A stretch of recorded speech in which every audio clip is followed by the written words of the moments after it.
Chapter 263. Before he could finish his sentence, Emo Changgue's eyes turned into two black holes. His mouth was full of rotten white teeth. His whole body turned into a black liquid. This bone-eroding poison fog was so tyrannical. He screamed and gathered the last of his strength into his left hand. He slapped his own forehead. Kacha! Blood splattered everywhere and turned into a black fog. His whole body fell down. The Emo clan had just started the fight and already lost a king-level master. Emo Tianyin jumped up and took out a snow-white beast skin. He wrapped it around the incoming sunlight saber and said without batting an eyelid, "Charge out!" He did not even look at his uncle's body that was turning into black liquid. Ao Xiaoyan roared, "Stop the people of the Emo clan!" Xie Danqiong, Li Xiong too, and the others shouted. Young Poison, Spirit, gritted his teeth and waved his hand. The two old men behind him also took out their sabers and swords. Seashare from the various great clans rushed towards the Emo clan's people. Gu Yanyang, Gu Yanyu, help me stop them. Emo Tianyin screamed and rushed out without a care. He shouted, the secret of Sunlight Saber. I, Emo Tianyin, promise that the Gu clan will have a share. I, Emo Tianyin, swear to the heavens that, if I go against it, the heavens will abandon me. In front of so many people, Emo Tianyin swore an oath in order to get Sunlight Saber. Gu Yanyang and Gu Yanyang became spirited. Moreover, the two clans were allies to begin with. They would help each other, advance and retreat together.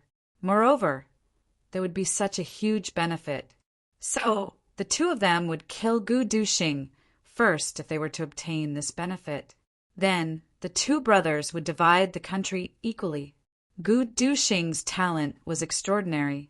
Leaving him alive would be a big problem in the future. The two brothers seemed to have eaten an aphrodisiac. They screamed, "Stop them!" Then they rushed forward. The two king-level masters of the Gu clan had bitter expressions on their faces. You two idiots! Why did you let Emo Tianyin use the Gu clan until it became dregs? In an instant, the battle between the king-level masters erupted like a volcano. Without any warning, it became a mess. And it wasn't just one or two, but dozens of them. At this moment, Great Zhao's imperial palace had truly become an imperial palace. Looking at the sky, there were a total of 50 crowns, shining brightly.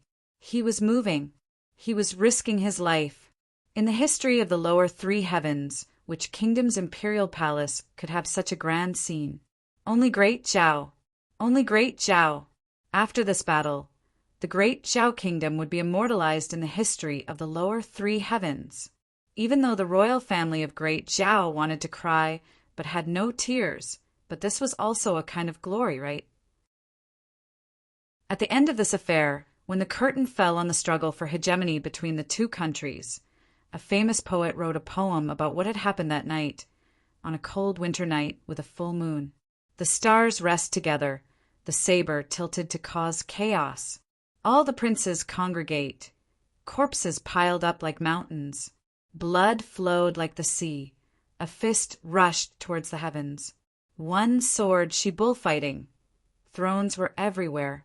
Wu Zun was inferior to a dog. Take a look at the broken bones and flesh. All of them could be conferred the title of Marquis. The two countries came to war.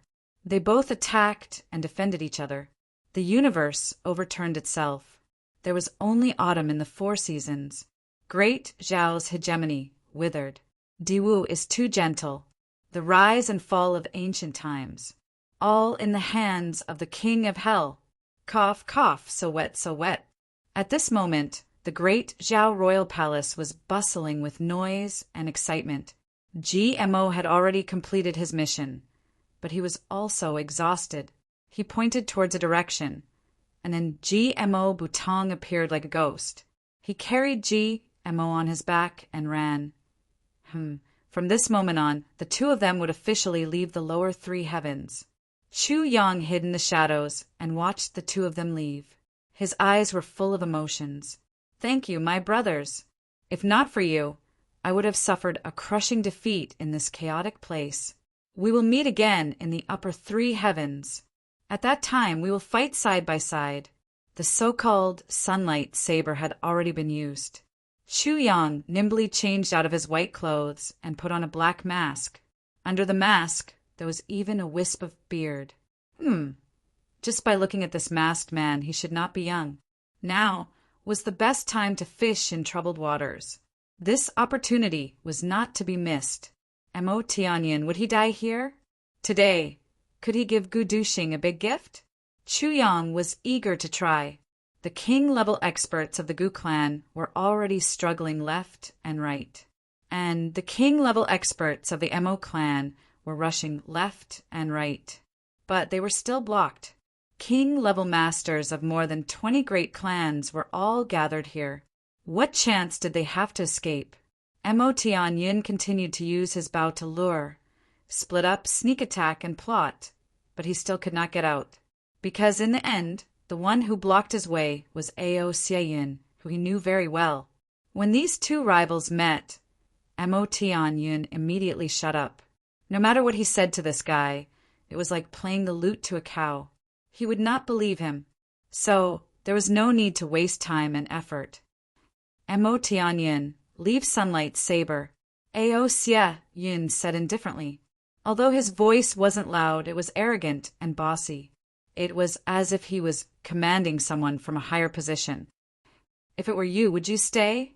Mo Tianyin snorted. "How many king-level masters does your Mo clan have?" Ao Xiaoyin snorted coldly. "In front of so many people, no one dares to kill a clan heir like you and me. This is true. However, your clan's masters are not included. If they die, they will die for nothing. If they all die, do you think you can keep Sunlight Saber?" "Whether I can keep it or not, I will have to try to know," Mo Tianyin said coldly. "Ao Xiaoyin, do you think these people are with you? Which one of them does not want Sunlight Saber? Even if it is in your hands, would it not be a fight? Then why don't you just shift the blame to me?" Ao Xiaoyin smiled. "Humph, you are not worthy." Mo Tianyin rolled his eyes. "Shift the blame to you? Who would shift the blame to you unless they were at the end of their rope?" Suddenly, a scream came from the field. A king-level master of the Gu clan suddenly fell down.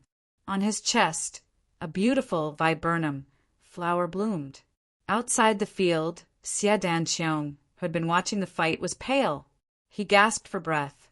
Just now, 2 king-level masters of the Gu clan had surrounded a king-level master of the Xie clan. The situation was not good. If there was an opening here, the Mo clan could follow the Gu clan and rush out. Therefore, Xie Danqiong used all his strength and shot out his own secret weapon, viburnum flower. When the viburnum flower comes out, 100 flowers go out. With Xie Danqiong's current strength, he could only use one attack. But it was this one attack that destroyed a king-level master. The remaining king-level master of the Gu clan screamed like a madman. He abandoned his position to protect the 2 dukes. He roared and cursed as he flew towards Xie Danqiong on his sword. The 2 king-level masters of the Xie clan jumped up at the same time and blocked in the air. At this moment, Ao Xiaoyin, Li Xiong Tu, and Xie Danqiong all felt a sense of danger. They could not help but look up. Gu Yanyang and Gu Yan, you were still yelling, "Kill him! Kill him!" A sharp sword wind suddenly appeared. This sword seemed to carry with it an ancient desolation. Millions of cold lights flashed in the cold night sky. A black shadow wearing black clothes and a black mask appeared. Under the black mask, there was a wisp of beard fluttering in the wind. But this black shadow carried with it an unstoppable cold light and suddenly rushed out from the fire that soared to the sky. A sword, faintly visible in his hand, transformed into a dragon that soared through the clouds, rushed into the crowd. Wherever this sword went, even a king-level master would feel cold all over. Everyone had a feeling. This sword absolutely did not belong to the human world. This was a sword from the heavens, a sword from the demons, a sword from the underworld. Even if there was a mountain in front of this sword would still be able to cut it into pieces. Everyone was shocked. The king-level masters who were in the middle of a fierce battle could not help but dodge. Millions of cold lights, carrying with them an aura that could devour the heavens, rushed in, unimpeded. It rushed over the heads of the 13 king-level masters. Then, with a flash of blood, the cold light suddenly flashed in the air like a bolt of lightning. It slanted into the sky, turned in the air, and disappeared like a meteor. This sword, from the beginning to the end, only took a short time, not even enough to blink an eye. The sword light was far away, but the chill on everyone's body was not yet gone. Who would be able to execute such a sword move? Who could block it? There was no lack of king-level masters among the experts present. But now, even king-level masters were sweating profusely. Everyone closed their eyes to recall this sword, and a feeling of powerlessness rose in their hearts. If the target of this sword had been me, I wouldn't have been able to dodge it. Only 3 necks would have been waiting to be slaughtered. Not good, Aocyan shouted. Whose sword is it? Everyone suddenly woke up from a dream. This sword had suddenly appeared, and was not without a purpose. But who was its target? All the king-level masters were shocked, and looked at the young master they were protecting. But they felt relieved after a glance. The young master is fine. But at this time, young master, what happened to you? A mournful voice echoed. Everyone's body shook, and they looked in the direction of the voice. They saw that the only remaining king-level master of the Gu clan was crying out in grief and indignation. Suddenly, he raised his head and tragically roared, "Heavens! How can this be?" In front of him, the 2 brothers, Guyenyang and Guyenyu, were standing there like wooden chickens. Their eyes were ashen and filled with disbelief. But their throats were spurting out thin lines of blood like fountains. This sword had killed 2 people at the same time. The 2 young masters of the Gu clan, the 2 heirs of the Gu clan. There were only 2 of them. After this sword, it could be said that the Gu clan had no more descendants. Mo Tianyin looked at the king-level master of the Gu clan, who was screaming in pain. His body involuntarily trembled, and his eyes were filled with fear. Everyone was dumbstruck. This bow and sword came like thunder and left like lightning. Everyone only had time to see a black-clothed and masked figure. They couldn't even see the figure clearly. The only impression they had was the fluttering beard under the mask. Where could they find the culprit? Chu Yang had already left the royal palace. After releasing this sword, he immediately left. No matter what happened here, it had nothing to do with him. This sword was one ray of cold light pierces 10,000 fathoms. Chapter 264. It was not that Chu Yang did not want to kill Mo Tianyin, but Mo Tianyin had a king-level master protecting him. This sword relied on its sharpness.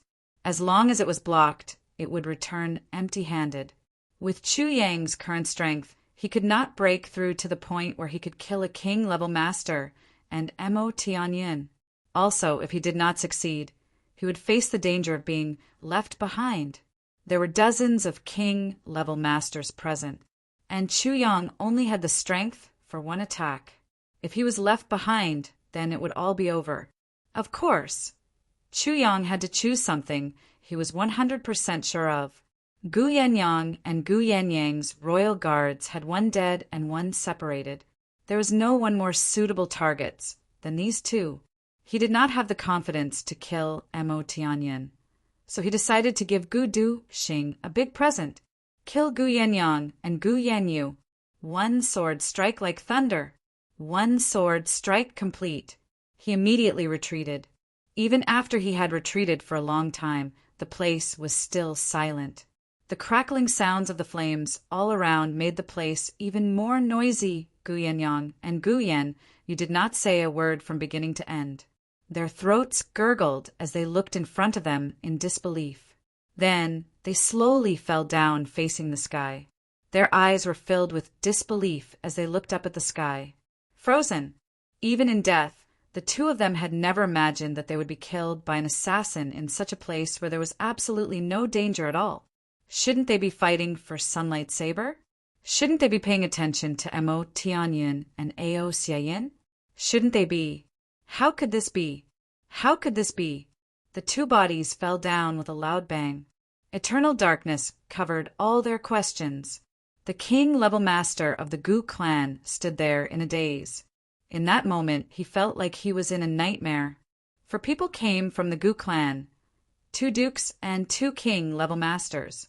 But in the blink of an eye, the other king-level master was killed by Xia Danqiong on the spot. And the other 2 dukes were killed in less than a second after the death of the king-level master. She was the only one left. Mo Tianyin and Ao Xiaoyin looked at each other and saw the shock in each other's eyes. The terror of this sword caused the two of them to feel a chill in their hearts. The two of them thought, if I didn't have any guards by my side and had to face the enemy's attack like Gu Yannyang and the rest, what would happen to me? Thinking of this, a chill ran down his spine. That king-level expert of the Gu clan ferociously stamped his feet. Then he stooped down and piled up the 3 corpses one by one. He then carried them on his shoulder. Then he looked at Xia Danqiong with hatred in his eyes. Then he didn't say a word and walked out in large strides. Go back. Take his brother's bones. Take his young master's body and return. Someone had to report this matter to the family. Even though it would be a dead end for him if he went back, he still had to bring this matter back. The main culprit had become Xia Danqiong. Xia Danqiong had killed a king-level expert. Moreover, he had diverted another king-level expert. Even Ao Xiaoyin and Mo Tianyin wouldn't believe that this assassination had nothing to do with Xia Danqiong. This was clearly planned for a long time. I diverted him, and you killed him. Plus, Xia Danqiong's fiancé had been crazily pursued by Gu Yannyang. How could the arrogant Xia Danqiong not be angry? He had every reason to kill Gu Yannyang. Even though this matter seemed unrelated on the surface, the more unrelated the matter was, the more related it was. Watching the king-level expert leave, Xia Danqiong's face was gloomy. Only he knew. This time he was carrying a huge black pot. Even though he wanted to kill Gu Yannyang, even though he was angry because of this matter and killed a king-level expert of the Gu clan, he really didn't do anything to Gu Yannyang. But he didn't say anything. Instead, he turned his head and looked at Mo Tianyin. He gravely said, Mo Tianyin, brother Mo, I want Sunlight Saber. His voice was cold and full of killing intent. The meaning of the threat was clear. If you don't give it to me, I will kill you. I dared to kill Gu Yannyang and Gu Yanyu. I don't care if I kill Mo Tianyin. If you don't obey, Gu Yannyang and Gu Yanyu will serve as an example. Xia Danqiong knew that he was being framed, but he couldn't defend himself. While he couldn't defend himself, he took advantage of this misunderstanding. Didn't you think it was my people who did it? Fine, I won't admit it, but I won't deny it either. But I want the saber. Mo Tianyin's face changed. Could it be that Xia Danqiong dared to let the assassin kill him again? This was something he had to guard against. He immediately signaled with his eyes. The 2 king-level experts of the Mo clan immediately stood in front and behind him. Xia Danqiong, you are so crazy. In the training grounds, you are not allowed to kill your clan's younger brothers. It seems that you don't care about that. Mo Tianyin's pupils shrank. Brother Mo, we are all sensible people. Xia Danqiong coldly said, you give? Or not? Presumptuous. The 2 remaining king-level experts of the Mo clan angrily shouted, Elder Xia, with our elder status, how can your Xia clan touch him? Brother Ao. Xia Danqiong raised his eyebrows. He ignored the two king-level experts and said, "Brother AO, I will share the secret of the saber with you as long as you agree to stand on the sidelines." "Brother Xia, I will also share the secret of the saber with you as long as you agree to stand on the sidelines." Ao Xiaoyun slightly smiled. "What do you think?" "Ha ha ha, Brother Ao is very funny." Xia Danqiong's expression turned cold as he laughed out loud. "I guarantee that everyone will get a copy of the secret of the saber as long as you stand on the sidelines, and let me take it." Tu Qianhao strode forward and laughed loudly. "Get out of my way. This saber belongs to me, Li Xiong too." Li Xiong too fiercely rushed in with his curly beard. He extended his hand to grab the leather package in Mo Tianyun's hand. Mo Tianyun roared. He shook his hand, and a colorful chain came out of his sleeve. It made a bang sound in the air and went towards Li Xiong too like a thunderbolt. The two king-level experts of the Mo clan attacked at the same time. The two king-level experts of the Li clan roared like thunder and rushed forward. Xia Danqiong waved his hand, and the Xia clan's experts also rushed forward. Ao Xiaoyun heaved a long sigh and shouted, "Grab it!" The three Ao clan's experts behind him also rushed forward. Tu Qianhao laughed out loud and said, "Lively! Extremely lively!" He waved his hand, and the two clan also joined the battle. The other big clans also joined in one after another. They couldn't tell who their opponents were and started to fight. The young poison spirit stood far away from the battle and looked at the scene. His eyes were like two poisonous snakes, coldly looking back and forth. The sound of horses' hooves shook the sky. The great Zhao's army had arrived. The sound of fighting echoed from the periphery. The people of Jiang who had already started to fight with the army. A thunderous shout was heard. "Everyone inside, stop! Otherwise you will be killed." The two old king-level experts behind Poison's spirit laughed out loud. They went forward and said disdainfully, "The 10 clans of the 3 heavens are doing something here. Anyone who dares to obstruct will be killed without mercy." The leading general was stunned. He looked at the dozens of dazzling crowns in the sky and was speechless for a long time. At this moment, a crown appeared in the sky from afar and shouted, "Prime Minister Du has ordered the army to retreat quickly. Everything here will be decided by the Prime Minister. Prime Minister Du will bear all the consequences." It was the 4th king-level master of Golden Horse Riders Hall, Yin Wu Tian. With such a guarantee, the people inside fought even more recklessly. Mo Tianyun became more and more embarrassed. Seeing that the treasured saber was about to be lost, he suddenly screamed and threw the saber into the air. He shouted, "Whoever has the ability can take it." Ao Xiaoyun frowned. Sunlight saber spun in the air and rose straight up. Mo Tianyun's throw was very big. He threw the saber dozens of feet high. Everyone stopped at the same time. Sunlight saber began to fall. 40 or 50 figures jumped up at the same time. They rose into the air and fought with each other. It was extremely brilliant. The saber was about to fall, but the winner had not been decided yet. A king-level master shouted and suddenly struck Xiang Yan with his palm. Suddenly, sunlight saber flew high into the air again. Thus, the saber fell and flew up again. It fell again and flew up again. Below, more than 50 king-level masters fought to be the first to use their big moves. A king-level master of the Li clan screamed and rolled out like a ball. Li Xiong too was furious and shouted, "Fuck your ancestors! Who did this?" However, the clamor of the crowd and the incessant cursing and swearing drowned out his words immediately. Mo Tianyun threw out the saber and immediately retreated to the side. Under his signal, the 2 king-level masters of the Mo clan also temporarily withdrew from the battle. Standing on the side, Mo Tianyun's eyes flashed as he watched the battle. At the same time, Dong Wu Lei and Xia Danqiong also took their people and left. Who did not know Mo Tianyun's intentions. This guy clearly wanted to take advantage of the situation. But everyone wanted to take advantage of the situation. Ao Xiayun frowned and shouted, "Everyone stop! Please listen to me. We cannot continue to fight like this. I have a plan that can prevent unnecessary fights." The other dukes also felt the same. They all shouted to stop. Everyone formed a circle.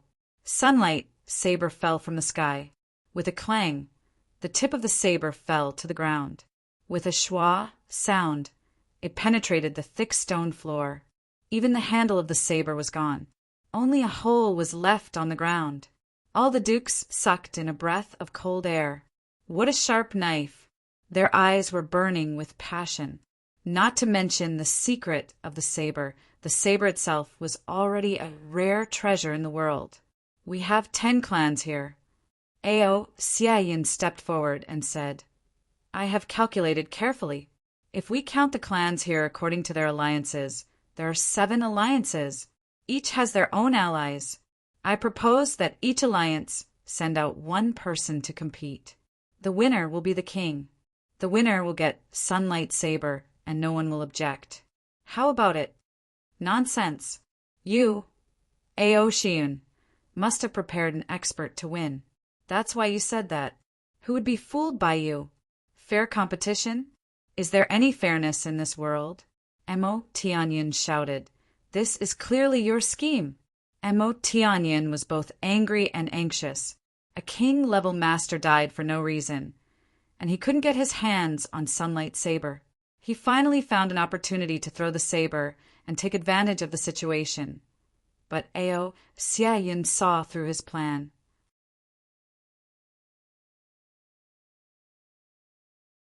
Chapter 265. But Mo Tianyin's words were very popular. Most people had the same thought. Since Mo Tianyin suggested it, why would he suggest it if he didn't have control over himself? Many people clamored. "I think it's feasible." Li Xiong too shouted and looked around. "In my opinion, there is no need for the alliances to send out representatives. Let the aristocratic families fight one by one. The winner will get Sunlight Saber. What do you think?" Everyone present was the first duke of each aristocratic family, the successor of the sun. Every one of them had their eyes on the top of their heads and thought highly of themselves. Who would admit that they were inferior to others? Li Xiong too's words immediately attracted a lot of response. "Good." Ao Xiaoyin smiled helplessly and said, "That's good. However, this matter should be done sooner rather than later. No one can take this saber back, not even the aristocratic families. I guarantee that this saber will still be there after one night. Why don't we compete with the aristocratic families right here and now?" Brother Ao is right. Tu Qian how immediately agreed. Li Xiong strode out and said to the soldiers who were still outside, "Get a few of you here. Hurry up and clear the place. Get your emperor and empress out. We're taking over this place." Everyone couldn't help but roll their eyes when they heard the tone of the King of Darkness. "We're taking this place." "Bro, the place I'm talking about is the royal palace of a country," but all the officials felt very satisfied. "So what if it is the royal palace?" "We are taking it. That is taking it. Since ancient times, no one has taken the royal palace." "Haha, this is the first time since the beginning of time." The leading general immediately turned red. He was so angry that his chest was about to explode. It has always been the government taking the people. Since when was the royal palace taken by others? In his anger, he was about to give the order to attack without hesitation. "General Shao, do as this official says." Following an elegant voice, Du Qingro slowly approached on a horse, bring the emperor and the others out. Then he cupped his hands towards Ao Xiaoyin and Mo Tianyin and said with a smile, "This time we will take a step back. The royal palace can be temporarily handed over to you. However, after this matter, you must give me, Du Qingro, a punishment." Li Xiong too snorted coldly. His curly beard trembled as he said indifferently, "What if we don't give you this method?" Du Qingro narrowed his eyes and said, then even the great clans of the three heavens will have to give this old man a punishment. His voice was resolute and decisive, and it actually carried a faint murderous aura. Seeing that the lawless Li Xiongtu was about to fall out with Diwu Qingro, Aocean hurriedly came out to mediate. "Prime Minister, your words are too serious. We had no choice but to borrow the palace this time. After this matter, no matter what, I will definitely give you an explanation." He glared fiercely at Li Xiongtu and scolded in a low voice, "Idiot! Once the situation turns sour, this saber will become Great Xiao's." Li Xiongtu repeatedly agreed.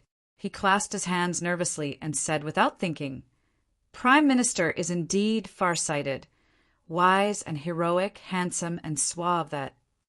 A man of striking appearance, devastatingly beautiful, peerless and unparalleled." But Ao Xian twisted his ear and pulled him back. He was both angry and amused. Just a moment ago, this guy was scolding her, and now he was praising her without any sincerity at all. Diwu Qingro had a good temperament, but he was so angry that the muscles on his face started to twitch. He flicked his sleeves and said, "That's it." He turned his head and shouted, "General Xiao, what are you waiting for?" Then he turned around and left. If he stayed here any longer, Diwu Qingro reckoned that he would be angered to death by Li Xiongtu before he was killed by King of Helchu. While Great Xiao was organizing the evacuation, they were formally discussing how to divide the spoils. The entire royal palace has been burning until now. This royal palace has basically been declared to be scrapped. Even if the fire was put out now, only broken walls and broken tiles would be left. It would be better to leave it as a source of light for them. General Xiao waved his hand and angrily left with his soldiers. Now, a duke wants to participate in the battle. Ao Xian held a lot in his hand and said, "Great Xiao's family comes to me to draw lots. One person will get a buy-in every round. Don't kill him. Moreover, the next round will start after a quarter of an hour after the end of the round. In other words, the remaining people will lose their qualifications to compete in the first round. Then, 5 people will be selected in the second round. 3 people will be selected in the third round. And the owner of the treasured saber will be decided in the 4th round." Ying Tianyun coldly said. At this moment, a shy and astringent voice said, "Brother Ao, Brother Mo, may I ask if poison can be used in this competition?" Mo Tianyun fiercely looked over as if he had been bitten by a poisonous snake when he heard these words. If looks could kill, Mo Tianyun would have already dismembered this guy who had just spoken. It was Poison Spirit who had spoken. Poison. Oh, Du Xiao. Ao Xiaoyan also had a headache. Is there an antidote for all the poisons? Of course. Oh, Du Xiao blinked. Bastard. Mo Tianyun angrily shouted. Is there an antidote for the bone-eroding fog? There is no such antidote. Oh, Du Xiao shamelessly said, but it can be alleviated. It needs to be alleviated every 10 days. Damn it! Li Xiongtu and Tu Ganhao cursed at the same time. Once poisoned, if they did not want to turn into black water, wouldn't they become Du Xiao's slave? Since there is an antidote, you can join. Ao Xiaoyun made the final decision and said, "Come, let's draw lots. If there is one left, it will be mine." Thus, under Ao Xiaoyun's leadership, the 10 great clans began to draw lots for the competition. Perhaps even Ao Xian himself didn't expect that other than a few unexpected clans. The drawing of lots this time would actually faintly determine the ranking of the clans in the next 3 days. It was the same as the results of the competition. While the royal palace was in full swing fighting for Sunlight Saber, Chu Yang had already returned to Heaven-reaching Tower. He had changed his clothes and taken a bath. There was a cup of tea in front of him. The fragrance of the tea rose in spirals. He held a book in his hand and crossed his legs. He was very relaxed. After a while, Guda, the fastest, Duxing, finally came back. "How is it over there?" Chu Yang asked. It's over there already? So fast? Gu Duxing asked in surprise. They should still be fighting for the saber, but my matter has temporarily come to an end. Chu Yang casually said, The royal palace is finished. According to what I saw with my own eyes, there were probably a few concubines and officials who were buried there. There were about 30,000 people who died around the royal palace. That's all. Cough, cough. Gu Duxing choked. That's all? Are you still not satisfied? I am a little dissatisfied, because these clans and the army will not fight in the three heavens. Chu Yang said with some dissatisfaction. If they fight, it would be even better. If they really fight, then there would be no need for King of Hell Chu. Gu Duxing sneered. It was unknown whether it was praise or derision. My side is fine. Dong Wushang is still preparing. Gu Duxing said. Dong Wushang wants to detonate the Moonlight Sword at the headquarters of Golden Horse Riders Department. That's a good idea.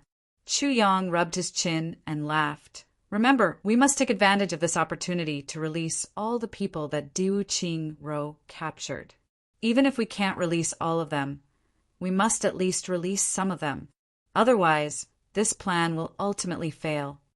Don't worry. Gu Duxing grinned and said excitedly, Let me tell you a piece of good news. After talking with Xie Wushang, I suddenly comprehended the principles of the saber and sword.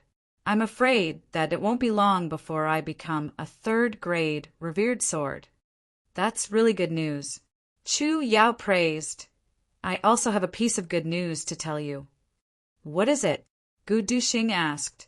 He had not yet woken up from the pleasant surprise of breaking through. Cough, cough, Gu Yangyang is dead. Chu Yang coughed twice and said, I killed him. Gu Duxing was immediately dumbstruck. Gu Yangyang is dead? You killed him.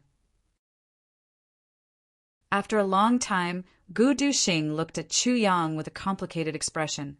There was a hint of confusion and melancholy. There was also a hint of relief. I killed him. Chu Yang nodded affirmatively. What do you think? I'm just thinking, how could foster father accept this matter? Gu Duxing sat down in a daze. Gu Yangyang's death is not regrettable. With his actions, I wanted to kill him long ago, but I couldn't. Now sigh. My heart is in a mess. If Sister Miao knew, she would be sad. There's one more thing. Chu Yang said quietly. What is it? Gu Duxing smiled bitterly. Gu Yanyu is also dead. Chu Yang looked up at him. I killed him. I. Gu Duxing stood up fiercely and gasped for breath. You really dare? Gu Duxing stood up like a horse that had taken aphrodisiac. He ran back and forth in the room for a while, dazzling Chu Yang's eyes.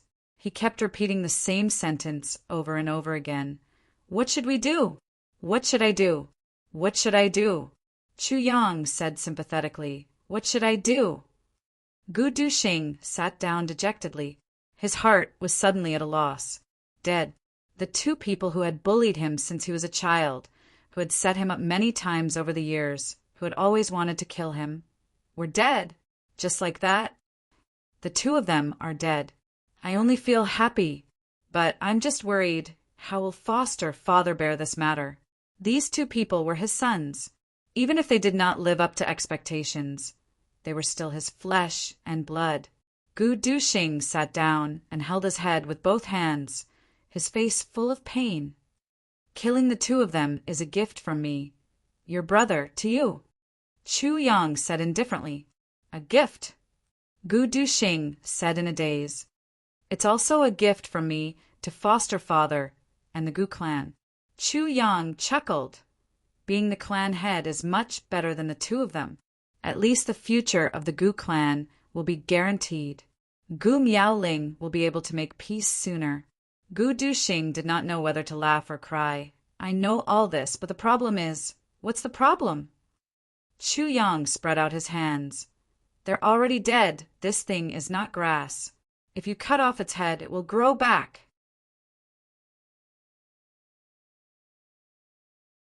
Chapter 266. There's another piece of good news. Chu Yang calmly said, "No one knows that I killed them." Nonsense. Gu Duxing rolled his eyes. "So you should prepare to avenge your brother." Chu Yang continued, "If I'm not wrong this time, your Gu clan will be up against the Xie clan." Xie clan? Gu Duxing scratched his head. "What does this have to do with the Xie clan?" "Xie Danqiong killed one of your king-level masters. So I attacked right after he attacked. The two of us closely cooperated. Our cooperation was flawless. And we killed 3 of the 4 people from your Gu clan in one fell swoop." Chu Yang mischievously laughed. Gu Duxing finally understood. He didn't know whether to laugh or cry, so this basin of dirty water was carried by young master Xie Danqiong. "You're absolutely right." Chu Yang snapped his fingers and sighed. "Xie Danqiong is a good person. He did good deeds but still left his name behind. If you don't keep a low profile, can you?" Gu Duxing sighed slightly. He looked at Chu Yang with a helpless expression. Chu Yang said it lightly. But how could Gu Duxing not know how big of a risk Chu Yang took? Chu Yang's cultivation was only that of a martial great master. A martial great master. But under the watchful eyes of 40 to 50 king-level masters, he killed 2 important people. Then, with a golden body, Gu Duxing didn't think about what methods Chu Yang used. But he only needed to think. He would break out in a cold sweat. What was Chu Yang's status now? To put it bluntly, Chu Yang's safety was directly related to the outcome of the war between the 2 countries. But he couldn't afford to make any mistakes, not even the slightest mishap. To put it more seriously, even if Chu Yang had caught a cold, a sneeze could affect his train of thought for a moment. It could lead to a problem in a certain area. But under such circumstances, Chu Yang dared to take the opportunity to kill Gu Yenyang and Gu Yanyu. Why? For his brother. For Gu Duxing. Because Chu Yang knew that his childhood misfortune was largely due to Gu Yenyang and his brother. Because Chu Yang knew that these 2 people hadn't given up on killing him until now. Because Chu Yang knew that with these 2 people around, he would never be able to stand out in the Gu clan. Because they were the direct descendants of the Gu family. If the 2 of them were capable, Gu Duxing wouldn't have said anything. But Ran Ti found that the 2 of them were worthless. Moreover, they were jealous of others' ability. They played with power and were vicious and merciless, treacherous and cunning. Therefore, the reason why Chu Yang struck this time was all because of Gu Duxing. Gu Duxing never said any words of thanks. There was no need to say it, much less say it out loud. However, he would remember this favor. Although this matter wasn't done openly, it was done once and for all. Gu Duxing's future troubles would be removed from the root forever. If it were up to Gu Duxing himself, he would probably not lay a hand on these 2 people in this lifetime out of consideration for his foster father's kindness. The night passed in silence. Until tomorrow morning, the battle in the imperial city finally came to an end. Chu Yang and Gu Duxing's white robes fluttered in the wind as they stood in front of the imperial palace. They really didn't know how intense the battle was last night. The entire imperial palace was still covered in thick smoke, but it was basically a pile of ruins. It wouldn't be an exaggeration to say that there wasn't even a complete palace left. The imperial palace was completely destroyed. The one who reaped the most benefits was probably Chu Yang, because after entering the imperial palace last night, he helped GMO a few times. After seeing that there weren't any problems, he turned around and went to the treasury.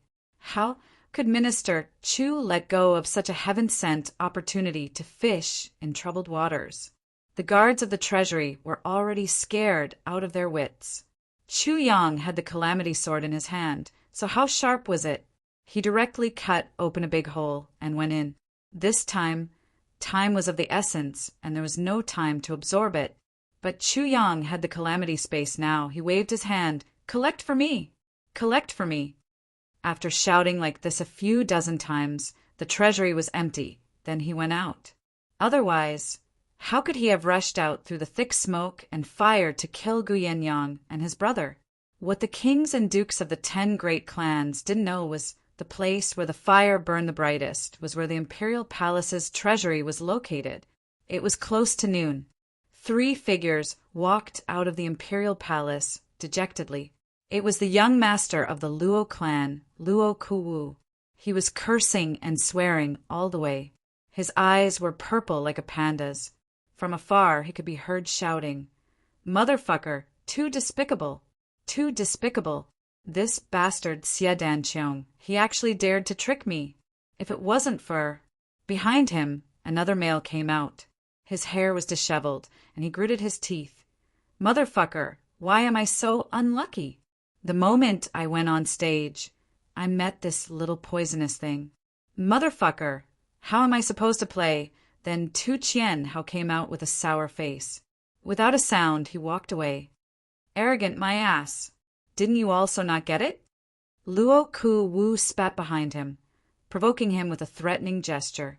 His stomach was full of anger, and he was ready to vent it all on his opponent. Tu Chien Hao fiercely turned around and glared at Luo Ku Wu as if he wanted to eat him. Luo Ku Wu didn't show any weakness. He stuck out his chest and shouted, "Tu Chien Hao, you don't agree?"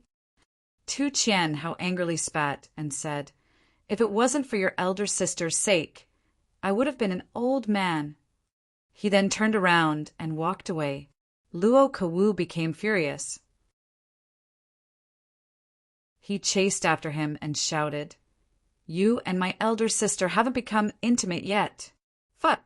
You really think of yourself as my brother-in-law. Phut! You're calling me an old man." Luo Kuwu spoke till here, and suddenly jumped up like an explosive. "Stop! Today, I'm going to ask you, are you going to marry my sister or my aunt? Stop! Stop! Stop!" Tu Chien Hao ignored him and walked away. The corner of Chu Yang's mouth twitched as he saw this. This brother-in-law and this little uncle are really TKA. I finally understand why Luo Kadi is so unruly. Chu Yang rubbed his chin and said with a profound look in his eyes, "I also understand." Gu Duxing looked at Luo Kuwu and nodded cautiously. Then he heavily sighed and said, "If the upper beam is not straight, the lower beam will be crooked. Perhaps his foundation isn't here." Chu Yang's eyes seemed to be contemplating something. He seemed to be racking his brains. This statement is very reasonable. Gu Duxing frowned, but he nodded honestly. "Perhaps it's his father." Then Du Xiao came out. This future poison spirit was in a tragic state. His left eye was black and blue, and his right eye was red. His clothes were torn, and half of his snow-white thighs were exposed. Half of his buttocks were faintly discernible as they twisted. They were full of vague beauty. He limped as he walked and muttered, "I'm so unlucky. I ran into Ao Xieyin, this abnormal person who isn't afraid of poison." Li Xiong too fell down with a bang sound. His nose was bruised and his face was swollen. 2 king-level experts of the Li clan followed him and caught him. "Young master, are you all right?" "Phut! How many times have I told you to call me Hero Li?" Li Xiong too opened his eyes wide like a bandit. Then he turned his head and shouted, "Emo, Tianyin, I won't let you off. Let's wait and see." A few more people came out one after another. Then Xie Danqiong, one of the 12 peerless, also came out with a gloomy face. His handsome face was still white and clean, but his clothes were worse than a beggar's. He didn't say a word and sped away. These people who came out had one thing in common. They obviously saw Chu Yang and Gu Duxing in snow-white clothes, but none of them came forward to greet them. These guys were all proud and arrogant. They all thought, "You are from the upper 3 heavens, and we are from the lower 3 heavens. We belong to 2 different worlds. Our paths are different." Moreover, they were embarrassed to come forward and greet them in such a sorry state. It was already bad enough to lose face in the lower 3 heavens. If they lost face in the upper 3 heavens, they waited for a long time, but no one came out. Chu Yang and Gu Duxing were getting impatient. Then they saw 3 more people come out. Mo Tianyin and his 2 king-level masters of the Mo clan came out with dejected faces. Their faces were gloomy. It seemed that they didn't get anything. "Let's go." Mo Tianyin coldly snorted. Just as they were about to leave, they saw Chu Yang. Mo Tianyin rolled his eyes and came forward to greet them. His face was full of enthusiasm. "The 2 Chu masters are nothing. We just want to see if that saber is real." Chu Yang smiled and said, "Master Mo, what are you doing?" He looked at the eye-catching 5 finger marks on Mo Tianyin's face. Cough, cough. "My skills are not as good as others." Ao Xiaoyun sighed. Mo Tianyin sighed. It was as if he couldn't bear to look back on the past. Then he blinked and said, "That saber is in Ao Xiaoyun's hands." Mo Tianyin naturally knew the purpose of these 2 Chu masters of the upper 3 heavens. When he saw them come, he immediately said something about Ao Xiaoyun. "If I can't get at you, Ao Xiaoyun won't have it easy either." Chu Yang understood and nodded. He comforted him meaningfully. "Brother Mo, don't be discouraged. Even if you can't get this saber, isn't there still a sword?" How could Chu Yang not understand Mo Tianyin's sinister intentions? On the side, Gu Duxing had some disdain in his heart. So many people passed by, and no one said anything. "You, Mo Tianyin, just came out and you're already snitching." When Mo Tianyin heard Chu Yang's words, his eyes brightened. He laughed and said, "Master Chu, I'll take my leave first." "Brother Mo, please." Chu Yang smiled warmly and cupped his hands. Finally, in the thick smoke and fire, Ao Xiaoyun and the 3 king-level masters of the Ao clan walked out laughing. On his shoulder, there was a long and narrow leather bag. It was the sunlight saber that had caused such a fierce fight. It seemed that it had fallen into the hands of the Ao clan. When he saw Chu Yang, Ao Xiaoyun's face was slightly unnatural. He immediately went forward and said warmly, "Brother Chu?" Chu Yang smiled and said gracefully, "Brother Ao, can I take a look at this saber?" When these words came out, the 3 king-level masters of the Ao clan all showed a cautious expression. They looked at Chu Yang with vigilant eyes. The atmosphere suddenly became tense. "What's wrong with that?" Ao Xiaoyun casually took the saber off his shoulder and generously handed it over. Since the other party had made such an open and above-board request, he definitely wouldn't snatch it. If he said he wanted to take a look, then he would take a look. Ao Xiaoyun was well aware of this point. Chapter 267. On the blade there was a symbol of the sun. Naturally, Chu Yang was very clear about this, because he had carved it with his own hands. But at this moment, Chu Yang seemed to have discovered a new continent. He looked at the symbol with deep eyes and pondered for a long time. After a long time, he returned the blade and said, "Thank you for your trust, Brother Ao." Ao Xiaoyun said, "Brother Chu, you don't need to be so polite. This blade was snatched from someone else. If Brother Chu likes it, you can take it and study it for a few days." Chu Yang laughed and repeatedly declined. He thought, "If I really take it and run away, I can guarantee that you will immediately fight me." Ao Xiaoyun took back the blade and said with a smile, "Regarding the secret of this blade, I have already studied it for a while, but I still couldn't find anything. Does Brother Chu have any advice?" "I really don't have any." Chu Yang said sincerely, "However, I seem to have heard that this sunlight saber needs to be used together with the moonlight sword to display its full power. But the rumor has been around for so many years, whether it is true or not, I am not sure."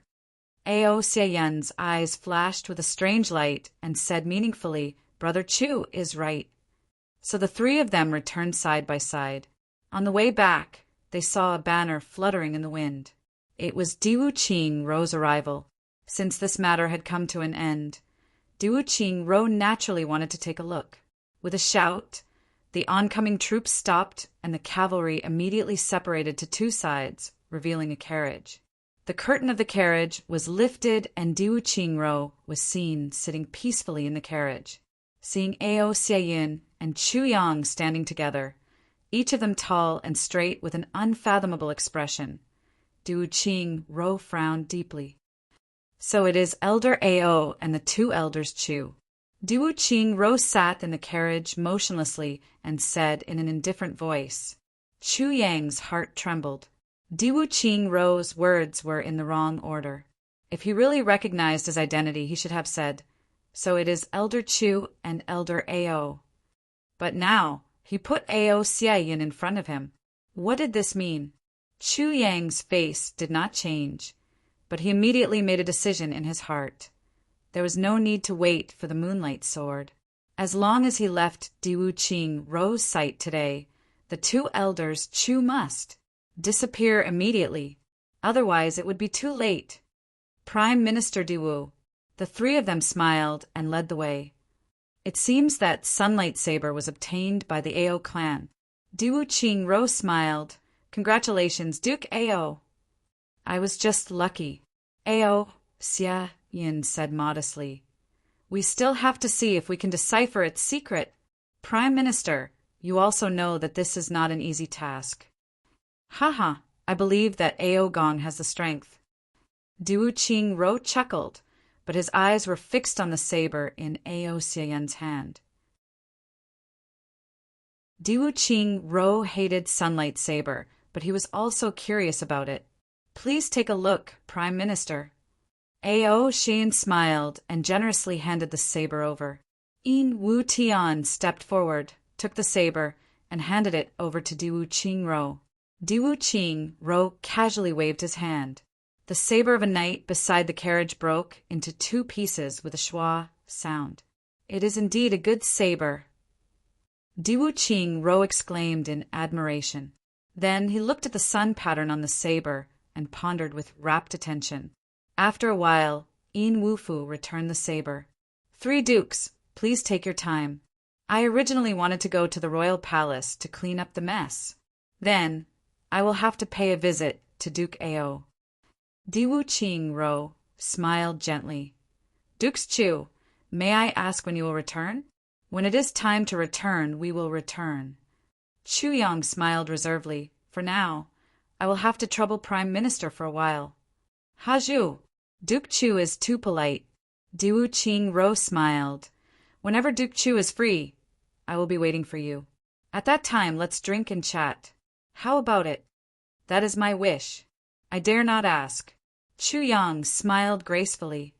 Then, I will take my leave first. Then, Ao Xiaoyin and Chu Yang made way for Diwu Qingro's carriage to pass.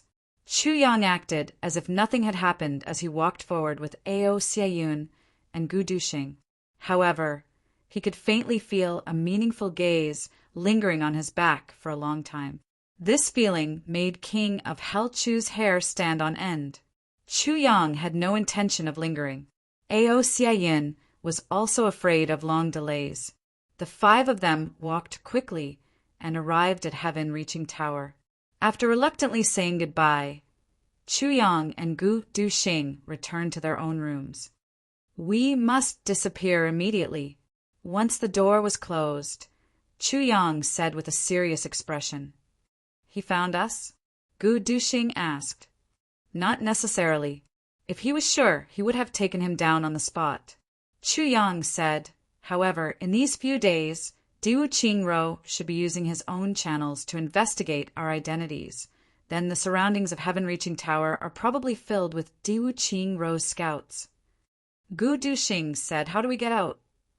We will leave the same way we came in. Chu Yang came to the window and looked outside through the curtains. He could see far and near, high and low. There were already many people watching this place. These people looked very normal, but there was a special kind of hostility and vigilance that was very strong. If I were Diwu Qingro, Chu Yang frowned and said softly, I have not confirmed their identities yet. I can only monitor them for now and wait for news. Plus, These two must think that they have fooled me. So, we need to wait for the news to be confirmed. If these two leave, it will be at night. Gu Duxing whispered, so we don't need to wait until night. Yes, we will leave now, Chu Yang said casually. Do you want to write a letter to Diwu Qingro? Gu Duxing pondered for a moment and said, since Grand Duke Chu is going to disappear, writing a letter to attack him is not a bad idea. It's better not to write. Chu Yang paced 2 steps and said, if we continue to act innocent, it will be easy to anger him. This will not be good for our next plan. Plus, even if Diwu Qingro is sure that we are fakes, he cannot be sure that King of Hell Chu is here personally. Chu Yang said this, and his eyes suddenly lit up. He quickly stopped and clapped his hands. That's right. We should write a letter to Diwu Qingro. Gu Duxing fainted. Just now you said not to write a letter to Diwu Qingro, but now you agree? Diwu Qingro knows that people like me and him will not do such a thing, because that will make us look like villains who are intoxicated with success and immature. So he will also think that if I am really King of Hell Chu, I will not leave such a letter. But I did. What do you think he will think? Gu Duxing smiled and said, of course he will be more suspicious. What I want is for him to be more suspicious. Chu Yang laughed. While Gu Duxing was tidying up, Chu Yang had already written a letter to his heart's content and put it into an empty paper bag. On the outside of the paper bag he wrote, to Prime Minister Diwu. Chu Yang bowed. Then he threw the pen and laughed. He pulled Gu Duxing to the front of the mirror and carefully modified it. After a short while, Chu Yang rolled up a quilt in front of curtains and placed it on the chair. He folded the quilt so that people who looked through the curtains could vaguely see a figure sitting on the chair. Deep in thought, then, the two of them swaggered out of the door. Diwu Qingro arrived at the royal palace and saw the miserable scene. His face was gloomy and he did not speak for a long time. Are His Majesty and the others okay? Diwu Qingro asked softly. His Majesty's injuries are fine, but after this incident, I am afraid His Majesty's feelings towards Prime Minister. This, Han Buchu said worriedly. I am afraid he will be even more dissatisfied. This is not a problem. Diwu Qingro said indifferently. Let's go see the palace's facilities and see if they can still be used. At this moment, a group of people came rolling in from another road. A fat eunuch rode on a horse and came forward arrogantly. His voice sounded like a mating duck that had been poked in the butt with a stick. By the emperor's order, we are here to inspect the palace's goods. Diwu Qingro looked at the fat eunuch with a calm expression and said, since His Majesty has sent people, let's guard the guards. In that case, we'll leave some soldiers to guard the place and leave the inspection to them. Yin Wu Tian looked coldly at the fat eunuch. He could not help but spit and said, eunuchs are good. Sitting on a horse with such a big leg, you don't have to worry about wearing anything. PFFF. Han Buchu was flabbergasted and laughed out loud. This eunuch was called Lu Renjia, and he was the head of the palace's internal affairs. He was sarcastic and unkind. Although he looked a bit fat, he liked to dance. Usually, he enjoyed watching the palace maids dance. Moreover, he thought he was extraordinary. He gave himself a name that was full of dancing flavor, Fantasy Night Phoenix. Han Buchu had once commented on this name, worthy of a eunuch's name. It is very realistic. Phoenixes are a pair of male and female. This Lu Renjia took it all on himself. He really thought about everything from the front to the back. Han Buchu's words were once regarded by the people in Diwu Qingro's group as Great Zhao's #1 joke of the year. But because of this Fantasy Night Phoenix hated Han Buchu to the bone. He had once said behind his back, this bastard Han Buchu thinks his name is very clever. Just look at those 3 words, and you will know. Can't say it. He can't even say it when he is a ***. Although this guy was a eunuch, he did not get along with Diwu Qingro. Therefore, Diwu Qingro's people did not have a good impression of this guy. With this order, Diwu Qingro did not even have the mood to talk to him. He just turned around and left. Lu Renjia snorted and looked at Diwu Qingro's carriage in the distance. He said, "What's there to be proud of?" Humph. This humph was very coquettish and gentle. It made the surrounding people shiver. Immediately he waved his fat hand and said in a shrill voice, "Go in!" After a while, suddenly an inhuman scream came from the ruins of the palace. "Diwu Qingro, you bastard! The palace's treasury is empty. The treasury is empty."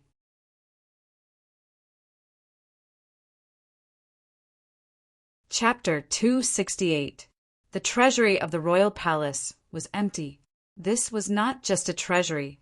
Inside there were all the treasures that the great Zhao kingdom had collected for thousands of years. There were large amounts of strange metals, heavenly medicines, divine weapons, and countless gold and silver. There were even some treasures that were the only ones. This included too many secret martial arts manuals. With so many things, it would take half a day to move them all. It was completely empty. Looking at the treasury of the royal palace, Lu Renjia wanted to cry, but had no tears. His main mission was to come here. But now, looking at the empty space inside, Lu Renjia broke down. Besides air, there was nothing else. Even the iron frames inside were gone. He had nothing at all. If a mouse went in, it would come out with tears in its eyes. General Manager Lu Renjia flew into a rage. It was true that there was a battle here last night. It was also true that the royal palace was destroyed last night. It was also true that the dukes of the upper three heavens fought here last night. But how many people were there? How could those few people empty this place? What a joke! Who could have done all this? Who in the world could it be? Diwu Qingro, you are digging up the ancestral graves of the royal family. Lu Renjia used a heart-piercing, blood-piercing voice to shout out these words that had already reached a certain level of grief and indignation. Only Diwu Qingro would be able to take advantage of this chaos and loot a burning house without anyone noticing. And he would be able to accomplish all of this. Looking at the empty space here, when the question, "Who did it?" was asked, millions of people would point their fingers at the same person. Diwu Qingro. King of Hell Chu was powerful, but this was great Zhao. Lu Renjia immediately ran back. Regarding this marriage, he naturally had to report it to the emperor as soon as possible. In the afternoon, Lu Renjia rode a tall horse with a group of elite soldiers. He carried the emperor's imperial edict and set off for the prime minister's manor. There must be an explanation for this matter. Right now, Diwu Qingro was in his study with an ugly expression. It has been confirmed that the Chu clan of Upper Three Heavens does not have Chu Fei and Chu Nan. This small piece of paper was in Diwu Qingro's hand. Diwu Qingro immediately sent out an investigation request after receiving news that the Chu clan had arrived at Heaven-reaching Tower. This was the news he had been waiting for these past few days. It had finally come. Diwu Qingro's hand clenched tighter and tighter. The next moment, Diwu Qingro shouted, "Jing Meng Hun! Here, In Wu Tian! Gather the troops and mobilize all the experts of Golden Horse Riders Department who are revered martial artists and above. Capture the Chu clan of Upper Three Heavens. Yes, remember, no matter the cost, no matter the sacrifice. Capture them. Yes." There was a rumbling noise outside the door, followed by the sound of rustling. Then it disappeared and returned to silence. And now GMO Grand Duke Ji and Miao Butong had already arrived at Heaven-reaching Tower. Inside Grand Duke Jiju's room, GMO was ready to return to the Three Heavens with his eldest brother at any time. His mission here had been completed. He only needed to go back to Upper Three Heavens to train. GMO had even planned to go to Songlan battlefront to train as soon as he returned to Upper Three Heavens. using the method that Big Brother Key taught him. He wanted to increase his strength as fast as he could in the shortest time possible. Wasn't it just breaking through the limit again and again? GMO thought about the wonderful training method Big Brother Chu taught him and his brothers. His heart was filled with confidence. Big Brother said that we must kill our way to upper 3 heavens. Second Master Ji, you're back? In Jiju's room, when GMO entered, Jiju was reclining on a chair, nodding and dozing off. He had no choice. He woke up too early this morning and disrupted his biological clock. Seeing that his brother had returned, Jiju first waved his hand and chased the few family guards out. Then he instructed Miao Buguan, who was standing by the door, to close the door. Then he lazily lifted his chin and looked at his own brother. With a half-dead attitude, he said these words in a strange tone. Cough, cough, cough, Big Brother. GMO coughed dryly. He avoided his brother's gaze and laughed dryly. Big Brother, you're becoming more and more brilliant. Really? Jiju pouted and used a very funny mouth shape.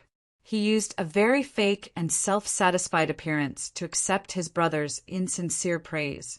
He calmly asked, Second Master Ji, did you have a good time outside? Good, good, good, it was really good. GMO lowered his head and rolled his eyes. When he raised his head again, his face was full of eagerness. Big Brother, I didn't know before I came out. When I came out, I was shocked. Oh, what happened? Jiju looked at his brother with interest. Tired? A cup of water blinded you? His tone was close to an opera singer's voice. Big Brother, you don't understand how I feel. This time, I have truly experienced the beauty of the earth, the magnificence of the mountains and rivers, the vastness of the sea, and the countless uncanny workmanship. The wind that seizes the fortune of heaven and earth is, I'm really reluctant to go back and forth. GMO used an exaggerated expression and posture. He used a very Arya tone, and his eyes were full of fascination as he spoke. Huh, is there a howl? Ju's expression was very strange. Yes, yes. GMO nodded like a chicken pecking rice. It's really too howling. Burping, I even wrote a poem about it. You can write poems. Ju opened his eyes wide. This time he was really surprised. Of course. GMO shook his head and proudly said, Listen carefully. It rained for 3 days yesterday. Today I came to the mountain. The stones on the mountain are really hard. The water on the mountain is really sweet. The flowers on the mountain are really fragrant. The girls on the mountain are like fairies. Yesterday they left the mountain, and today they came to the sea. The sea waves are really high. Stop, stop, stop. Ju painfully twisted his face. Second Master Ji, this poem of yours can be passed down through the ages. You should go back to the lower 3 heavens and recite it to Father. GMO laughed mischievously and said flatteringly, Big Brother, the lower 3 heavens is so fun, really? Ju made a pig face. He suddenly lowered his voice and laughed. Is Sunlight Saber also howling? Howl. It was indeed howling. GMO replied happily. Suddenly, he grabbed his thigh and jumped up. The hair on his entire body stood on end. He looked at his elder brother in horror. His eyes froze. Ji Butong, who was at the side, almost cried out in shock. Second Master Ji. Ju fiercely slammed the table, unable to restrain his anger. He shouted like a thunderclap, How dare you? GMO sat down on the ground, and cold sweat started to pour out. Granny, boss. GMO's lips trembled. You motherfucker. Ju roared like a thunderbolt. Do you know that this will kill the entire family? Do you know that once your actions are exposed, it will bring disaster to your family? Do you know how stupid you are? Don't you know you're Granny? Motherfucker. Motherfucker. Motherfucker. GMO lowered his head and didn't answer. He didn't move, but his heart was crazily fighting back. My granny is your granny. My granny is your granny. My mom is your mom. Motherfucker. Motherfucker. Motherfucker. You actually said dog aunt? Jiju's real outburst had finally arrived. He raised his leg and kicked GMO, causing him to tumble over. His saliva splattered everywhere. Dog is your aunt. GMO screamed and rolled on the ground. He cursed in his heart. It's your aunt.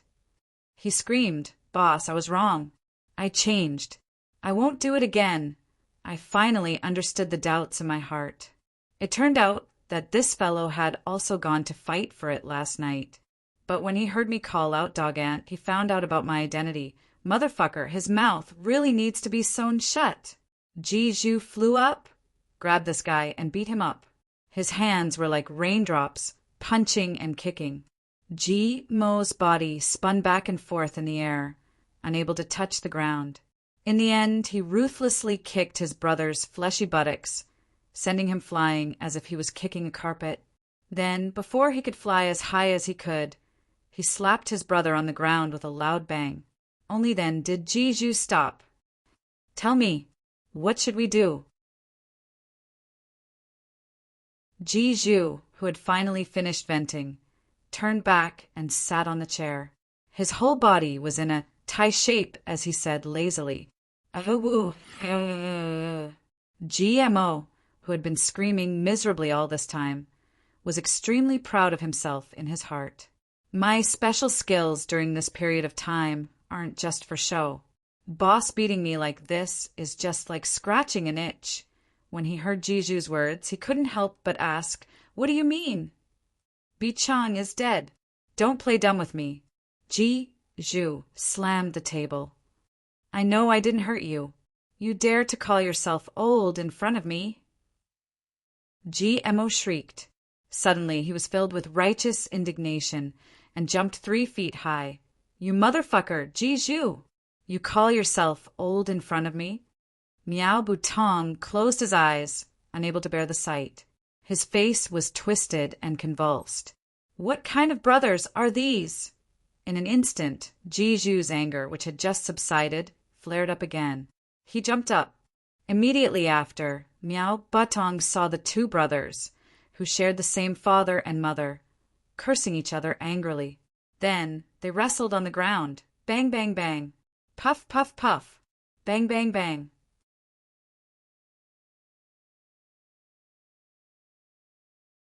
Chapter 269. It was finally over. The 2 brothers were lying on the ground, groaning with bruised noses and swollen faces.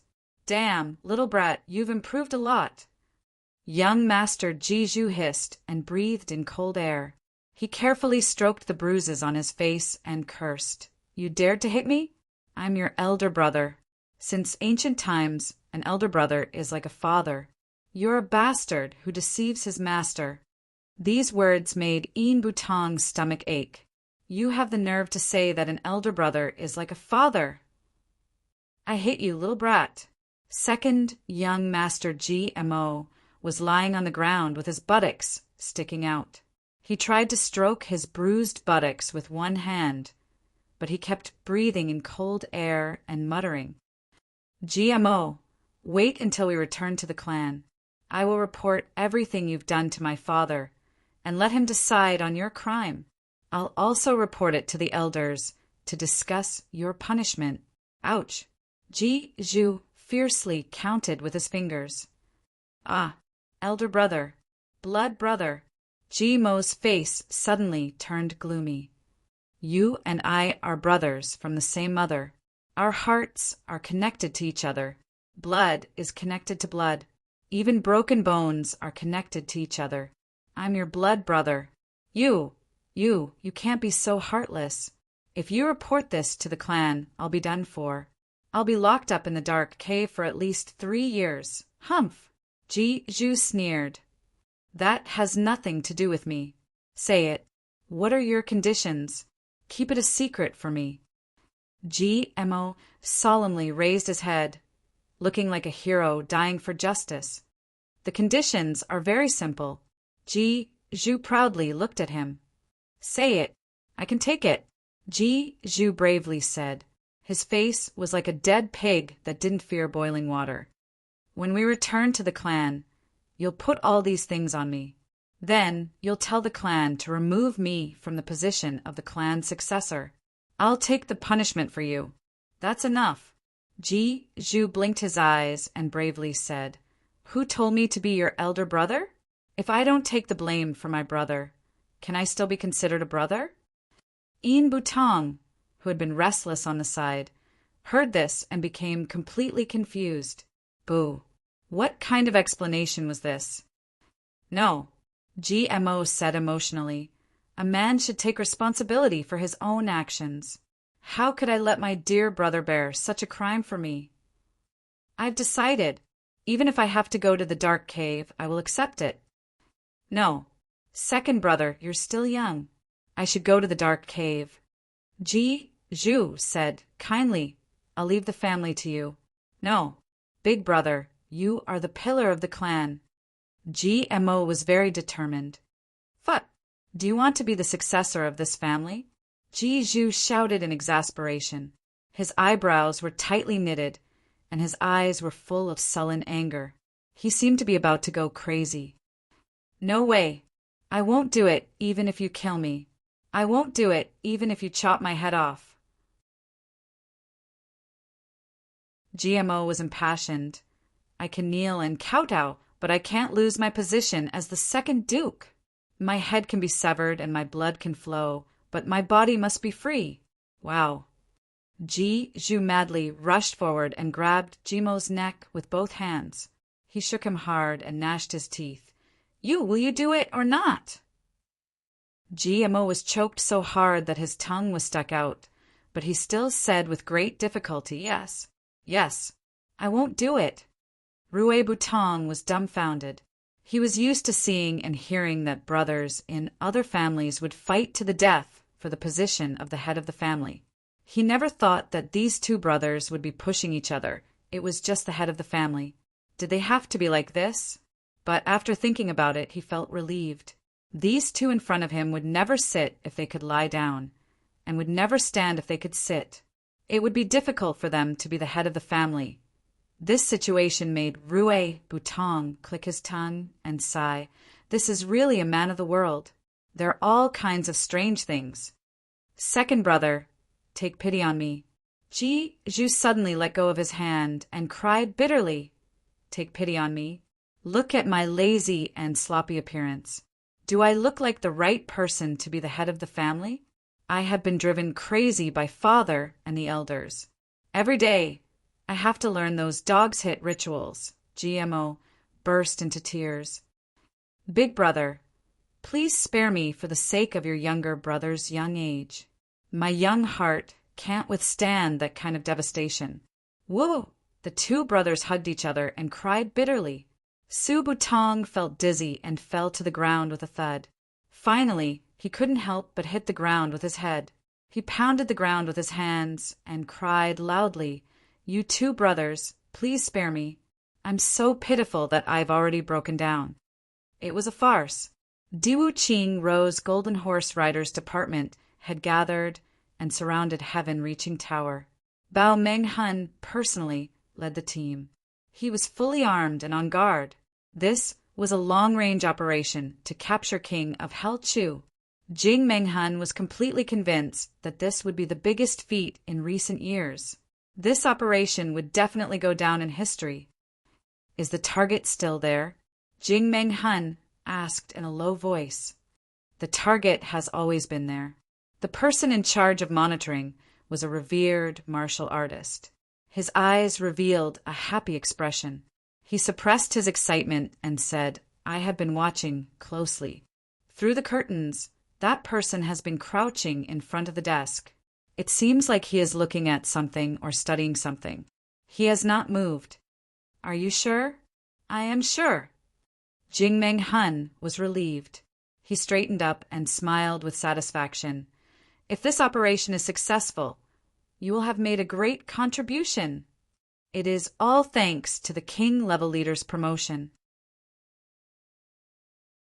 The revered martial artist smiled and saluted. He felt as if his whole body was as light as a feather. It was as if he was riding the clouds. All teams, pay attention. Jing Meng Hun's eyes flashed with lightning. His extremely sharp gaze flashed across the faces of his subordinates. He said coldly, "This operation is of great importance. There must be no mistakes. This could affect Great Zhao's hegemony. Prime Minister Diwu's grand blueprint to unify the world. Do you understand? Is it really that serious?" A revered martial artist asked suspiciously, "I am not afraid to tell you that the person in this room—" Jing Meng Hun was full of apprehension as he pointed at the window. He lowered his voice, but it made people feel even more awe-inspiring. "It is King of Hell Chu! King of Hell Chu!" Everyone turned pale with fright. Some people couldn't help but shout out loud. Too shocking. Too unexpected. Too. It turned out to be King of Hell Chu. Ah. Jing Meng Hun quickly covered the mouth of the martial great master, who was about to shout. Then he slapped him repeatedly. He cursed in a very low voice. "Motherfucker! What are you shouting for? What if we alert the enemy?" That martial great master's mouth was covered. His head was swaying left and right due to the impact. His hair was scattered all over the place. It looked like an underwater algae that had encountered a tsunami. Jing Meng Hun loosened his grip. Then he spat out a mouthful of blood and 3 teeth. He excitedly asked, "Is it really King of Hell Chu?" Jing Meng Hun looked at him with contempt. He then looked at the others and scolded, "Look at your useless faces. We have only caught one person. Is it worth being so excited? Haven't we caught a lot of people?" Everyone nodded like chickens pecking at rice. However, they couldn't hide the excitement in their eyes. "King of Hell Chu must be. King of Hell Chu," Jing Meng Hun was scolding them. However, he had always been as calm as ice and snow. He was a veteran of Jianghu. But he couldn't help but be so excited that his face turned red. "This is really King of Hell Chu." Jing Meng Hun secretly swallowed a mouthful of saliva and said, "Pay attention. Listen to my orders." "Yes. Team 1, 2, 3. Jing Meng Hun's voice was low and urgent. It was full of oppressive feeling, as if a storm was about to come. Yes, everyone was in high spirits. "Strictly seal every intersection. Once the operation begins, even if it's a rat, we can't let it get out." "Understood." Team 4, 5, 6. "Yes. Strictly seal the sky. Even if it's a fly, don't let it fly out." "Understood." Team 7, 8, 6. "Yes. Unified support." "Understood." Wu Tian. "Yes." Yin Wu Tian took a step forward. His eyes were full of the pleasure of revenge. King of Hell Chu had crippled his elder brother Yin Wu Fa. This was an irreconcilable blood feud. Now the time for revenge had finally come. "You will personally lead your troops to attack from the windows." "Understood." "The rest of the troops will follow me through the main entrance." "Yes." Jing Meng Hun's commanding ability was undeniable. His leadership ability was also remarkable. Everything was arranged properly. Everyone was in place. Everything was ready. Jing Meng Hun felt his heartbeat accelerate. Everyone could feel their heartbeats quickening. Their hearts were beating so fiercely that it seemed as if they would jump out of their chests. Their breathing was rapid. It was as if they were old virgins who had just entered the bridal chamber. They had discovered the incomparably beautiful body of the bride. Some people couldn't help but swallow a mouthful of saliva. Everyone was waiting for the opportunity to attack. They were anxiously looking at Jing Meng Hun. They were waiting for him to wave his hand. Time seemed to freeze at this moment. It was motionless. It was so. Finally, all the troops arrived at their designated positions. Jing Meng Hun's eyes suddenly lit up. Everyone held their breaths. Jing Meng Hun slowly raised his right hand. Everyone's heart suddenly jumped to their throats. The next moment, Jing Meng Hun fiercely waved his hand. His voice was low, but it seemed to affect everyone's soul. Everyone felt dizzy at the same time. Yes, move. Jing Meng Hun's head shook as he said these two words. However, no one noticed King-level leader Jing's excitement. The moment King-level leader Jing uttered these words, a shadow shot out like a sharp arrow. His agility and speed had definitely exceeded their highest level. At this moment, almost everyone had a breakthrough at the same time. That kind of excitement. This operation would be the most perfect operation since the establishment of Golden Horse Riders Department. Arrest King of Hell Chu. Jing Meng Hun's body swept out like lightning. He took the lead in front. A wisp of green smoke swept across a distance of several hundred feet. He then turned into a formless ghost and entered heaven-reaching tower. In the next moment, like a wisp of moving smoke, he had already silently leaped up the stairs. Shwa, shwa, shwa. Finally, they arrived.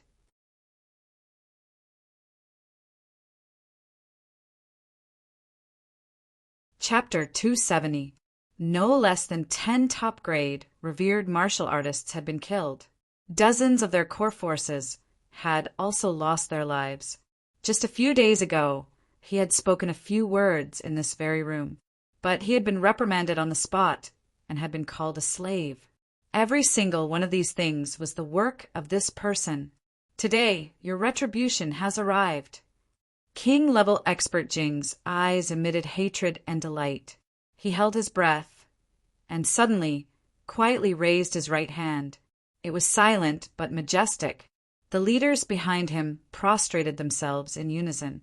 Finally, a sound was heard from the direction of the window. It was the sound of Yin Wu Tian breaking the window stem. Yin Wu Tian had already made his move. Jing Meng Hun didn't hesitate any longer. He raised his leg and kicked the door with the force of a thunderbolt. The door was smashed into pieces with a loud bang. The door was smashed into pieces. Jing Meng Hun immediately strode into the room. He then shouted in an awe-inspiring manner, "King of Hell Chu, surrender without a fight." Ha ha ha. The fragments of the wooden door scattered everywhere. Time and space seemed to have become mottled at this moment. They couldn't see anything clearly. They could only see a tall and straight figure on the opposite side. He had also adopted a fighting posture. The two palms collided with a loud bang. The person on the opposite side suddenly exclaimed, "Big brother! It's me!" "Yin Wu Tian!" Jing Meng Hun shouted angrily. He rolled up his sleeves, and the fragments scattered in the air flew away like a whirlwind. The view of the room suddenly became clear. The experts of the Golden Horse Riders Department came out of the window behind Jing Meng Hun and in front of him. They were emitting murderous auras as they entered the room. Jing Meng Hun opened his eyes wide. He was dumbstruck as he looked in front of him. Everyone who had entered the room maintained the same posture. They were dumbstruck as they looked in one direction. Over there was a desk and a chair. On the chair, there was a quilt rolled up and placed on top of it. The top of the quilt was tied tightly with a piece of rope, creating a position similar to the neck. She was sitting on the chair in a contemplative posture. Apart from this, there was no one else. Jing Meng Hun turned his neck in a daze. Then he suddenly stretched out his hand and grabbed a guy near the door. He fiercely asked, "Where is he?" This pitiful, revered martial artist, who was rolling his eyes, was the one in charge of monitoring. This is clearly. Aye. The pitiful Wu Zun's eyes were filled with fear. He was on the verge of breaking down. With a long face, he asked blankly, "Where is he?" "I'm always asking you." Jing Meng Hun swung his hand and slapped the revered martial artist's head with a loud bang sound. The revered martial artist's head was violently thrown backwards. He spat out a mouthful of blood, and several of his teeth fell to the ground with a ding-ding sound. Then he passed out. He fainted at the right time. He avoided answering the question, although he couldn't answer it anyway. Trash! Jing Meng Hun threw him to the ground, and cursed angrily. "There is a letter here." Yin Wu Tian stood on one side with a gloomy and cold complexion. This was an ordinary letter. On the cover it was written, "To Diwu Qingro. Chu Yang pays his respects. Chu Yang! Chu Yang!" Jing Meng Hun's blood rushed to his head. He stared fixedly at the letter. "It's really King of Hell Chu!" At this moment, a cold voice said, "King level leader Jing, could it be that my heaven-reaching tower offended you? You actually smashed this place to pieces. Is your hatred very strong?" Jing Meng Hun suddenly turned his head and saw a fat man standing in the direction of the doorway. He was coldly looking at him. His usual amiable attitude was gone, replaced by a rage that was brewing in his heart. "Heaven-reaching Tower's shopkeeper, Du Fa Kai. Cabinet Du. Your door did not offend me, but your heaven-reaching tower is hiding a spy from Iron Cloud. Moreover, it is our life and death feud." Jing Meng Hun said gloomily, "Shopkeeper Du, you need to give me an explanation for this matter."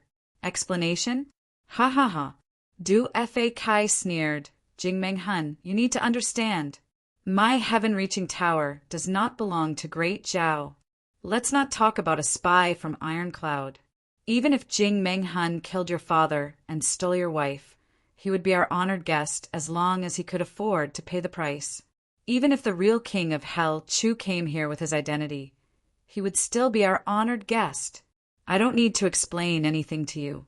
On the contrary, my heaven-reaching tower needs an explanation from you, King level leader Jing. Even Golden Horse Riders Department cannot cause trouble at my heaven-reaching tower." Du Fa Kai said gloomily, "Even your lord, Du Qingro, cannot." Du Fa Kai's eyes emitted a cold light, but he calmly looked at Jing Meng Hun. Jing Meng Hun's face instantly turned ugly. He suddenly realized that the person in front of him was not someone to be trifled with. This person was not someone who could be easily bullied. This was a person from Dark Bamboo, the biggest dark power in the lower heavens. If they really had a falling out and angered Jun Shizhu, that crazy woman would not mind bringing the underworld of the lower three heavens to the lower three heavens to gain experience. As the master of the dark side, Dark Bamboo only retained some respect for the rules, but in other aspects he completely ignored the restrictions of the rules. Therefore, only Dark Bamboo's forces could come to the lower three heavens to make money. The reason was simple. Who had ever seen an underworld really abide by the law? Fortunately, they were only making money. If they were to do something else, it would be unbearable. Diwu Qingro was currently waiting at the mansion. Opposite him was Gao Sheng. Since the major clans of the lower three heavens came to the province, Gao Sheng began to live in seclusion. Even if he had to go out, he would wear a veil. Even his subordinates would cover their faces. They did not want anyone to recognize them. Young Master Gao had a misgivings. This misgivings was Gao Sheng's nightmare. Although this nightmare had not appeared yet, Gao Sheng did not dare to be careless. What a sin! Gao Sheng lamented countless times in his heart. Every time he thought of that Miss Huyen, he felt as if he had eaten a fly. That kind of feeling did not need to be mentioned. Prime Minister, in your opinion, what are the chances of capturing that King of Hell Chu? Gao Sheng asked. Right now, I can only say that fake Duke Chu. I cannot say King of Hell Chu. Fifth Prince looked at the book and said in a gentle and warm voice, "Anything can happen before King-level expert Jing returns." With such a meticulous plan and a thunderous operation, does Prime Minister think that there will be an accident? Gao Sheng asked in astonishment. In his heart, this operation was absolutely foolproof. King of Hell Chu would not be able to escape. Before you do anything, do your best and do your best to do it in the best way possible. At the same time, you have to minimize the joy and sorrow of being on the verge of success. Try your best to think about the obstacles you might encounter. Diwu Qing's gaze was profound. Only then can you reap one surprise after another. Even if it is a predicted success, it can still give you a pleasant sense of accomplishment. Any complacency and self-confidence can lead to a crushing defeat. Moreover, with that kind of mentality, a crushing defeat will have a huge impact on your mind. Diwu Qingro looked at Gao Sheng and said, "Gao Sheng, you must remember this." Gao Sheng pondered deeply over these words and nodded. Since ancient times, how many heroes and generals have suffered setbacks when they were about to succeed? In the eyes of the later generations, under that kind of strength, even if they suffered a setback, they would not be destroyed. However, the bizarre affairs of the world are hard to predict. Often, the general would be unable to recover after that setback. His army would be defeated like a mountain nephew, and thus lead to the defeat of the entire war. Do you know why? Too much expectation? Is it because of the heart's devil? Gao Sheng asked in confusion. Yes and no, Diwu Qingro said. It is because they have lost to themselves. He was already preparing to celebrate when he launched the attack that he thought would decide the outcome of the battle. But a failure at this moment was the most fatal. Before this, a person would not be defeated by thousands of failures. But at this time he would be utterly defeated. Therefore, there have been many war cases since ancient times. Later generations have studied them, but they are still puzzled, because no matter how you look at it, they should not have failed. But they failed. Military researchers and strategists call it a mystery. But this matter is only one thing. The general's heart was in chaos. His heart was defeated. So, any decision he made at that time was wrong. Failure was inevitable. I don't want to fail at this time, Diwu Qingro said casually, so I never think about what happens after the victory. I understand, Gao Sheng said in a heartfelt and sincere manner. When one was about to succeed, it was the time when everyone was the most excited. If they suffer setbacks at that time, what Diwu Qingro said was the most difficult thing, to grasp one's own mentality. You will still be able to move unhindered in the three heavens in the future. This is especially important for your mentality. Diwu Qingro sincerely taught. Yes. At this time, a servant came in and reported, Prime Minister, Chief Steward Lu of the palace has come with an imperial edict. Imperial edict? Diwu Qingro frowned slightly. This was a very distant word. Ever since His Majesty had trusted him, he had been suspicious, he had been on guard, and then he hated him. He had never received an imperial edict. Why did the imperial edict come at this time? Let him in, Diwu Qingro said. Not long after, Chief Steward Lu Rinjia walked in with a white and fat body. His face was full of dissatisfaction. To receive an imperial edict, one had to burn incense and set up an incense table in the main hall. The whole family, young and old, would welcome the imperial edict. They would kneel 3 times, kowtow, and greet the emperor. Now, Diwu Qingro was actually receiving an imperial edict in the study room. Chief Steward Lu was not happy.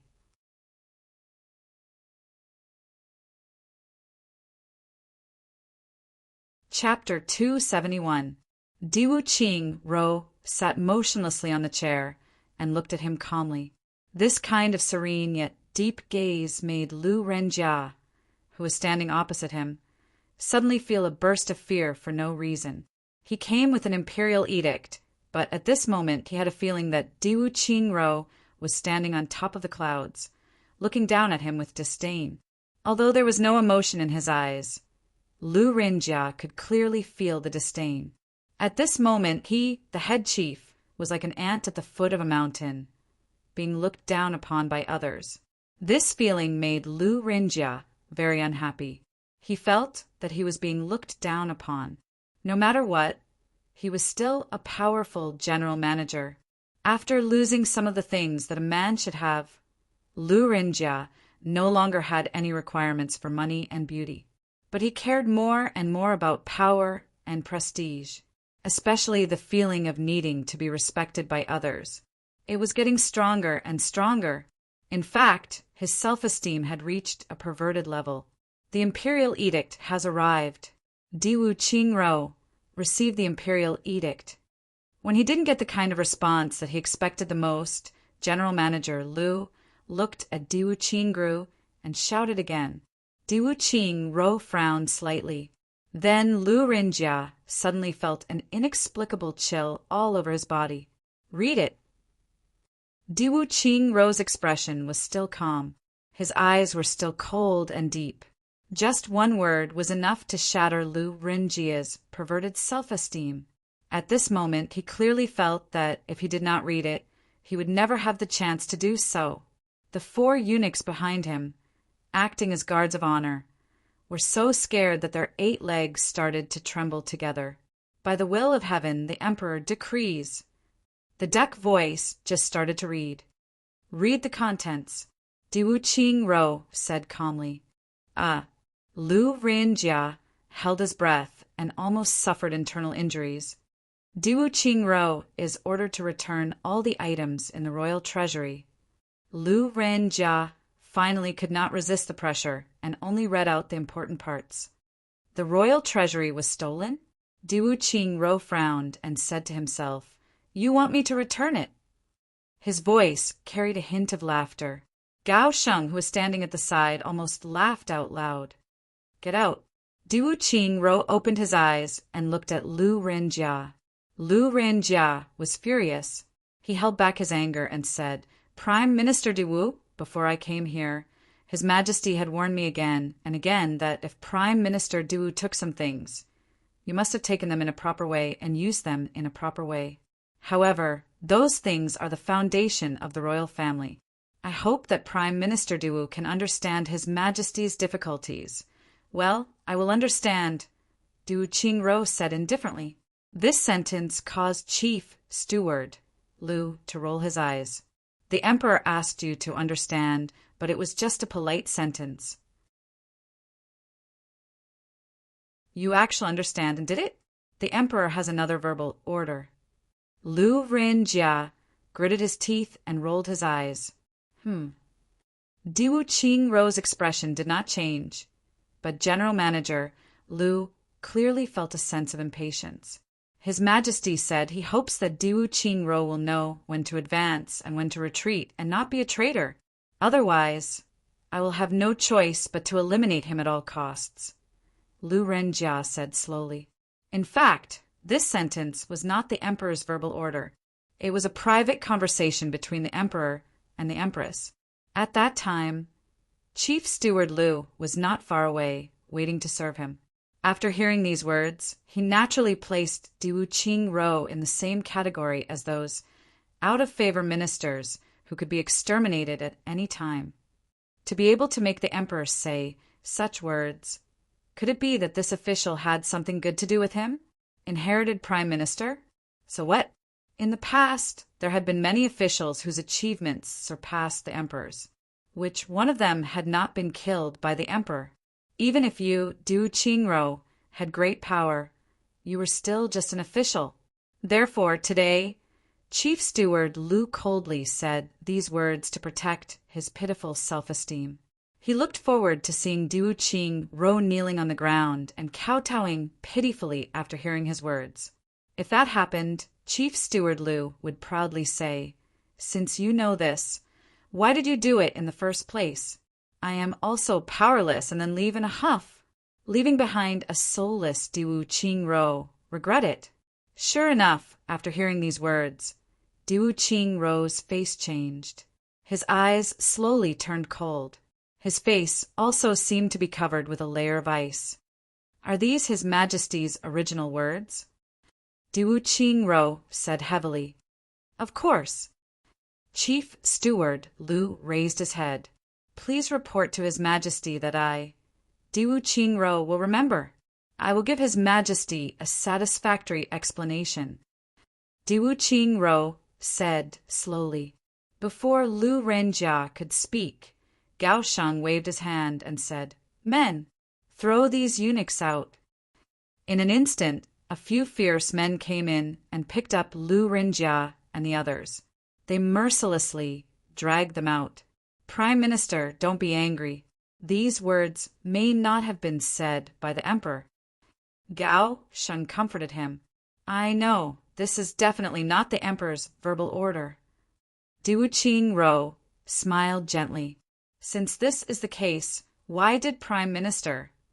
Although this is not the emperor's verbal order, the emperor must have said this. Du Qing said slowly. Gao Shun was speechless. The emperor had said this before, so it was inevitable. There is no smoke without fire. Lu Renjia was a eunuch. Even if he had the guts, he would not dare to fabricate the emperor's verbal order. Now, since he was able to say such words, it must have been said by the emperor. The conflict between the royal family and Du Qing had been going on for a long time. But the two sides had never completely fallen out with each other. The royal family hated Du Qing. They could not wait to tear Du Qing into pieces. But they also knew that Great Zhao could not do without Du Qing. Everyone was well aware that Great Zhao wanted the country to be stable forever. It wanted glory and wealth to rule the world. But Du Qing wanted to unify the world and establish an unparalleled hegemony. It seemed like they had the same goal, but it was not the same. People like Du Qing were fighting for their ideals and ambitions. His lifelong ambition was to unify the world with his own hands and with his own wisdom. Du Qing did not care about power. Power was only a tool to achieve his goals. Therefore, it could be said that both sides were taking what they needed. Du Qing was now in power. If he wanted to usurp the throne, he would have succeeded, but he did not. This was an invisible hint. You can be the emperor, and I can be the prime minister. You can enjoy your glory and wealth, and I can fight for my country. As for who this country belongs to, I don't care. I only want the pleasure of conquering the world. This was a silent communication. But this kind of communication, this kind of minister, no matter how powerful, would not be liked by the emperor. But the emperor of Great Zhao could only accept it. Although he was sullen to a certain extent, he could only endure it. Originally, this situation would continue, no matter who won or lost. It would continue until the end of the war. This was the history of Great Zhao. It was destined to be history. But now, because of a eunuch who delivered the decree, because of this eunuch's abnormal self-esteem, this originally smooth development of history took a strange turn. Because once the sentence came out, Du Qing and the royal family had no room to maneuver. Especially, behind this eunuch, there were 4 young eunuchs. Next to Du Qing there was Gao Shun. If it was an ordinary person, Du Qing could kill them all to silence them. This situation could still continue, but he could not kill Gao Shun. Since he could not kill Gao Shun, killing this Wu Hua eunuch would make him look cowardly. But if he let them go, the conflict would intensify. Whether the national treasury was stolen or not was no longer important. What was important was the power struggle of Great Zhao. Just like this, the curtains were magnificently opened by an insignificant person with a disfigured body. History was full of coincidences, and it was so dramatic. Who said that insignificant people could not change history? Chief Steward Lu did it. With the identity of a eunuch, he could control the world with just one sentence. He could be said to be the most powerful eunuch in history. It could be imagined that no matter how things would develop in the future, no matter if Chief Steward Lu would be able to live past today, no matter if he would be able to see the sun tomorrow, and no matter who the final hero of the continent war would be, the great name of this illusory night phoenix was destined to leave behind a thick and heavy mark in the history of the heavenly layer. The national treasury was stolen. Du Qing's eyes slowly became sharp. In one night, from the beginning of the chaos to the retreat of the big dukes, it was not more than 20 hours. And in these 20 hours, Golden Horse Rider's department was watching the periphery. There was absolutely no one who left the royal palace with any large items. Not even a small package was taken out of the palace. The time was too short. It was absolutely impossible to steal the national treasury in this period of time. But now the national treasury is empty, and I have to return it. Diwu Qingro sneered. Moreover, there was even a sentence about getting rid of this person at all costs. Ha ha ha. Diwu Qingro smiled gently, but this smile made Gao Xing shudder at the side. Diwu Qingro's words revealed a lot of things. But in short, there was only one conclusion. The royal family of Great Zhao could no longer tolerate Diwu Qingro's monopoly and wanted to take action. How could Diwu Qingro be the kind of person who would take a beating without fighting back? Diwu Qingro's habit had always been to strike first to gain the upper hand. But is the county really stupid to this extent? This was the only thing Gao Sheng could not understand. The stupidity of the royal family is far beyond anyone's imagination. Diwu Qingro's words immediately closed the coffin. From this moment on, there was no turning back. Jing Menghun did not catch King of Helchu, but returned to the Gongxiang Manor with a letter and a large amount of money. Content 1. Today, I owe Heaven-Reaching Tower 100,000 silver taels for the loss of goods. Content 2. Today, I owe Heaven-Reaching Tower 100,000 silver taels for the loss of reputation. Content 3. This is the certificate. Signer, Diwu Qingro. Signer, Jing Menghun.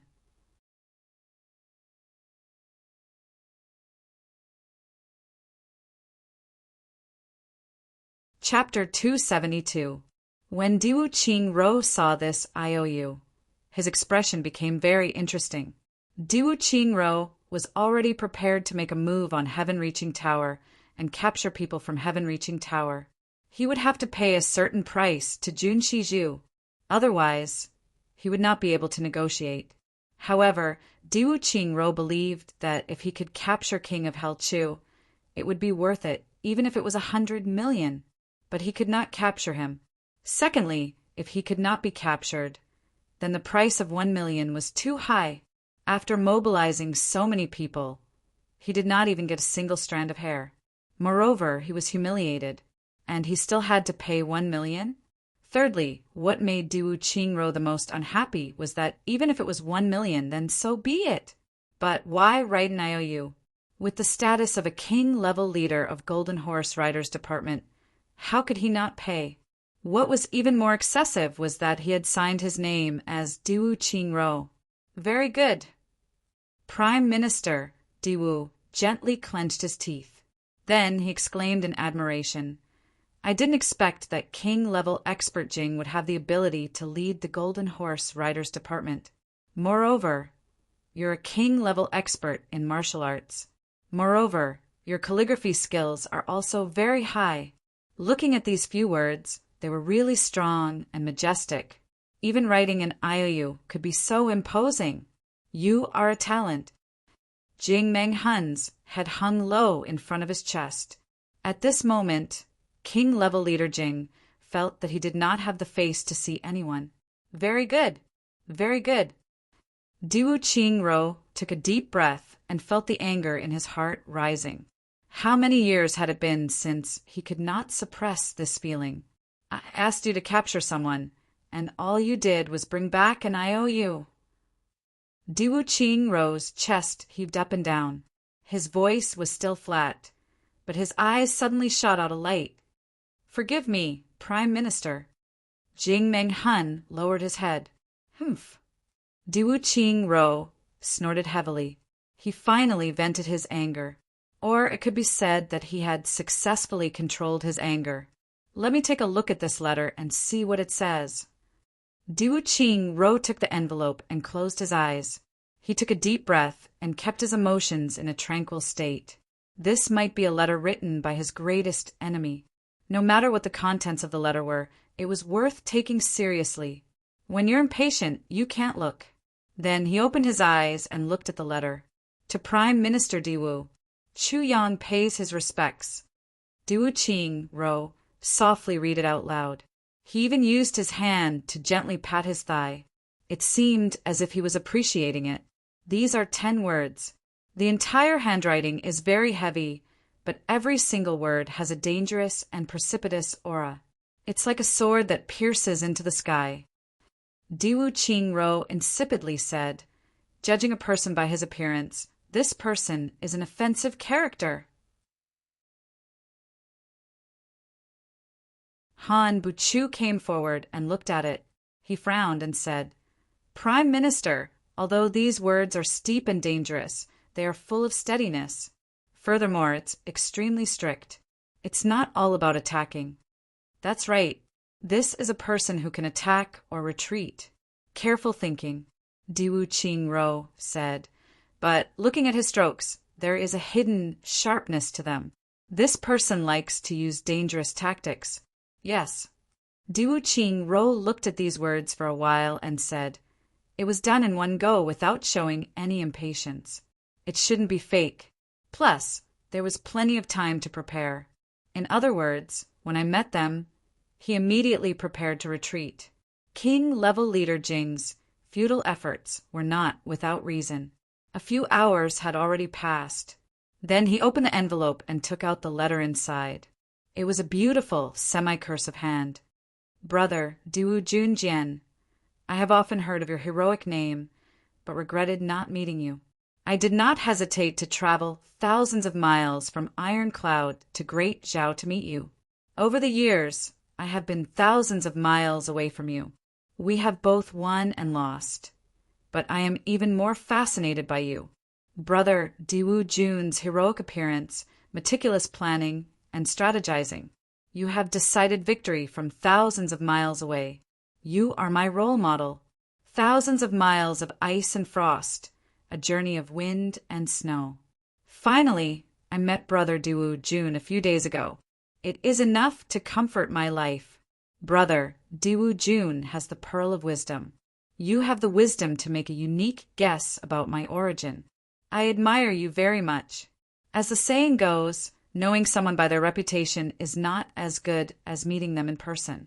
But I say that meeting is even better than knowing someone by their reputation. The matters of Great Zhao have come to an end. I left in a hurry, terrified. If I was one step late, I am afraid I would have been imprisoned. I left in a hurry, but the feelings are long. Great Zhao's magnificence and beauty, and Great Zhao's magnificence are all in my heart. In the future, I will drink with you and get drunk. The heroes of the world are only Brother Diwu Jun and me. In the future, when I am on the battlefield, I will remember Brother Diwu Jun's kindness today. I will remember to repay you. I am young and have been nicknamed King of Hell. I am terrified. I only hope that in this life, I will not let down Brother Diwu Jun's head. Only then will I live up to the name of King of Hell. We have parted for thousands of miles. When we meet again, it is already the end of the yellow flower. I will see you again when I become a prisoner. You do not have to send me off. Great Zhao is in ruins. Please forgive me. Everyone has their own master. I am in Jianghu. Those who walk different paths cannot work together. Only life and death. Respectfully, Brother Chuyang. That was all there was to the letter. When Diwu Qingro read the letter, his face was full of smiles. His voice was unprecedentedly clear. When he read it aloud, his voice shook the small courtyard. What an arrogant king of Hell Chu! The veins on Jing Meng Hun's forehead bulged. He punched his own thigh and gritted his teeth. Han Buchu frowned. Chunyin, he pondered. Gao Sheng looked pensive. What do you think of this letter?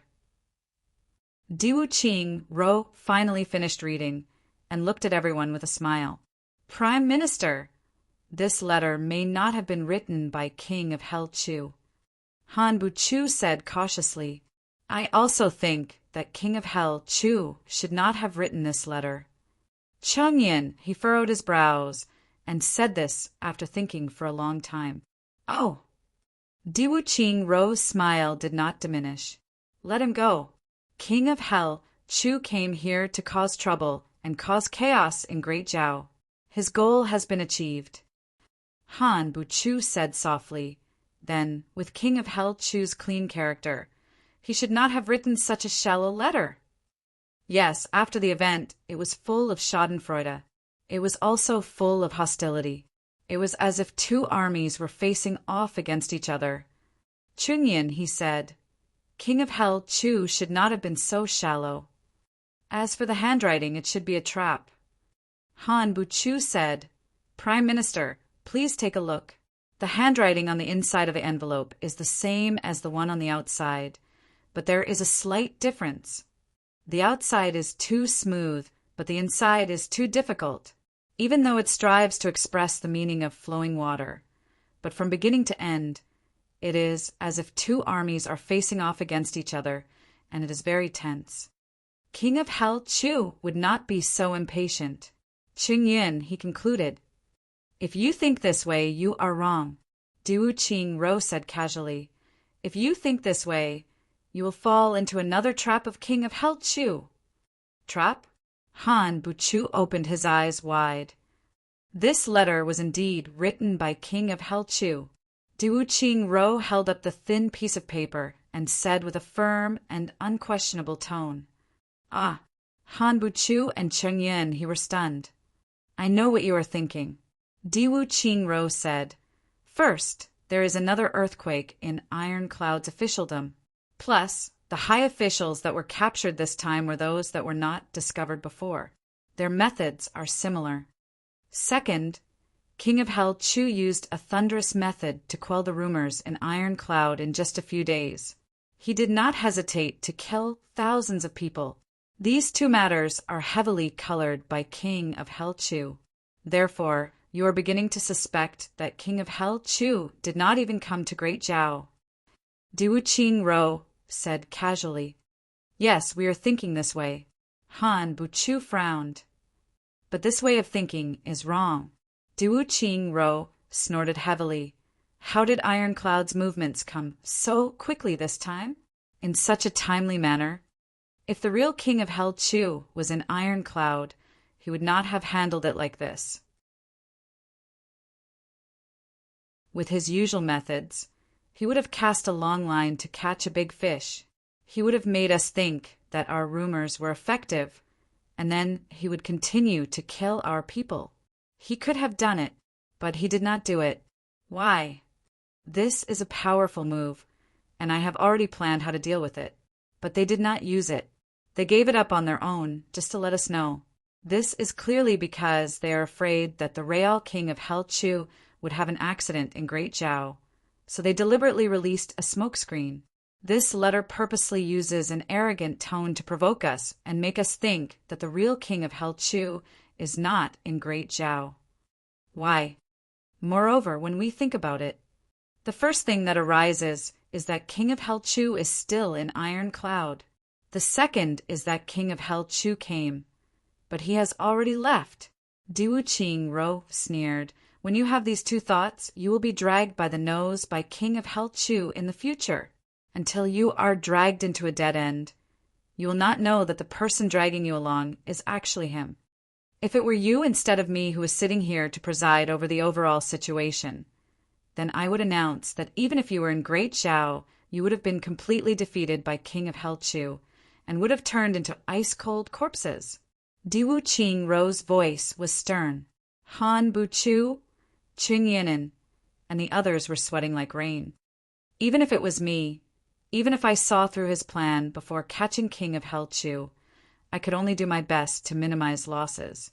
It is impossible to completely avoid losses. Send this letter to my bedroom. Diwu Qing Ro said softly, I want to carefully study King of Hell Chu's handwriting. You should know that this is the only handwriting of King of Hell Chu that has ever been circulated outside. For us, this 100-something is priceless. Yes, Golden Horse Riders Department continue to organize the evacuation. Evacuate some important things first. Yes.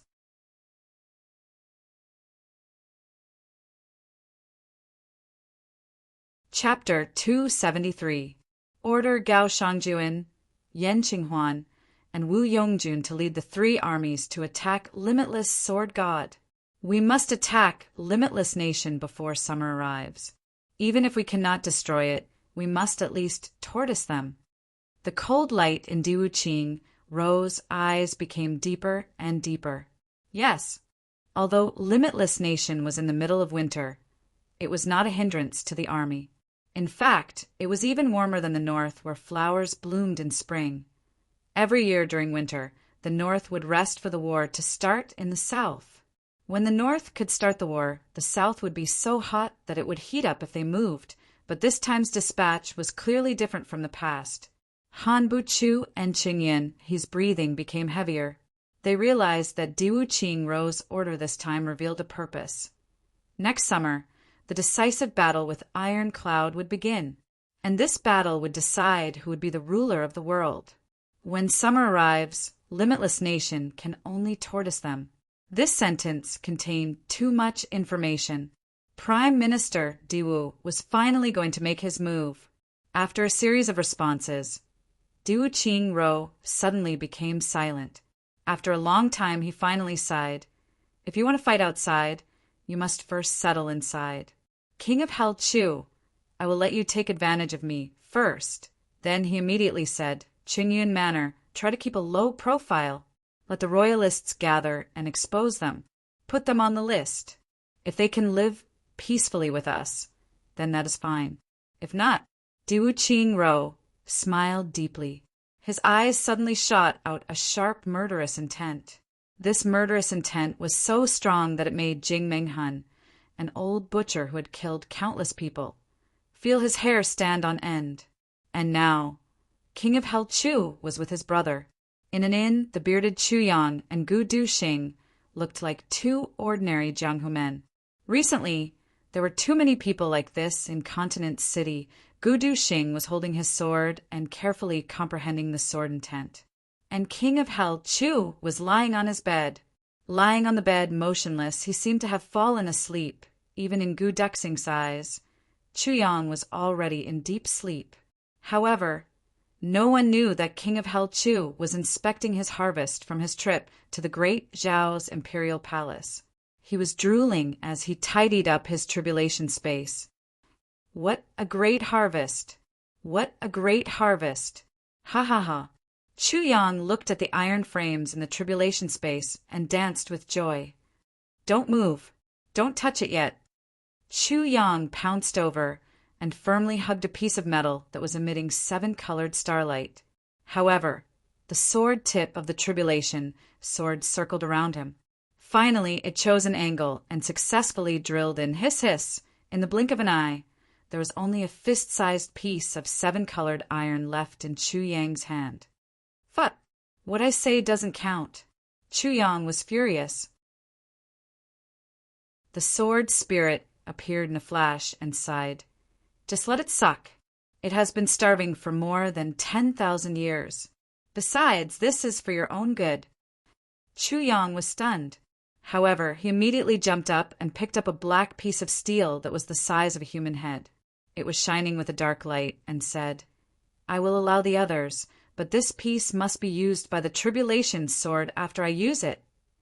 Nightmare steel? The sword spirit had no choice but to greet the sword point.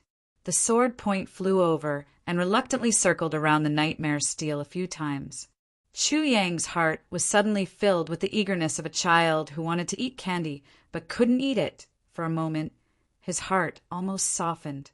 However, he finally held back and said resolutely, This is of great use. I must use it now. After I use it, there should be more than half left. At that time, you can suck it however you want. I don't care if you suck it into dregs, but you must keep it for me now. Seeing that Chu Yang was so determined, the sword point could only give up. Hey, has the heavy pill formed yet? Chu Yang remembered that in the great Zhao's imperial palace, there were only 2 large warehouses filled with precious medicinal herbs. Now, they were completely empty. Obviously, they had been absorbed by the tribulation sword. If it was an ordinary pill, a heavy pill that can revive the dead, there are already 3 of them now. The sword spirit said unhurriedly, although there are many medicinal herbs in the great Zhao's imperial palace, there are no treasures that belong to the category of great elixirs. Therefore, the materials for a heavy pill that can really cure any injury are still insufficient. The sword spirit said slowly, only the catalyst is missing. Any kind of great elixir will be able to complete the heavy pill. Then, can this ordinary heavy pill treat Emo Qingwu's injury? Chu Yang asked. No. The sword spirit answered very straightforwardly, almost making Chu Yang faint. With such a huge amount of elixirs, it can't even form a heavy pill. Can 100,000 pounds of grass become a Lingji mushroom? The sword spirit asked disdainfully. Chu Yang was speechless. Piles of gold and silver were decreasing at a speed visible to the naked eye. If these gold and silver were thrown out, it would be enough to equip an army of 5 million people. But now they were all turned into dust by the tribulation sword point. Finally, the tribulation sword spirit stopped. The sword spirit smiled with relief and said, Gold and silver can basically be declared. From now on, there is no need. Chu Yang's eyes widened, looking at the small gold and 2 silver ingots left from the mountain-like pile of gold and silver. His hands and feet trembled for a while, and he asked in a trembling voice, The other metals, do they also need this much? Cough, cough. It should be more or less. The sword spirit also seemed to feel embarrassed. He coughed twice and said, There are also some things other than metals. For example, medicine, souls, flesh, and blood. Chu Yang fell to the ground and roared in agony, Kill me! Suddenly, tears poured out like a fountain. They all say that he is a prodigal and a prodigal. This is directly a prodigal. No, this is a prodigal continent. Cough, cough, a continent. I'm afraid it's not enough. The sword spirit said reservedly. Chu Yang finally broke down after the tribulation sword swallowed a large amount of resources. The sword tip in his dantian had already turned pale gold, and the sword tip had also turned into a silver color mixed with pale gold sparkling. Chu Yang was very worried. If this went on, would his stomach become a luminous object, like a lamp in the dark night? Chu Yang's worry did not become a reality. In fact, only he could see the tribulation sword in his dantian. Of course, among so many things stolen, there were many things that the tribulation sword didn't need. Naturally, the leftover trash after the tribulation sword chose became the benefits of the tribulation sword master, King of Hell Chu. This included several divine weapons that had already taken shape, a large number of famous calligraphy and paintings, many martial arts manuals, and many works of art. There were also hundreds of erotic pictures, looking at the dazzling array of erotic pictures in different poses. King of Hell Chu was stunned. I can't take it anymore. So, King of Hell Chu came out with a whoosh. Gu Duxing was comprehending the sword intent when he saw Boss Chu sit up straight from the bed like a zombie. He couldn't help but be shocked. Duxing, there are a few books you need to read. Chu Yang touched under his, and a few books with yellowed pages appeared in his hands. They were obviously old books. What books? Gu Duxing was very strange. It was enough to cultivate the sword. Why did he need to read books? Besides, when did you hide so many books under your butt? Why didn't I see them? Taking a look, his hands trembled. On sword cultivation. Sword energy nourishes my thoughts. On the 5 realms of sword, sword of the king, sword of killing, sword of sentiments, Gu Duxing read one book after another. The light in his eyes became more and more violent, and his hands trembled more and more. The authors of these books didn't necessarily have a high cultivation level, but they were filled with wonderful ideas. Moreover, they were all the painstaking efforts of their predecessors. One of them was actually the last realization of a sword scholar before his death. These books were condensed from the lives and time of countless predecessors. For Gu Duxing's current sword cultivation, it was tantamount to pointing out a bright path. Perhaps after he became a sword king, these books would not be of much use to him. But the current Gu Duxing was most in need of these things. Where did these come from? Gu Duxing clenched these books tightly, his face flushed red. It doesn't matter where they came from, as long as there is something to read. Chu Yang said lazily, coming to Great Zhao once, "You should at least have some harvest." This harvest is really not small. Gu Duxing hurriedly took a few breaths. Chu Yang smiled in his heart. Really not small? This is nothing. I even prepared a set for GMO, Dong Wushang, Luo Kudi, Miao Butong, and the others. Besides, there is also the entire treasury of the Great Zhao Palace. There are many good things. In this matter, Chu Yang's only dissatisfaction was that there was still no way to treat Mo Qingwu's injury. However, there was finally a ray of hope. He only lacked the catalyst. He only needed a rare treasure like a rare herb, and the heavy pill would be formed immediately. This news was quite comforting to Chu Yang. Besides, having 3 more heavy pills was equivalent to having 3 more lives. Whether it was his own or his brother's, it was a guarantee. Gu Duxing practiced his sword even more desperately. First, the Gu brothers died. Even though it was not his doing, it was Chu Yang's doing. Gu Duxing felt that this was no different from him doing it himself. Since it was his brother's doing, he had to shoulder it. Moreover, Chu Yang's main purpose in doing this was for himself. If not for him, no matter what happened to Gu Yenyang and Gu Yenyu, what did it have to do with Chu Yang? Why did Chu Yang have to personally take the risk to kill the two? Therefore, Gu Duxing was waiting to shoulder this responsibility. Even though he did not say it, Gu Duxing would never shirk his responsibility. The Gu brothers died, and the Gu clan would soon summon him back. At that time, what should he do? Also, Chu Yang had created such a convenient cultivation environment for him. If he did not advance quickly, who would he be worthy of? Sister Xiao Miao, would she come out early? If she came out and found out that one of her brothers had died an unnatural death, even if they were not on good terms, would she be upset? It was night time again. This city was destined to not be peaceful. Finally, on this night, it was the most tragic night in history. A sword light, like the dark moon of the netherworld, faced the bright moon in the sky and shot up to the sky. Moonlight sword.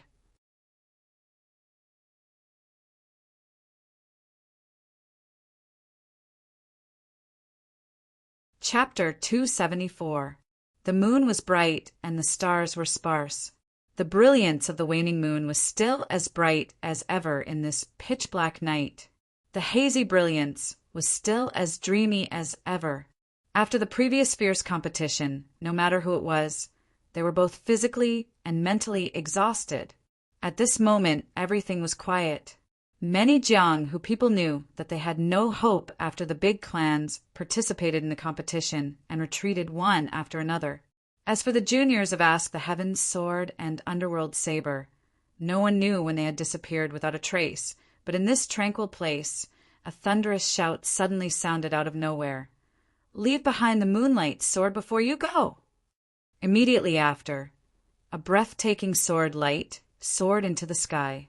A person leaped through the roof at lightning speed and fled at lightning speed. Behind him was another person who was also chasing after him with his sword light.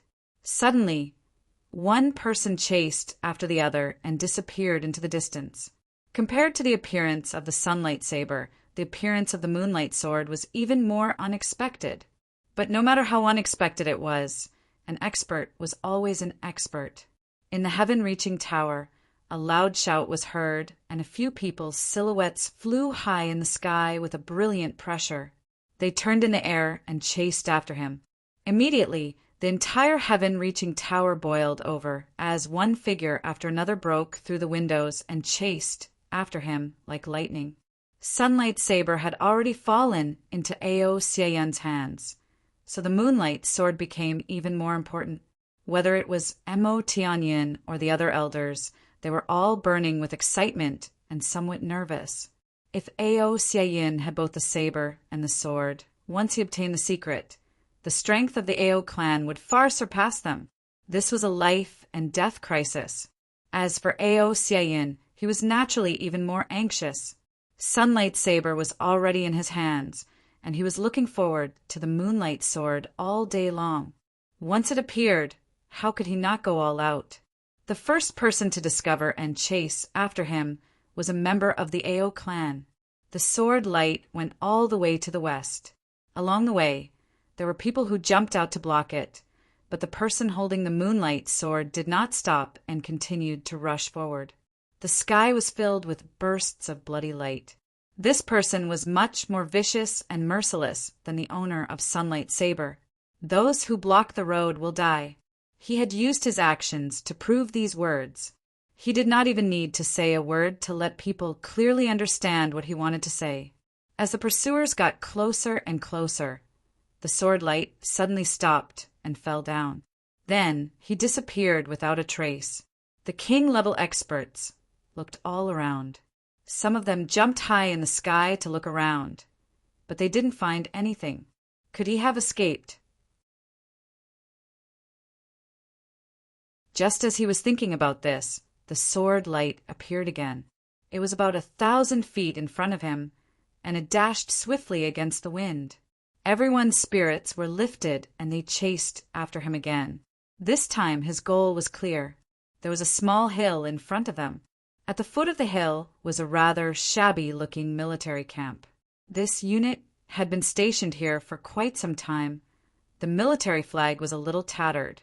Even those who saw it would only think that it was an ordinary military camp.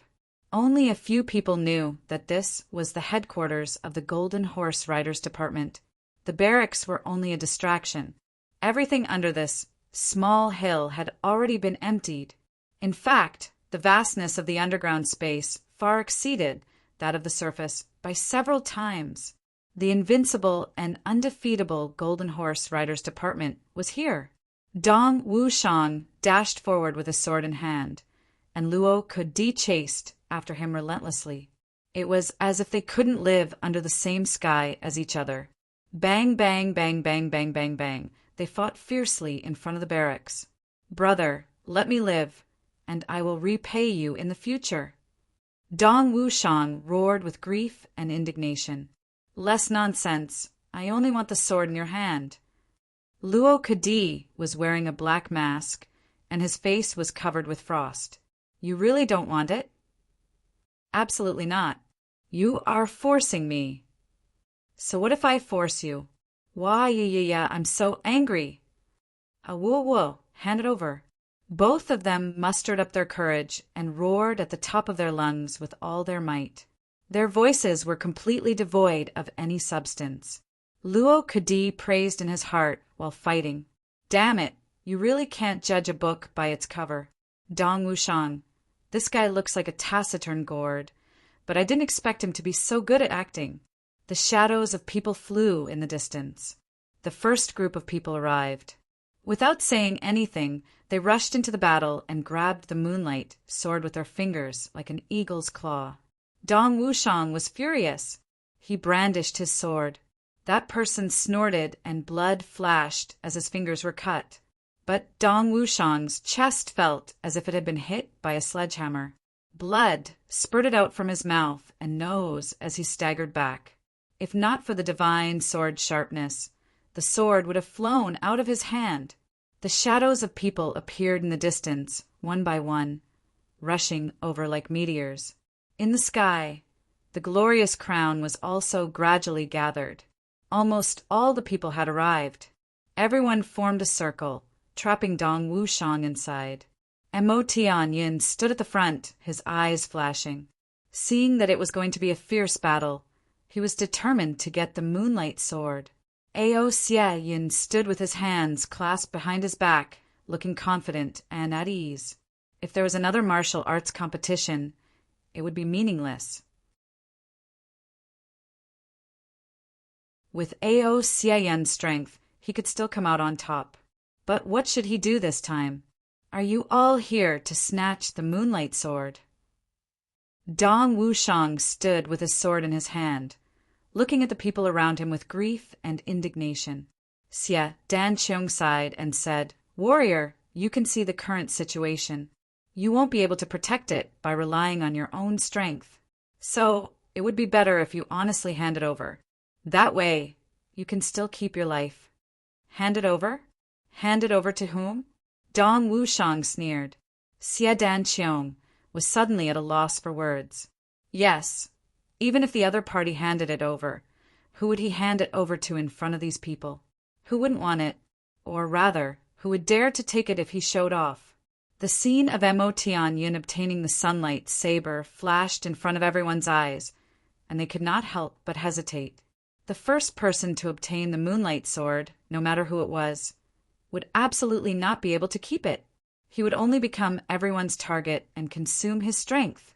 It was precisely because of such misgivings that everyone did not make a move at this moment without prior agreement. What's wrong? Is it hard to decide? Dong Wushang sneered in a strange voice. I have a proposal. What do you think? What proposal? You people first fight. Those who should be killed will be killed, and those who should be eliminated will be eliminated. Only one person is left alive, and I will hand over the moonlight sword to him. How about it? Bullshit! Everyone was angry. Do you really think we are all fools? What should we do? Stand here in a deadlock? Dong Wushang waved his sword and asked coldly, looking at the black-clothed masked man in the field. Dong Wu Lei suddenly felt a sense of familiarity. It was a kind of sudden and wonderful feeling, as if this person was very familiar and close to him. He could not help but ask, "Who are you?" Dong Wushang snorted and said, "Since you are here to snatch the sword, why ask who I am? No matter what, let's take it first." Li Xiong Tu roared and took the lead to rush forward. Dong Wushang looked up to the sky and laughed, "Come on." Unexpectedly, he did not evade, but rushed forward with his sword in hand. It was a head-on clash. Li Xiong Tu was known for his extraordinary strength in the three heavens, but this time he suddenly felt as if he had hit a mountain. His opponent's figure seemed to be only a little more than 50 kilograms, but the collision force at this moment was almost several thousand kilograms. It was as solid as an ice-cold iron block. Li Xiong Tu screamed loudly and flew out with blood spurting out of his mouth. 2 ribs in his chest were broken, and he cursed angrily before he landed on the ground. "Fuck! Who the fuck are you? Why are you so heavy?" Li Xiong Tu had collided with a bison in the past, but he had not suffered such a serious injury. Such a fact was hard for him to accept.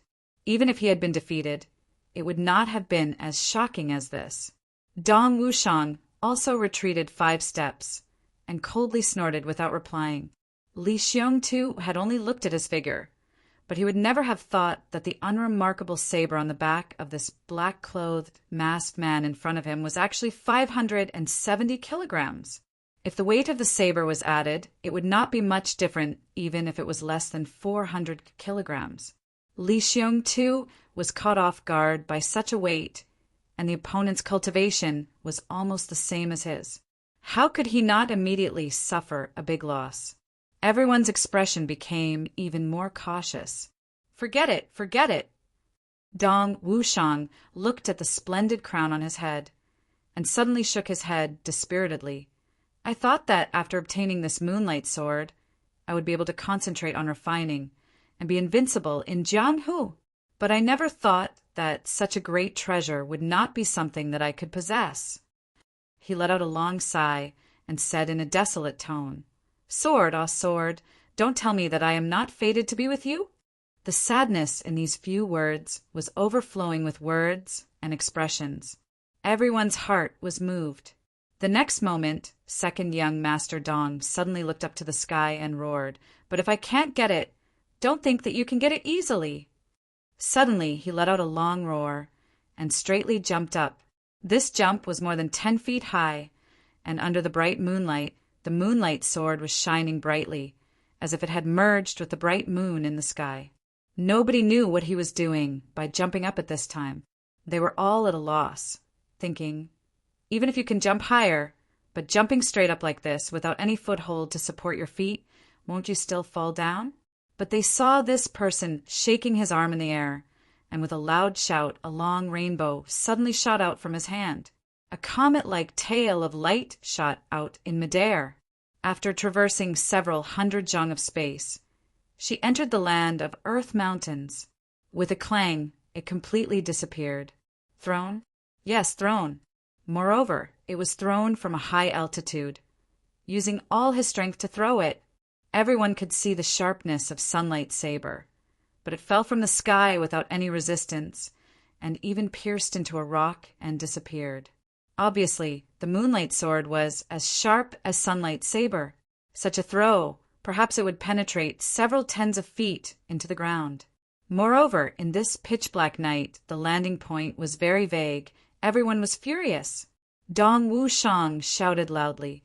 He landed on the ground and rushed in the direction of his elder brother Dong Wulei. He then shouted, "Those who block me will die, but not be injured." When Dong Wulei heard the words "die without injury," his iron-like face suddenly exposed a strange expression, and he angrily said, "Bullshit!" "Watch how old he beats you to death, you bastard!" His palms crossed, and he met Dong Wulei's attack head-on. Dong Wulei had personally taken action, so how could the others join in the fun? Moreover, everyone was most concerned about the Moonlight Sword. With a shout, everyone flocked forward and rushed towards the camp. The barracks wanted to block them, but in the blink of an eye, they were in a mess.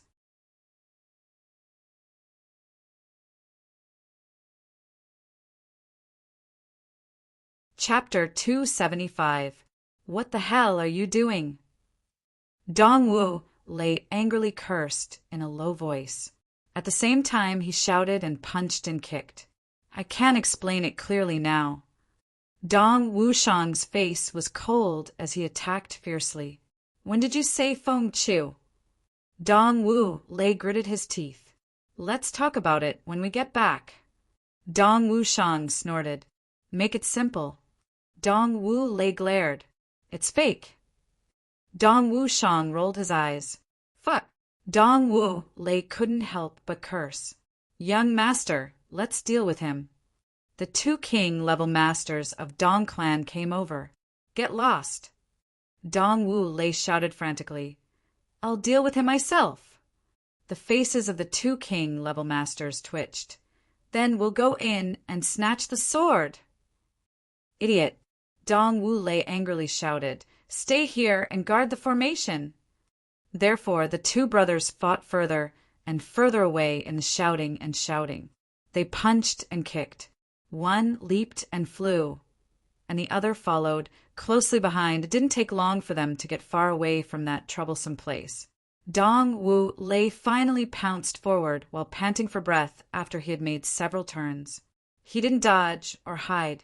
That black-clothed masked man also didn't dodge.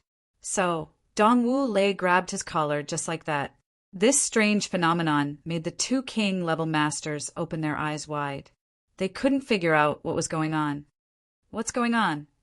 Eldest brother Dong gnashed his teeth. This is just a game.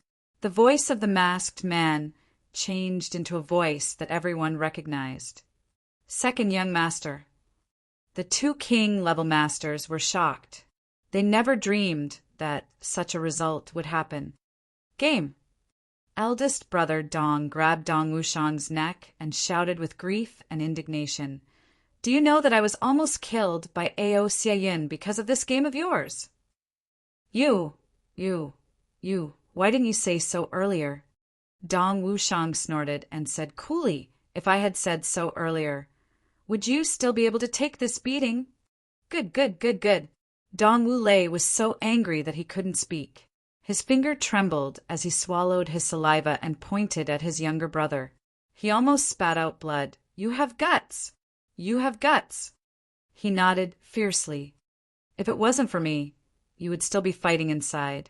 Dong Wushang snorted. His face was expressionless as he pointed at the 2 king-level experts of his clan. Lead the way. I'll go back and sleep first. I guarantee that you'll sleep when you go back. Moreover, you'll have nightmares. Dongwu Lei's nose became crooked. Big brother, you should be content. Luo Kadi was also in the know. Wasn't Luo Ku still yelling and rushing in now? Dong Wushang said earnestly, "Come on, let's go back." Dong Wu Lei was completely speechless. That king-level expert had called out from the other side of the room. So, everyone had also discovered the situation. Some of the more impatient ones gathered all their strength, punching and kicking at the same time. Suddenly, they felt the ground beneath their feet become empty, and their whole body fell straight down. He fell straight down. Damn, the space here is so big. What is this place? Who cares where it is? Let's find the moonlight sword first. Could have been hidden by the people inside. It's also because of that despicable bastard. He inserted himself into someone else's lair. This is really fucked up. How do we find them? Suddenly, the headquarters of the Golden Horse Riders Department was in chaos. One after another, the place collapsed with a bang, filling the air with smoke and dust. Then a crashing sound could be heard from the other side. As if a landslide had collapsed, the ground was empty. So, how could it withstand the torment of these king-level experts? In an instant, screams could be heard one after another. Chu Yang and Gu Duxing held their breaths and hid their traces. Taking advantage of the chaos, they also entered the Golden Horse Riders Department. This was really a heaven-sent opportunity.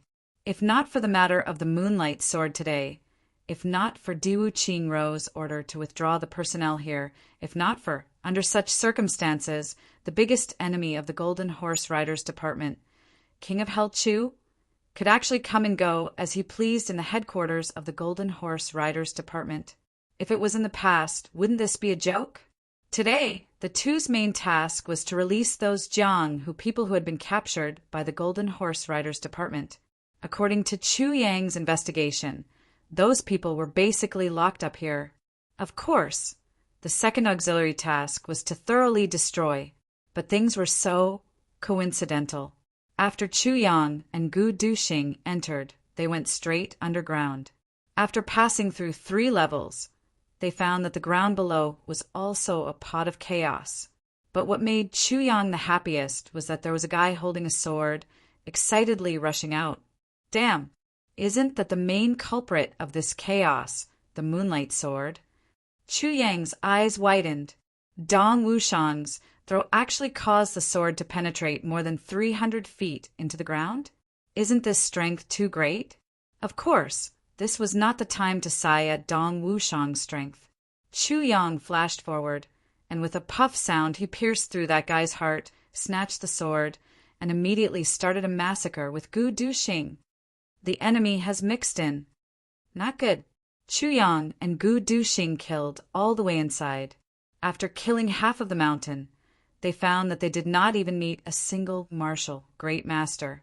Most of them were martial artists and martial masters. It could be assumed that those experts had been transferred away by Diwu Qingrou. Chu Yang's teeth itched with hatred.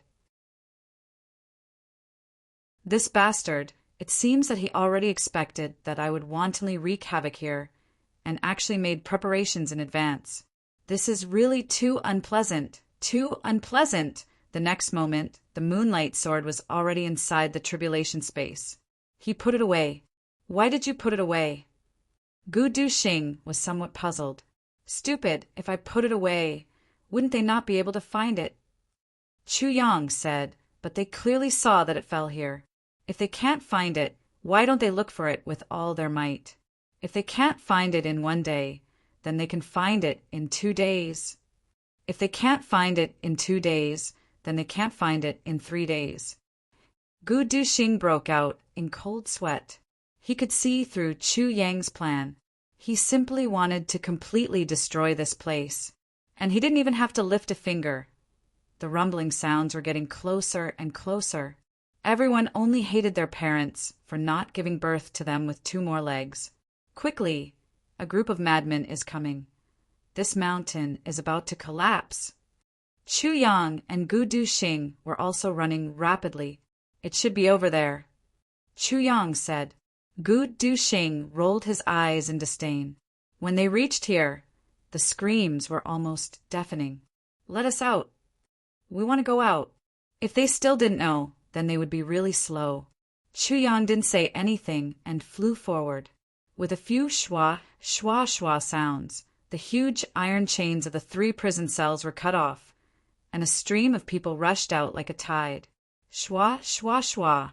Chu Yang continued to work. Not long after, all the prison cells were opened. It was obvious that these people's powers had been restricted. That was why they were trapped in this cell and could not rush out. But it didn't matter. As long as they could get out, everyone would have their own way to break this kind of imprisonment. Mo Tianyin and the others carefully searched layer by layer, but they did not find anything. When they reached this place, they were met with a black mass of people rushing out. These men were caught off guard and trampled into meat patties, but Chu Yang was looking for something else. What are you still looking for? I'm looking for the treasury of Golden Horse Riders Department. Chu Yang said with a headache. This guy is addicted to making money. He is actually looking for some unexpected wealth here. Diwu Qing Ro already guessed it. Do you still expect him to keep it for you? Gu Duxing curled his lips. Then there's nothing. Let's go. Chu Yang raised his head in disappointment and followed behind the crowd. Together with Gu Duxing, he assumed a clumsy posture as if his strength was being restrained. Then, the 2 of them swayed as they ran out. They passed by Mo Tianyin, Xie Danqiong, and the others. Then the men went to the lower level. After a long time, boom! With a loud explosion, the entire hill collapsed, stirring up dust dozens of feet high. It's really spectacular. Chu Yang was already standing at a high point. He praised. It finally collapsed. In the midst of the smoke and dust, dozens of figures could be vaguely seen. They were tirelessly looking for something. Mo Tianyin and the others had already decided. This was Golden Horse Riders Department, Diwu Qing Ro's place. The sword had clearly fallen here. If they couldn't find it, they might as well look for Diwu Qing Ro and talk about the conditions. Besides, if they couldn't find it in 1 day or 2 days, how could they not find it in 3 days?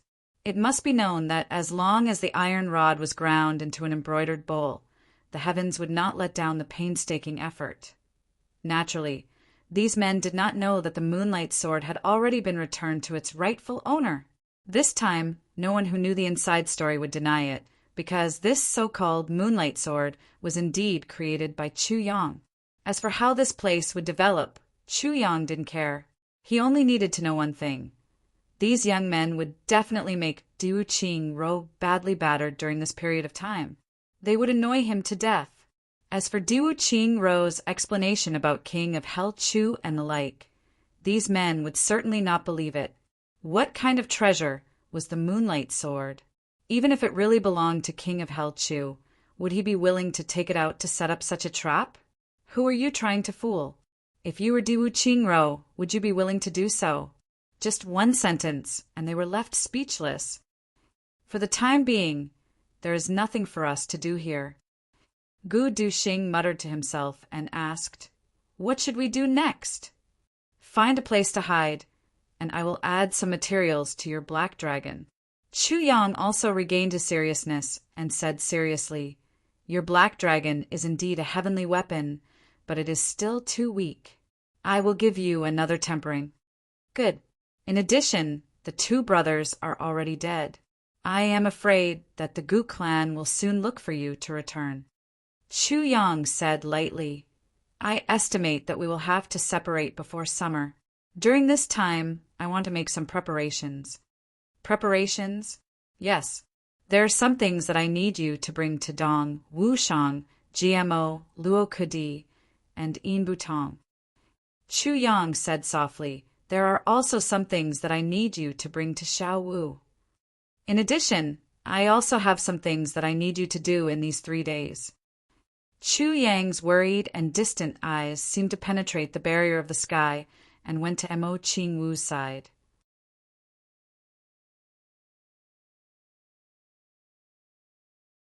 Chapter 276. 3 days later in the Mo clan, Mo Ching Wu's small body was curled up on the steps in front of the door. Her two small hands were supporting her cheeks as she stared blankly at the empty space in front of her. In her arms, a worn-out scabbard was quietly nestled in her arms. Sigh. The little girl sighed sadly. At such a young age, her sigh was heavy and full of vicissitudes of life. During this period of time, Mo Ching Wu felt that the whole world had changed. Everything in the past was now unrecognizable. The elixirs used for cultivation had obviously dropped by dozens of levels. As for the priceless purple crystals used for cultivation, she couldn't even get a single piece now. In the past, the elders of the clan would often come to see her and urge her on her cultivation progress. Then they would coax her with a satisfied smile for a while before leaving in satisfaction. Now, not a single person came. In the past, when her father saw her, he would always pick her up and happily lift her up in the air, laughing heartily. But now, she hadn't spoken to her father for a few months. Even if they met, it was only twice in a hurry. Whenever her father saw her, he would always sigh, and then leave, as if he was running away from something. Over time, Mo Ching Wu's little heart became colder and colder. Father doesn't like me anymore, because my 3-yin meridian is crippled. But with my 3-yin meridian crippled, am I no longer his daughter? Am I no longer father's Xiao Wu? Why? Is the 3-yin meridian so important? Is it more important than a daughter? The clan's power, a person who can't contribute to the clan in terms of martial arts, is there no value at all? I have no value at all? Mo Ching Wu asked herself softly in her heart. Big drops of tears rolled down her cheeks. I don't want much. I just want my father to hug me. I want my father to kiss me. I want to laugh in my parents' arms for a while. No, even cry for a while. I just want to feel a warm embrace. But now no one is willing to hug me, or maybe I'm no longer useful in the clan. Thinking of the conversation between her father and mother that she overheard that day, Mo Ching Wu suddenly felt sad. Xiao Wu is now. Aren't you going to comfort her? She's so young. How can she bear it? Mother's reproachful voice. Even if you can't bear it, you still have to bear it. His father's voice let out a long sigh. No one can bear falling from the peak. But if she couldn't accept it now, she wouldn't be able to accept it when she grew up. Therefore, she must learn to accept it. I'm afraid that comforting her now will only harm her. Then is there really no hope for Xiao Wu's fiancé? Her father sighed deeply and said, let's wait and see. If any family comes to propose marriage, her mother started sobbing. Her sobs were filled with sorrow for her daughter's future. If any family comes to propose marriage! Mo Ching Wu was young, but she had grown up in a big clan. So, how could she not understand the meaning of this sentence? Am I going to be reduced to a tool for those clans to form alliances through marriage? From that moment on, Mo Ching Wu's heart had truly turned cold. Second brother didn't come to see me anymore. He had constantly sent people from the Tsanglan battlefront to deliver small gifts and toys. Now, Mo Ching Wu's bedroom was filled with those little things. But that's not what I want. That's not it. All I want is kinship. Mo Ching Wu's heart was screaming. She was incomparably miserable. All the things that Mo Tianji had sent over had been thrown into a corner by her like a pair of worn-out shoes. Perhaps in this world there is only one person who still cares about me and still likes me, regardless of what I have become. Mo Ching Wu hugged the scabbard in her arms and gently pressed her delicate little face against the worn-out scabbard. Scabbard, don't you? Mo Ching Wu murmured in a low voice, only big brother Chu Yang truly likes me. He truly doesn't dislike me. When I met brother Chu Yang, my 3-yin meridian was already crippled. I didn't know at that time, but brother Chu Yang played with me every day and told me stories every day. He even gave me a saber. Looking at them, I knew that the saber was very, very good. Humph! That was given to me by Brother Chuyang. My saber made them break their heads to snatch it. Mo Ching Wu smiled proudly, but her tears flowed down along with her smile. Do you know that the saber that you shed all pretenses of cordiality to snatch was only a toy that elder brother Chuyang gave me? Brother Chuyang, I miss you so much.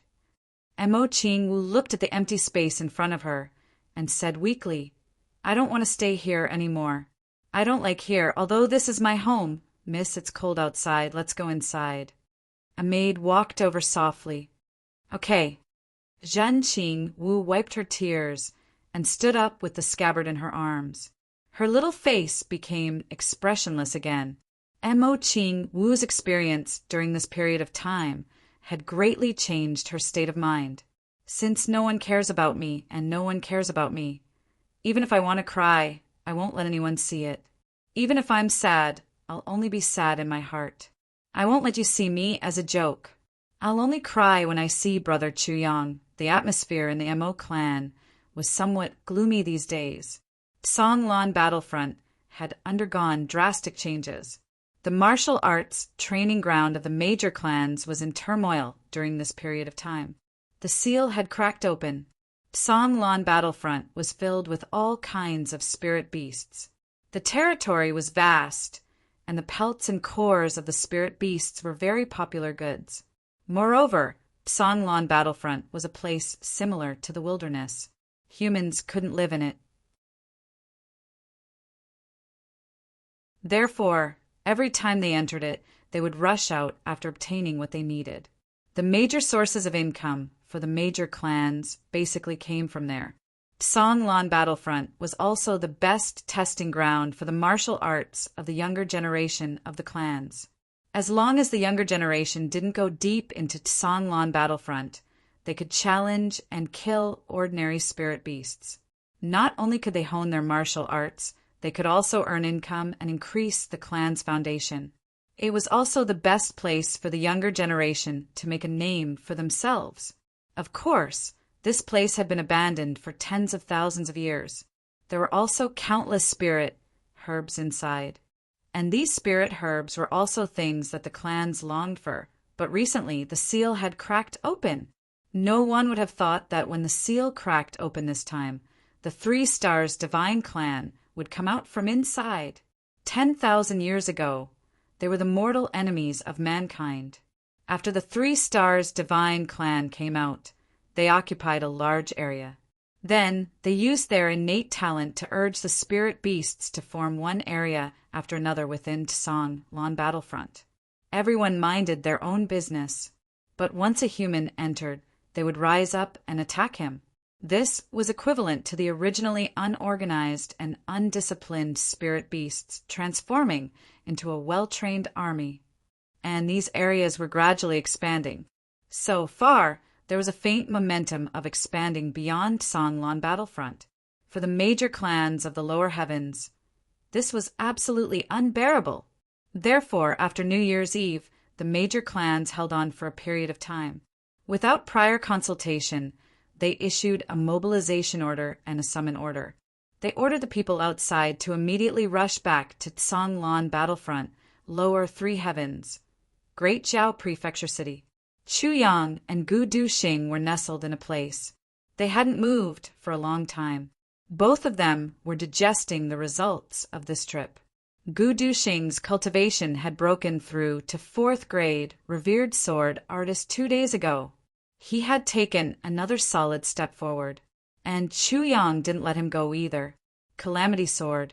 After robbing the Great Zhao Imperial Palace, Calamity Sword had absorbed the residual medicinal efficacy in his meridians. Unexpectedly, it had made him advance rapidly and broke through to 1st grade revered martial artist. Even though the sword spirit was trying to suppress it, the sword tip and sword edge seemed to have something to rely on. It madly rushed forward. By the time the sword spirit had succeeded in stopping it, Chuyang was already a 1st grade revered martial artist. The sword spirit wanted to cry, but had no tears to shed.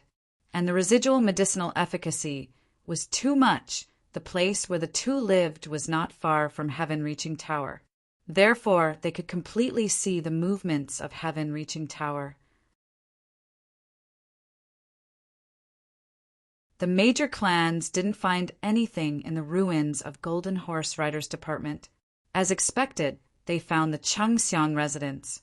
The conditions were Mo clan. As long as the Prime Minister can make Golden Horse Riders Department hand over the sword, we will do whatever we want. Ao clan.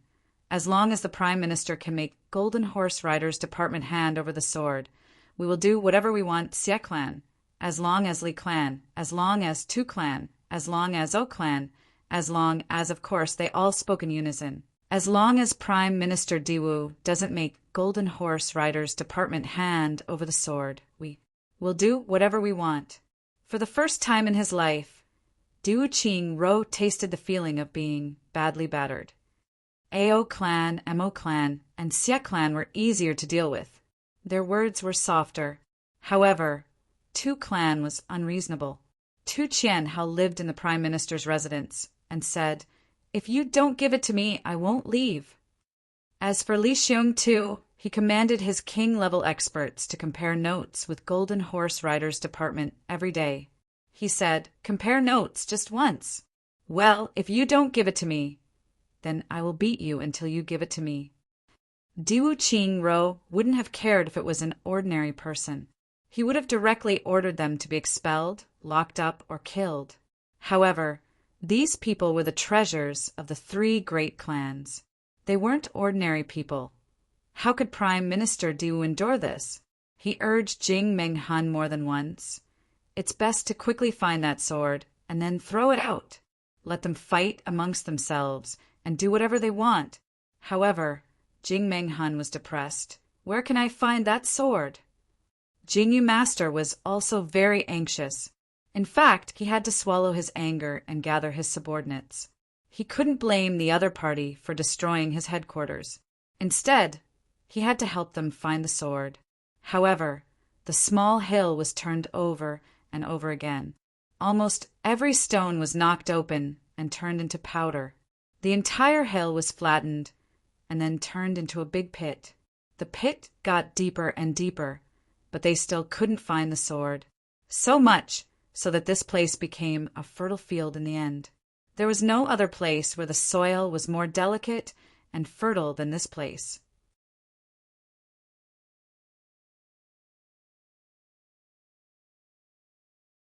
Chapter 277. Vote Golden Keyboard Award link. QDRGJ in the Royal Palace, Emperor Zhaozhou was shivering. This emperor grew up in a sheltered place. He never dreamed that Diwu Qingrou's methods would be so ruthless and bloody. He did not leave any leeway. He did not care about the dignity of the royal family. He did not care about the lives of tens of thousands of people. He did not care about the military officials. There was only one word for everyone in his hands: kill. The imperial concubines were huddled together. Their faces were pale and bloodless. Their bodies were shivering like the wind. Prime Minister Diwu has arrived. A soldier at the door announced with a blood-stained saber. But it sounded like a death knell. Diwu Qingro has arrived. Emperor Zhao's lips turned purple. He said with a trembling voice, "What is he doing here?" No one answered him. There was only silence. The sound of steady footsteps was heard.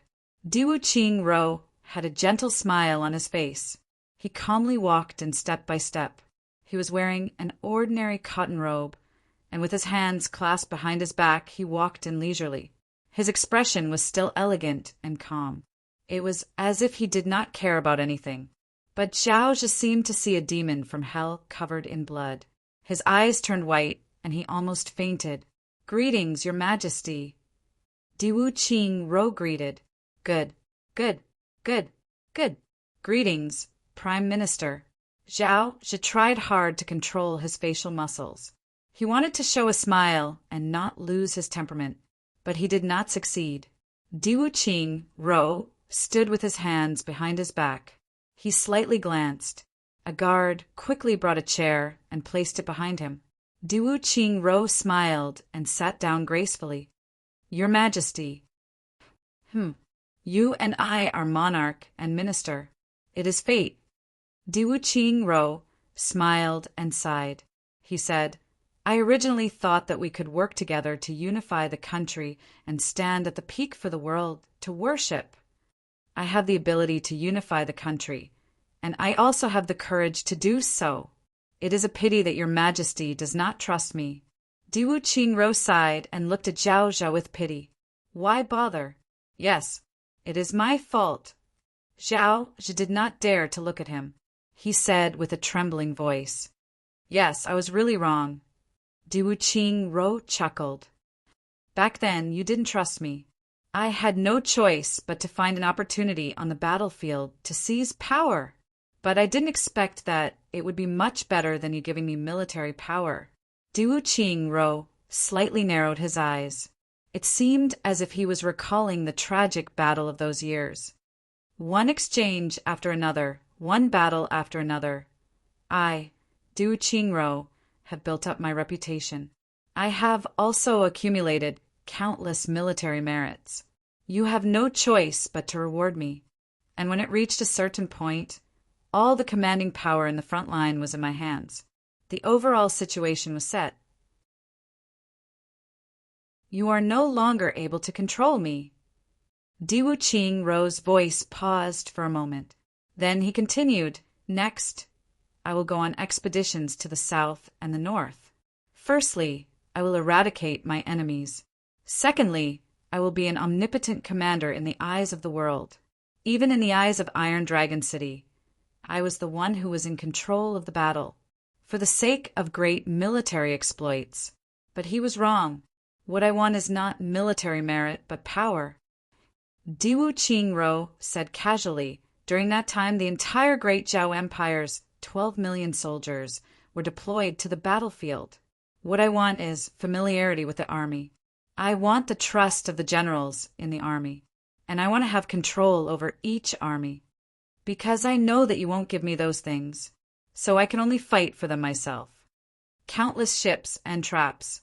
Although Ironclad's losses were huge, Great Zhao's casualties were much more than Ironclad's, because there were too many people who were personally set up traps and led into Great Zhao's ambush.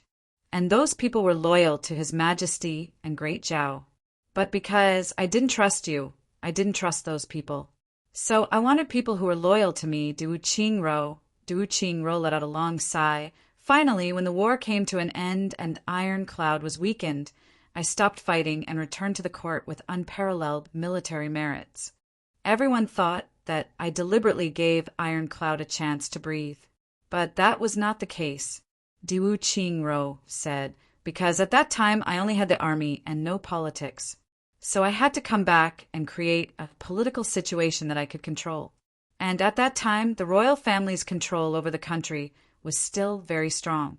Even if I destroyed Ironclad, it would be easy for you to destroy me. So I couldn't go to war at that time. So I gave up the good situation of the war and came back to manage the rear.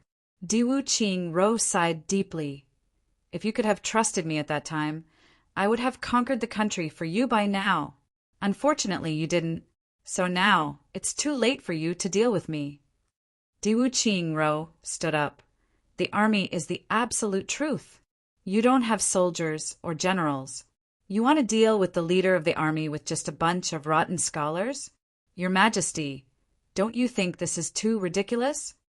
Zhao Zhi's face was pale and his eyes were blank. There are many things I want to say. Many things I wanted to say to you many years ago. But today, I found that there is no need to say anything. Diwu Qingro said casually, there is no need to say anything. Maybe my state of mind has changed. But now, I feel that I am somewhat naive. Diwu Qingro said slowly, today I came to talk to you and demonstrate, but I was naive.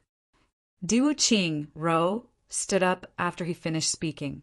He didn't even look at Chu Yang as he casually walked out. Then, Diwu Qingro's voice came from outside. Seal this place. Let His Majesty live a good life inside. From today onwards, no one is allowed to come out. Until the end of this war. Yes, after the war, if we win, take His Majesty out to see the good situation. Then behead him. If we lose, behead him. Exterminate the whole clan. Yes, Zhao Zhe heard everything clearly. His eyes rolled and he fainted. Death regardless of victory or defeat. This matter was reversed. It had always been the royal family who ordered the extermination of other clans. But now, Diwu Qingro directly ordered the extermination of the royal family? This was really speechless. Great Zhao's purge was still in progress. Moreover, looking at Diwu Qingro's attitude, it would take a while. And at this time, the Gu clan finally contacted Gu Duxing, returned to the clan. The night before Gu Duxing left, Chu Yang whispered to him for half the night. Finally, he handed him a big bag. This is for GMO, this is for Dong Wushang, and this is for... Of course, most of it was for Mo Qingguo. In the morning breeze, the two brothers stood facing each other. Take care. Take care. These two words were said almost at the same time from the two of them.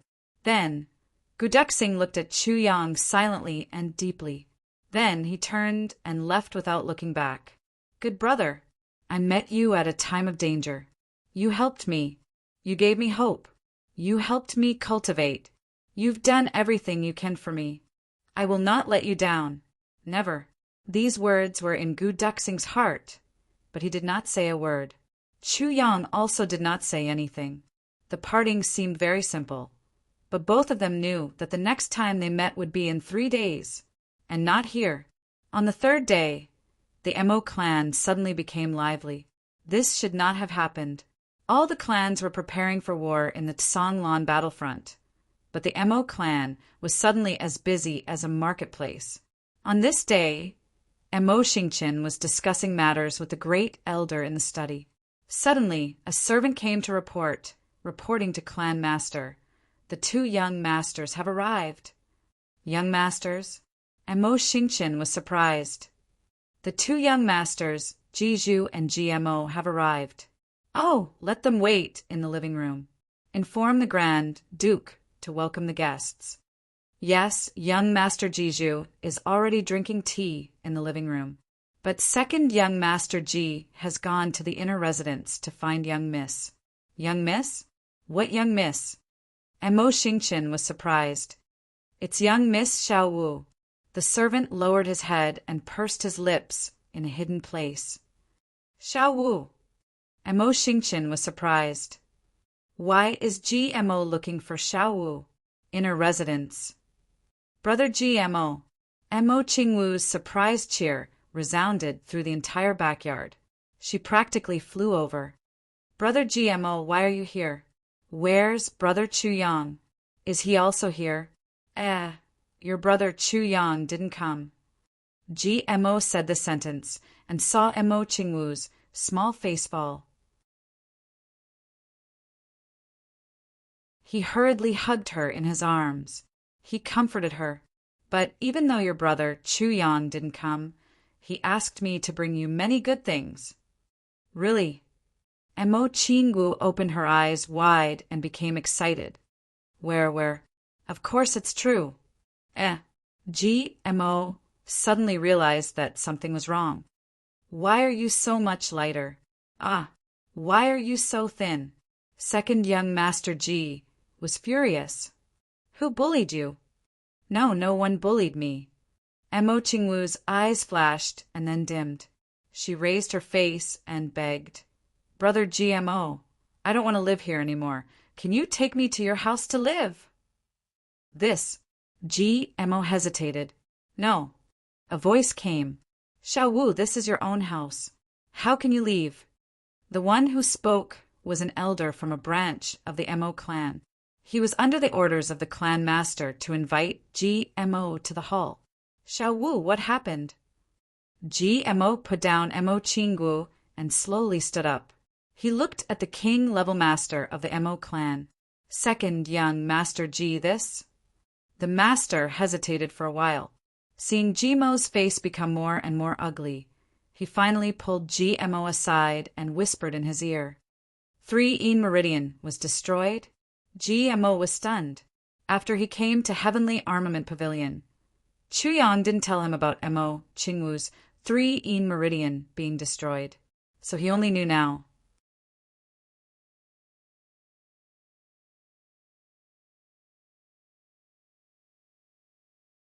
Chapter 278. As the younger brother of a big clan, Gmo certainly knew the fate of such people who lost their future. He couldn't help but sigh. But this was the Mo clan's internal affairs.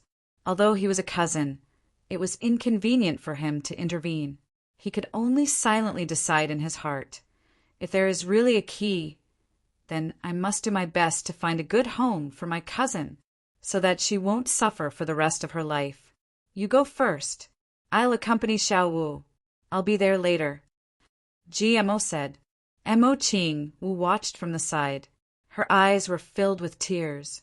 Her little hands were clasped together, full of uneasiness. Xiao Wu, come. Take a look at the gift that Brother Chuyang asked me to give you. Gmo forcibly suppressed the pain in his heart and pretended to be happy. He took Mo Qingwu's little hand and went to her room. Come, take a look at what this is. The first thing Gmo took out was a medium-sized jade bottle. Inside this bottle was the vitality spring water that Chuyang had asked him to bring. A big bottle. What is this? Water? Wine. Mo Qingwu looked at the jade bottle suspiciously. The next moment, she gently stroked it. She raised her face and asked hopefully, This jade bottle, is it Brother Chuyang's? Yes. Gmo scratched his head. Chuyang's jade bottle? What's precious is the water inside, okay? Brother Chuyang. Mo Qingwu suddenly hugged the jade bottle tightly in her bosom. Big drops of tears fell from her eyes.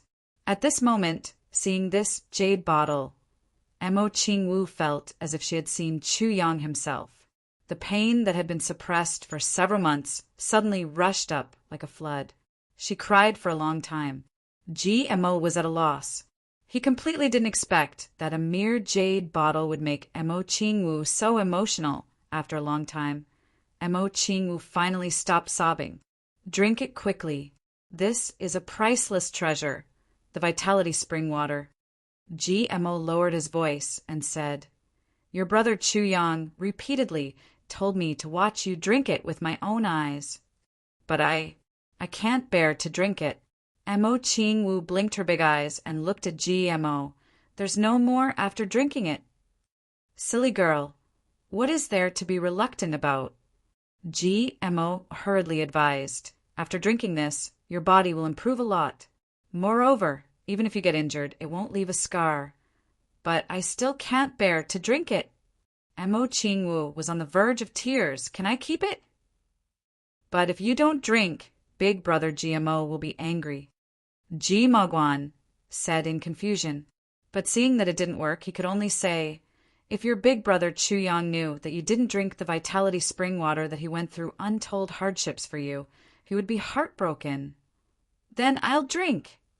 Mo Qingwu hurriedly nodded vigorously. I'll drink it right away. Seeing Mo Qingwu raise her head and gulp down a bottle of vitality spring water, Gmo was stunned. Chuyang's power is so great. After drinking the vitality spring water, Mo Qingwu hugged the jade bottle to her bosom. Brother Chuyang, what else did you bring for me? Mo Qingwu asked hopefully. Yes, and this. And this. Gmo simply untied the bundle. Inside was a pile of toys of all shapes and sizes. This is good. Mo Qingwu fiddled with it a few times with her small hands and found a bow. It was made of red cloud steel and star iron. It was bright red, reflecting the specks of starlight. It was extremely beautiful. Gmo's lips twitched. Every time he saw this bow, he had this reaction. Using the essence of red cloud steel and star iron to make a bow to coax a little girl to play with. In this world, only Chu Yang would be so extravagant, right? This must be given to me by Big Brother Chu Yang. As for the rest, Big Brother GMO bought them yourself, right? Mo Qingguo tilted her head and looked at the bao lovingly as she asked casually, "Ah, how do you know?" GMO was dumbfounded. Mo Qingguo's casual words were the truth. "Humph, because this is the only one I like." Mo Qingguo wrinkled her nose. Her smile revealed a long-lost happiness and wisdom. She said, "Only Big Brother Chu Yang knows what I like." As she said, she looked at GMO with some disdain. She pouted and said, "You don't know." GMO fainted. "Big Brother GMO, I still have to thank you." Mo Qingguo cherished the jade bottle and the bow in front of her chest. Her face revealed a satisfied smile. "Thank you for bringing them to me." "You're welcome. You're welcome." GMO suddenly felt very uncomfortable in his heart. Mo Qingguo, the young miss of the Mo clan, was now so coincidental. "I'll go and discuss it with Uncle." GMO wanted to say something, but he swallowed it back. He thought, if Uncle doesn't agree, I'll stay and accompany her. "No, I can't stay. Songlan Battlefront is still waiting for me to fight. Sigh. Besides, even if I take her to my house, if I'm not there and Big Brother is not there, who can she play with?" He shook his head and sighed. He returned to the hall. He told Mo Xingchen about the idea of taking Mo Qingguo to stay for a few days. Sure enough, Mo Xingchen thought for a while and refused. He said, if it's a normal time, it's fine to go and stay for a few days. But now all the big clans are dealing with the 3 stars divine clan in Songlan Battlefront. Why are you still looking after the child? Let's wait until this matter is over. Jiju and GMO had just left. Mo Xingchen was about to rest when he heard someone reporting to Clan Lord, the 2nd Duke of the Luo clan is here to visit Miss Xiao Wu. Luo clan? Luo Ergong? Here to visit Xiao Wu? Mo Xingchen was really startled this time. Jiju and GMO visiting Mo Qingguo was understandable. After all, they were cousins. But why did this Luo Ergong come? Didn't he know that the Mo clan and the Luo clan were enemies? The 2 clans had been fighting each other for more than 100 years.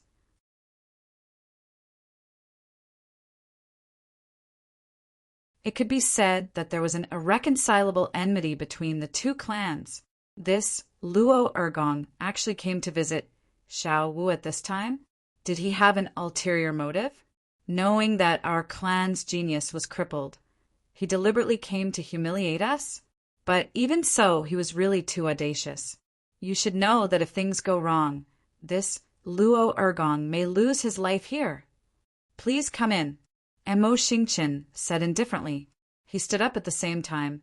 I'd like to see what this Luo Ergong is here for. Luo Kudi, dressed in a snow-white robe, walked in under the hostile gazes of everyone in the Mo clan. He was calm and collected, not looking sideways. Although Luo Kudi was usually very funny, and his style of doing things was also very unconventional, he was a person who valued relationships the most. Chu Yang is my boss. Boss once said that when I have the chance, I should come and dance. Then I must do it because I promised. So what if the Luo clan and the Mo clan are enemies? When I promised boss, we were already enemies. If I didn't want to come, I wouldn't have agreed at that time. But since I promised, even if we are enemies, I will still come. Even if I die, I will still come. So I came. Under the astonished gaze of Mo Xingchen and the watchful eyes of everyone in the Mo clan, Luo Kudi walked into the Mo clan. According to his request, he met Mo Qingguo. What happened next made even the experienced and knowledgeable Mo clan lord, Mo Xingchen, drop his glasses. Xiao Wu. The frost on Luo Kudi's face instantly melted into a bright and affectionate smile, as if he had seen a little sister he hadn't seen in a long time. Wow, Brother Luo. Mo Qingguo was also very surprised. She knew that her clan and the Luo clan were not on good terms, but she would never have thought that Luo Kadi would actually risk universal condemnation to come and see her. Emo Xingqian's eyes widened in a split second. Luo Kadi looked at the big and small pair playing happily outside Emo Qingwu's room. Then he patiently listened to Emo Qingwu's long-winded complaints, and then played a game, then telling stories. Emo Xingqian sighed deeply and quietly retreated. How long has it been since Xiao Wu was so happy? Now, after Xiao Wu saw her enemy, Luo Kadi, she was even more affectionate than seeing her father. Could it be that I was wrong? But for the clan, even if I am wrong, what can I do? I am the clan lord. Emo Xingqian quietly left. And Luo Kadi also played with Emo Qinggu for a day without worry. Xiao Wu, this time, your brother Chu Yang sent me to play with you. I can only stay here for a day. Luo Kadi squatted in front of Emo Qinggu and said softly, Tomorrow I will go to Tsanglan Battlefront. Why do you all want to go to Tsanglan Battlefront? Emo Qinggu said dazzlingly, but I am so lonely here. There is no one to play with me and no one to talk to me. Luo Kadi was silent for a while and said, I also don't want to go, but I still want to go very much. It is very dangerous there, but it is also very happy there. There are enemies there, but there are also friends there. As a brother of the Three Heavens clan, it is my responsibility, and a man's responsibility, Luo Kadi said softly. To this Emo Qinggu, who was obviously just a little girl, Luo Kadi didn't have any pretense and easily spoke his mind. Responsibility. Fighting against the Three Stars Divine Clan and protecting the Three Heavens continent was their responsibility. There was no room for shirking. When I came, I packed a lot of small gifts for you. I don't know if you will like them. Luo Kadi put down the big package in his hands. Oh, right, when your brother Chu Yang asked me to come see you, he asked me to pass you a message. Luo Kadi said, What message? Emo Qinggu hurriedly raised her head and pricked up her ears. He said, Little Wu, you must be happy. Luo Kadi said, Brother Chu Yang will come to find you and pick you up. Emo Qinggu was stunned. Tears flowed down her white and tender cheeks. For a very long time, she had been looking forward to hearing these words. She had been looking forward to someone to take her away. And today, she finally got these words from Brother Chu Yang. For a moment, her little heart suddenly felt sour. She was so happy that she wanted to cry. Luo Kadi left. After all, he was an enemy of the Emo clan. He couldn't stay here for too long. The reason he could stay for so long was because Emo Tianyin had already gone to Tsanglan Battlefront. If Emo Tianyin was still here, it would be even harder to say. But Emo Qingwu's heart had already calmed down. She felt that she had grown up. Moreover, her heart also had a place to stay. Little Wu, you must be happy. Brother Chu Yang will come to find you and pick you up. Emo Qinggu tilted her head and hugged the broken scabbard and jade bottle.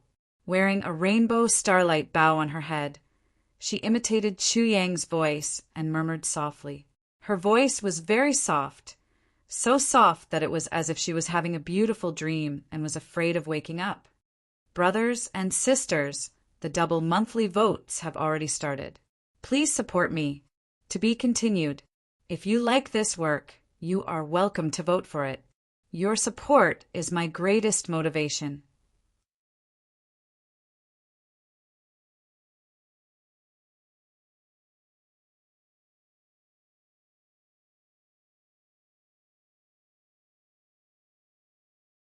Chapter 279. Dong Wushang followed him. Moreover, Second Master Dong had arrived in a rather shocking manner. Second Master Dong had arrived with a large group of people. The Dong clan had sent a total of 2,400 people to Tsanglan Battlefront, and all of them were experts. Dong Wushang was riding on a huge 1,000-mile cow. It was swaying back and forth. He also wanted to ride a horse. After all, riding a horse was much more elegant than riding a cow. This cow was a spirit beast. However, a cow was a cow. It wasn't as smooth and beautiful as a horse is. However, Dong Wushang's saber was too heavy. In addition, there were other miscellaneous things, special soft armor, and second Master Dong's tall and sturdy body. So, it was more than 500 kilograms. What kind of horse could carry such a heavy load? Therefore, the 2,400 people of the Dong clan were all riding on tall and big horses. Only the second Master Dong was riding on a tall and big bull at the front. The Dong clan was east of the Mo clan. The two clans were more than 500 kilometers apart. So, it was on the way to Tsonglan battlefront. Naturally, it wasn't on the way to Mo clan's main gate.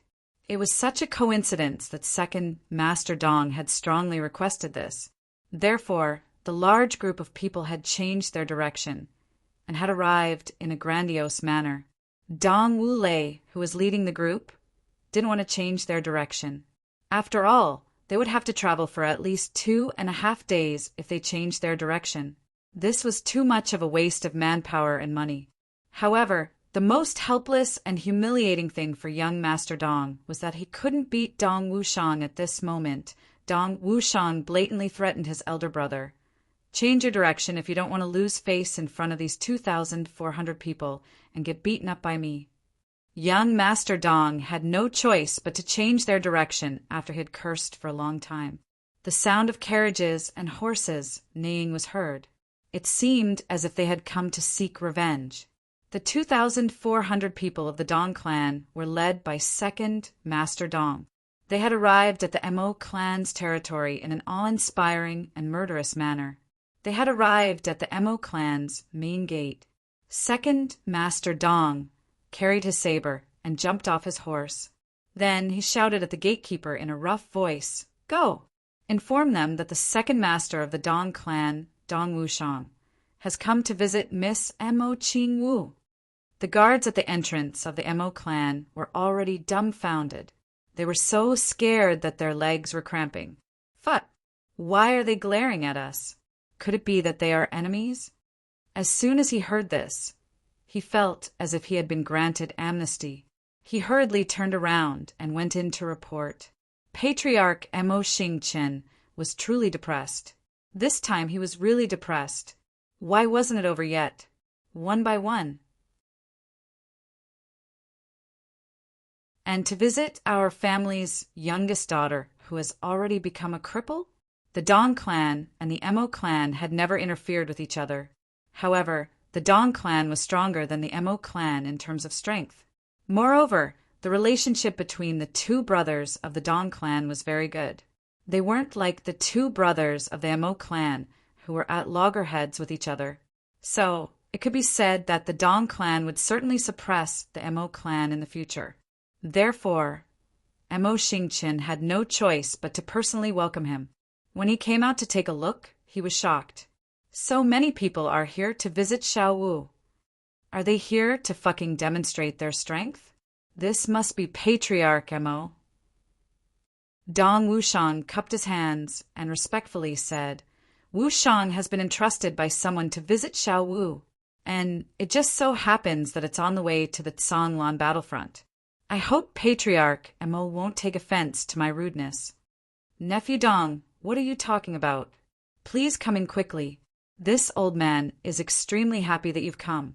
Although Mo Xingchen didn't know whether Dong Wushang's real intention was to visit Xiao Wu or something else, he still had to put on an act. "How has Xiao Wu been these days?" Dong Wushang smiled and walked through the door. He already knew the answer. Her 3-yin meridian was crippled, and her qualifications to be groomed by the clan were revoked. It was equivalent to falling from heaven to hell. How could she be well? Besides, this matter wasn't a secret in the 3 heavens anymore. Mo Xingchen rolled his eyes in his heart, but on the surface he sighed and said, "It's all thanks to you."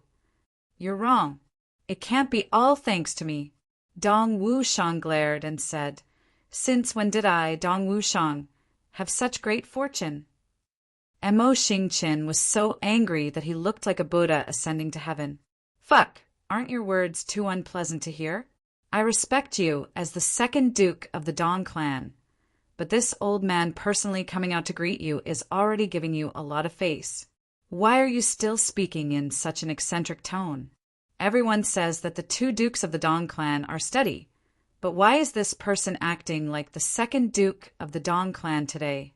What he didn't know was that when Dong Wushang was in the Heavenly Armament Pavilion, although he was taciturn and didn't like to talk, he was quite fond of Mo Qingwu. Mo Qingwu would often look for him to talk to, which relieved a lot of the boredom of this second young Master Dong and added a lot of fun. Therefore, he especially liked this obedient little girl.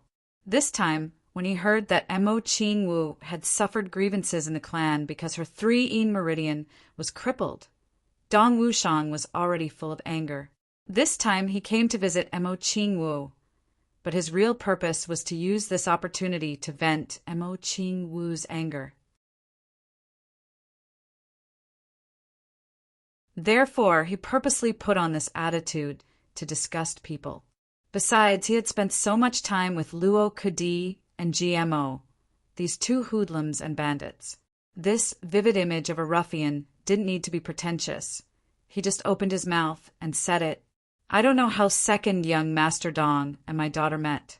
Mo Xingqin suppressed his anger. He had to suppress it. In case he offended him, the current strength of the Mo clan was no match for these 2,400 people in front of him. Mo Tianyin had already led the Mo clan's military force to Tsanglan battlefront a few days ago, in case this bad-tempered guy flipped out and swept the entire Mo clan. Then that would be a great loss of face. It's also a coincidence. Yes, Miss Xiaowu and I hit it off very, very well. I like her very, very much. Dong Wushang smiled. Moreover, my big brother also likes her very much. It's like he's afraid she'll melt in his mouth and afraid she'll fall out of his hands. Your big brother? Mo Xingqin was somewhat startled. Old dog, these two words were no joke. Since he called him that, then he definitely wasn't his big brother. It was just that he didn't know when this second young Master Dong had another big brother. This big brother, what kind of earth-shattering character was he? Yes, my big brother. Dong Wushang grinned and said, he's also the big brother of GMO, Gu Duxing, Luo Kadi, and the rest of us. He likes Xiaowu very much. Moreover, he gave Xiaowu a treasured saber that he had kept for many years. That saber is our big brother's family heirloom. Back then, there were several saber monarchs in our big brother's clan. They all relied on that saber to dominate the heavens. Mo Xingqin only felt his head explode with dizziness. His body couldn't help but sway twice. Countless stars flashed before his eyes. Saber monarch, family heirloom, GMO, Luo Kadi, Gu Duxing, and Dong Wushang's big brother. I'm going to faint. What kind of character is this? If this mysterious big brother knew that the saber he gave to Mo Qingwu was stolen, I wonder what kind of reaction he would have. Would he fly into a rage and rush to the Mo clan? Dong Wushang lowered his eyelids and secretly sized up this Mo clan head's expression. He couldn't help but smile proudly in his heart. This was the method that he, GMO, Luo Kadi, Miaobutong, and the rest came up with to build momentum for Mo Qingwu. That was bragging. Bragging fiercely. Bragging to your heart's content. There was no fear of bragging, only fear of not daring to brag. Moreover, if such words were spoken by GMO or Luo Kadi, the threat wouldn't be great. Only Dong Wushang had a clan and strength. Moreover, he was almost universally acknowledged as a man of few words. Only interested in saber fanatics, such a person wouldn't lie at all. But if he were to lie to someone, it would be a piece of cake for him to get caught. Nephew Dong, who is this big brother of yours? Mo Xingqin asked cautiously. Previously, he had addressed him as Nephew Dong. But Dong Wushang's tone was very rude, so when he got angry, he changed it to Second Young Master Dong. Now that his heart was shaken, he couldn't help but change it back to Nephew Dong. I can't tell you this. Big Brother has strict rules. If he knows that I leaked his information, I won't be able to bear his temper. Dong Wushang chuckled and said, but your Mo clan is really blessed. With Miss Xiaowu, your clan will definitely prosper for a long time. Speaking of which, it's really fate. Big Brother is traveling the heavens, but accidentally saved Xiao Wu. Cough, cough, it's really fate. Second Master Dong was at a loss for words as he made up stories. He could only sigh about fate. After all, he wasn't as eloquent as Luo Kadi and GMO. However, this only made it even more convincing. Traveling the heavens. This sentence gave Mo Xing Chen endless fanciful thoughts. Could it be someone from a super clan of the upper three heavens? Yes, to be able to make the four geniuses of the four great clans so convinced. And to think that Big Brother casually gave out a treasure saber that's the best in the world. Such a character could only exist in the upper three heavens, right? And it should be some super clan. Oh, I see. Nephew Dong, please come in.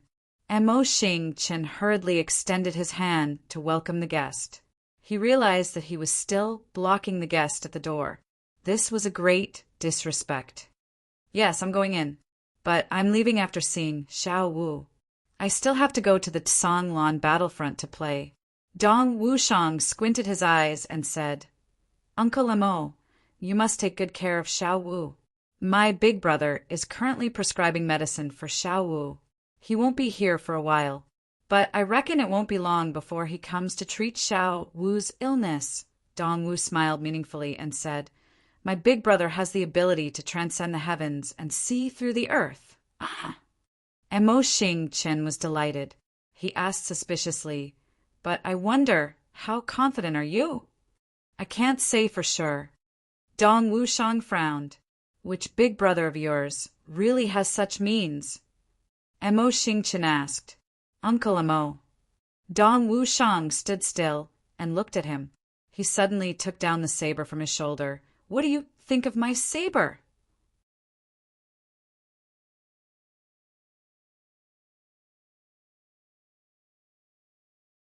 Chapter 280. Mo Xing Chen helplessly laughed dryly and said, Nephew Dong's saber is naturally a divine weapon. As he spoke, he received the sheathed saber, but suddenly felt his wrists fiercely drop down. Greatly startled, he hastily circulated his elemental energy to support the saber, so as not to embarrass himself on the spot. However, he was also shocked. What saber? So heavy? With a clang, the saber was pulled out. Instantly, a cold black light shot out in all directions, filled with killing intent. It was as if the temperature of the entire Mo clan had dropped by a dozen degrees. The entire saber was without any ornaments, very plain, but the saber's edge was short, and the back of the saber was as thick as a mountain. The saber's shape was smooth, and one could tell at a glance that this was a murderous weapon. Under such a saber, even a sledgehammer would be sliced in half. This saber, even without any strength, can cut through iron like mud. Its sharpness is not inferior to the dreaming of a gentle dance saber that my boss gifted to Miss Xiao Wu. Dong Wushang said meaningfully. Dreaming of a gentle dance saber. Mo Xing Chen was shocked. At this point, he was already 80% convinced of Dong Wushang's words. He actually knew the name of that saber. What a good saber! Mo Xing Chen held the saber lovingly, his heart reluctant to part with it. But such a saber could only be used by the Black Saber clan. If it was in the Mo clan, even if a king-level master used it, he would not be able to use it. It was too heavy. Dong Wushang received the saber and smiled contentedly. This saber was gifted to me by my boss. Mo Xing Chen was shocked again. His heart's understanding of his mysterious boss's abilities deepened. A dreaming of a gentle dance saber, and such a peerless treasure saber. What kind of background did he have to be able to casually gift such a heavenly weapon that could shake the world? Furthermore, he gave away 2 of them at once.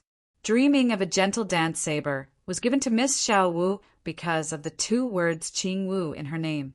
Dong Wushang said solemnly, "Uncle Mo, please do not disappoint the 2 words Qing Wu." Mo Xingchen forced a smile, an indescribable feeling in his heart. "I'm going to check on Xiao Wu. Boss asked me to bring something for her." Dong Wushang chuckled and said, "These are all things to coax children. Uncle Mo, go ahead and do your work. I'll be leaving in a while, so I won't specially bid farewell to you." Mo Xingchen solemnly nodded his head, his heart in turmoil. If Dong Wushang knew about Xiao Wu's misfortune in the clan, would he, Dong Wushang, entered Mo Qingwu's small courtyard and spoke to her for a while? Under Mo Qingwu's innocent and puzzled gaze, Dong Wushang moved closer to her small, sparkling ear and whispered, "Don't ever tell anyone about your big brother Chu Yang's appearance. If anyone asks you, no matter who it is, don't tell anyone, okay?" "Why?" Qingwu blinked her big eyes. "Sigh. You'll bring great danger to your big brother Chu Yang. He might die." Dong Wushang said, "He might die."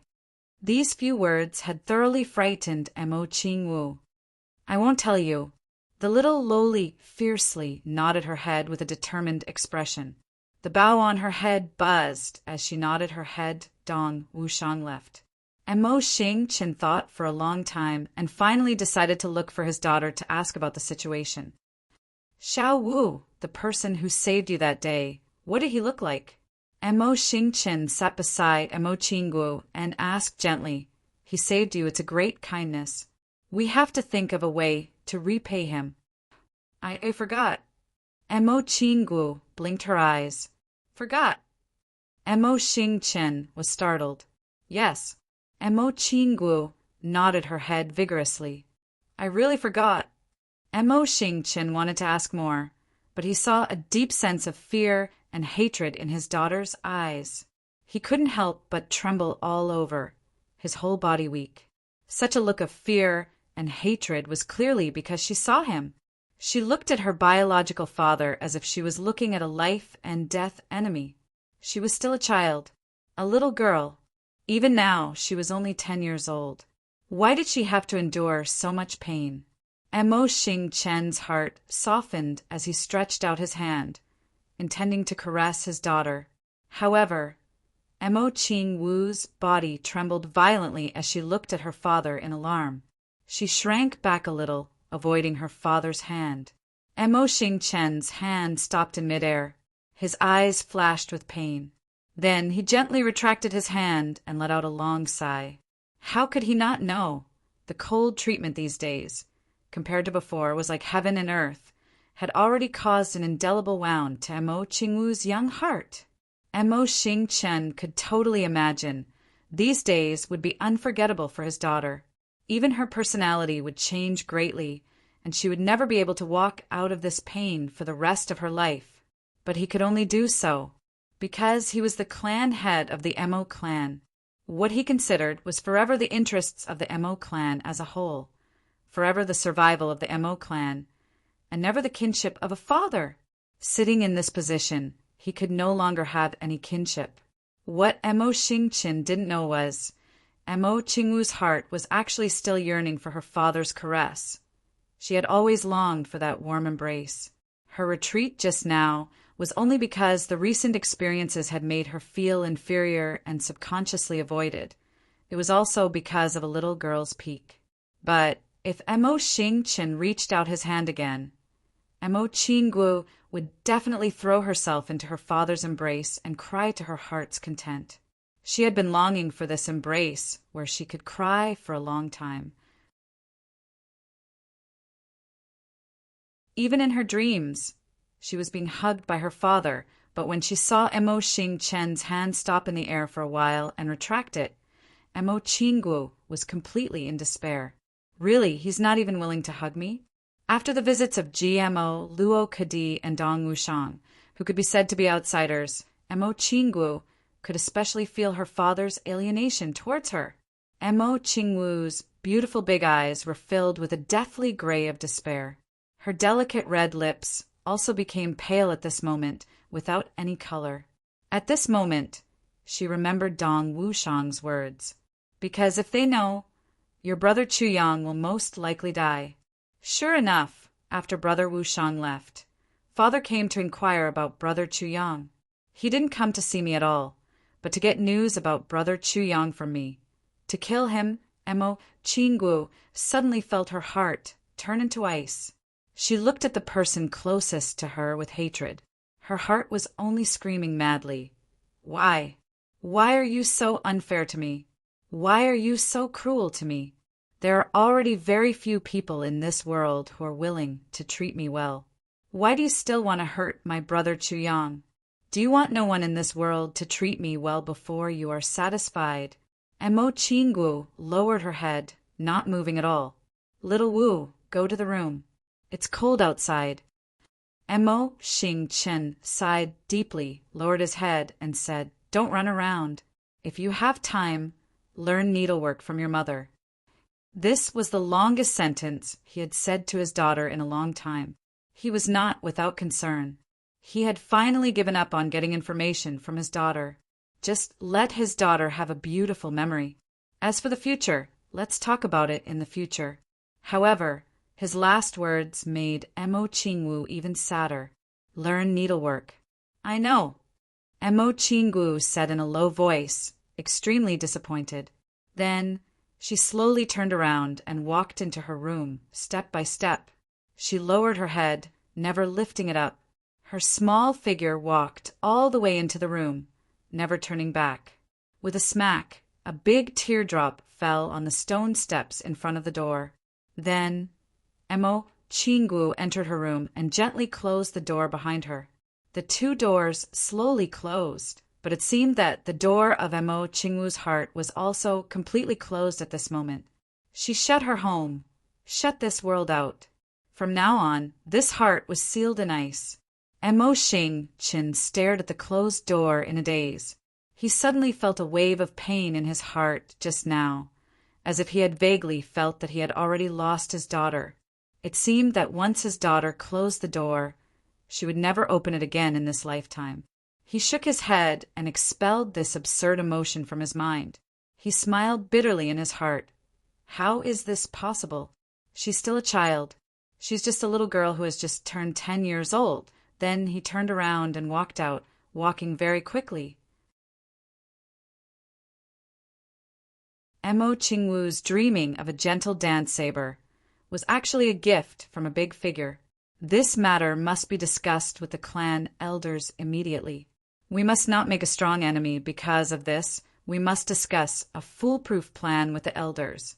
In case that big figure comes knocking on our door, not only must the clan think of a way to keep the dreaming of a gentle dance saber, it would be best to use Emo Chingwu's relationship to add a powerful alliance to the clan. This was also the only and biggest use of her heart of a woman, right? Emo Xing came to the elder pavilion and explained his intentions. When he mentioned Dong Wushang's words, the clan's grand elder Emo Wu Xian chuckled.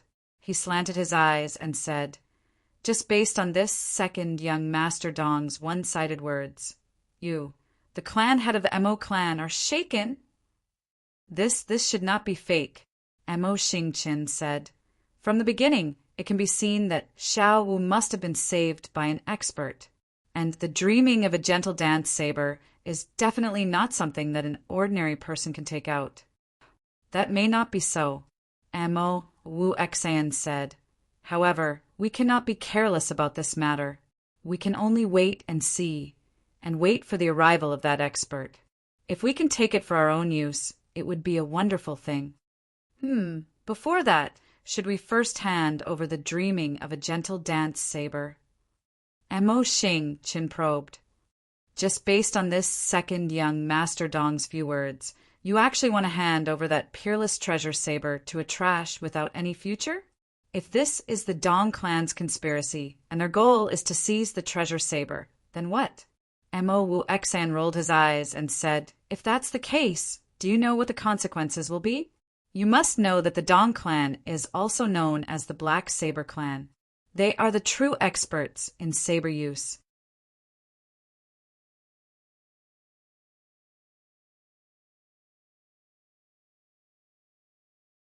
Chapter 281. When Rue Butong came to the Mo clan, he didn't come alone. Instead, he came with his 2 masters.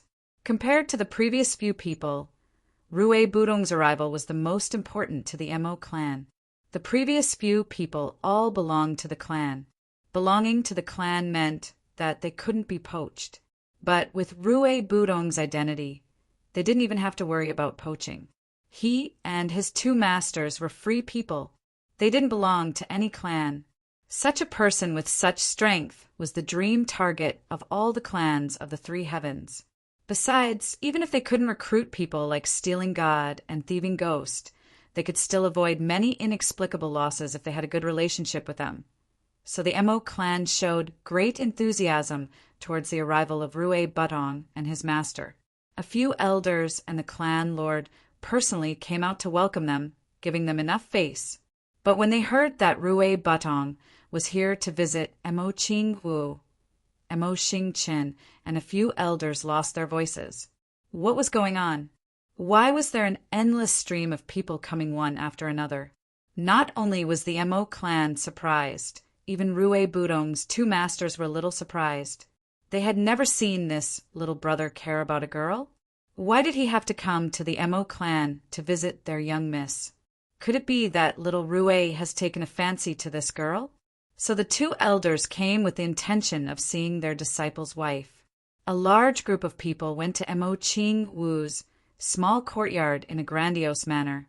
As soon as Mo Ching Wu came out, Ji Butong jumped over with a beaming smile and started chatting with Mo Ching Wu.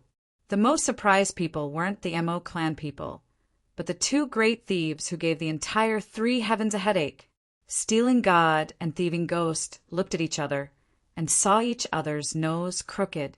They thought it was a great beauty, but they didn't expect it to be a little girl who hadn't even started to develop.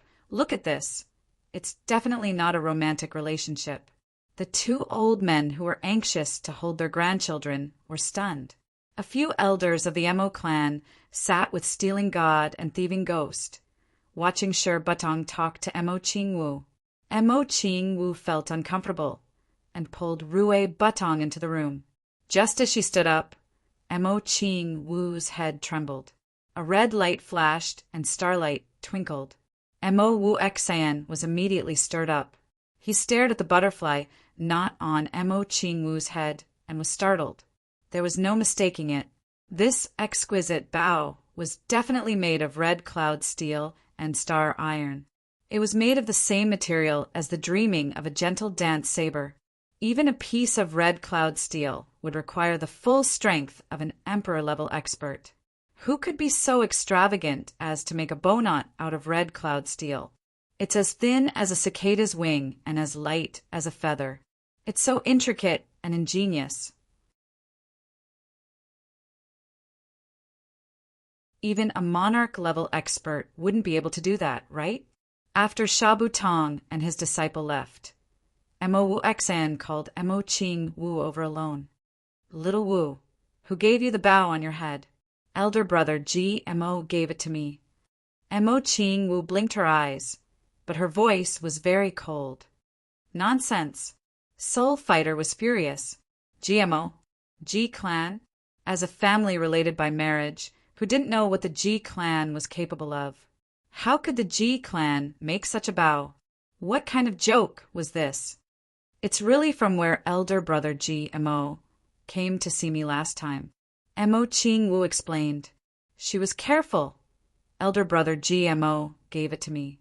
As for who gave it to me, I won't tell you." "It seems you don't want to tell me the truth?" Soul Fighter said angrily.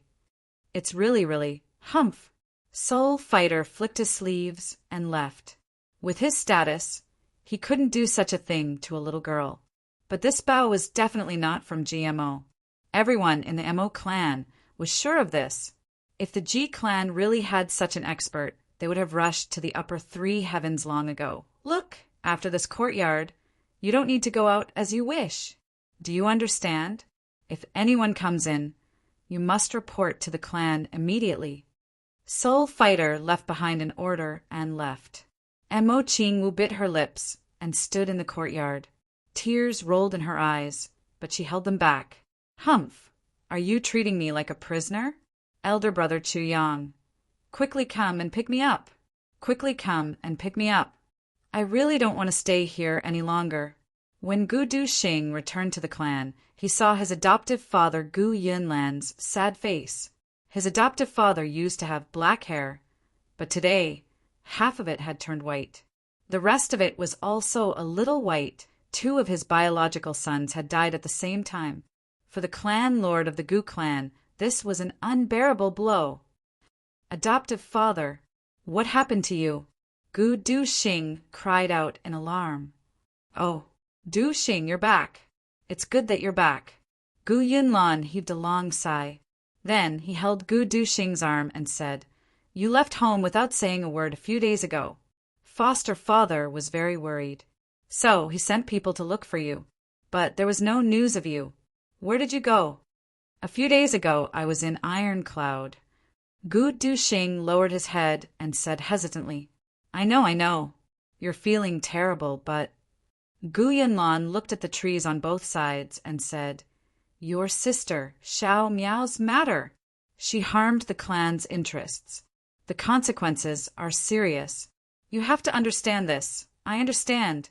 So I will try my best to become a sword emperor. I will save sister Xiao Miao. Gu Duxing said firmly. Sword emperor. Gu Yunlan's body shook. He turned his head to look at Gu Duxing. Then he carefully sized up his own righteousness. It was the righteousness that he valued the most. He couldn't help but be gobsmacked when he saw it. You've become a swordsman. Gu Duxing's body had a cold sharpness. It was like an unsheathed sword. No one in front of him could block his sharpness. This was the unique characteristic of a swordsman.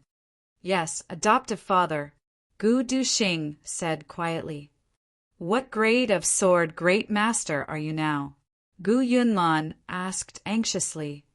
I'm not a sword great master anymore. Adoptive father, Gu Duxing said in a low voice. I'm now 4th grade revered sword artist the peak. I broke through to 5th grade revered sword artist within half a month. Hiss.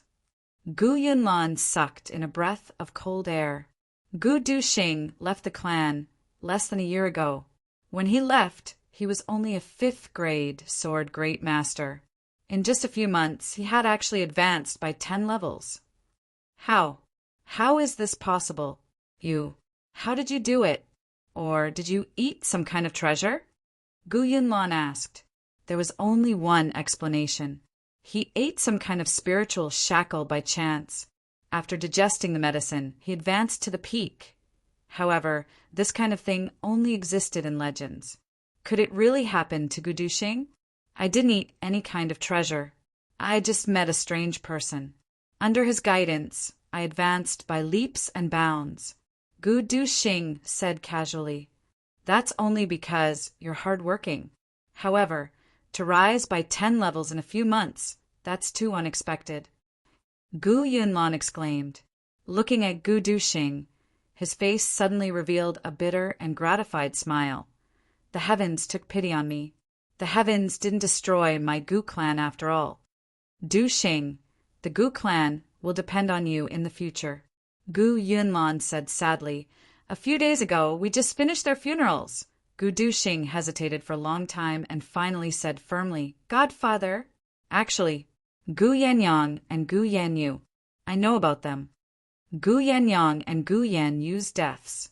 You know about it. Gu Yunlan seemed to not believe his ears. He unconsciously repeated it. Suddenly, he turned his head and looked at Gu Duxing with hawk-like eyes. You know about it? Yes, Gu Duxing said seriously. What do you mean? Gu Yunlan's voice was full of coldness. Not long after they were killed, I got the news. Gu Duxing said with difficulty. You didn't kill him? Gu Yunlan exhaled. It's good that you didn't kill him. Although I didn't kill them, it was no different from me killing them. The person who killed them was my brother. Gu Duxing said it all in one breath. The reason he killed them was because of me, although I didn't know about this matter beforehand. But I didn't want to lie to Godfather, your brothers. Gu Yunlan's voice was filled with an awe-inspiring, murderous aura. When their corpses came back, I was thinking that the Xie clan Xie Danqiong had always been calm and steady. Although his reputation wasn't prominent, he was definitely a promising young talent. So, how could he have rashly killed Yan Yang and his brother? Even if it was a love dispute, it shouldn't have happened. So the truth was like this. Who is your brother? Gu Yunlan asked seriously. I can't say. Gu Duxing's expression was conflicted but firm. As long as he did it, no matter what it is, it can be blamed on me. If Godfather is angry, you can kill me. But I would rather die than betray my brother. Good. What a strong sense of brotherhood. Gu Yunlan laughed coldly. Gu Duxing, do you think that you've grown up and your wings have hardened? Plus, Gu Yanyang and the others are already dead. You're the only one left who can inherit the Gu clan head position. Do you think you can be so fearless? Godfather is wise. Chu has never dared to think like this.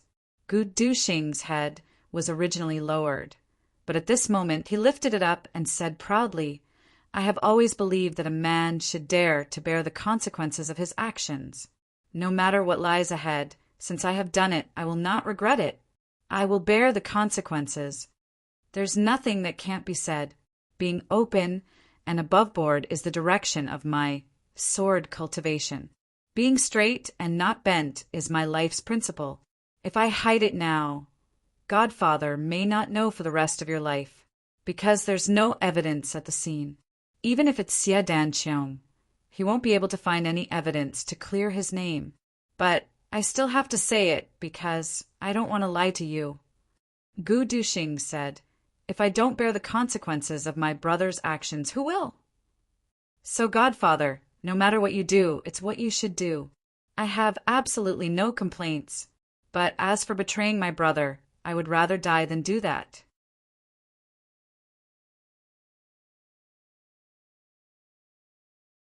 Chapter 282.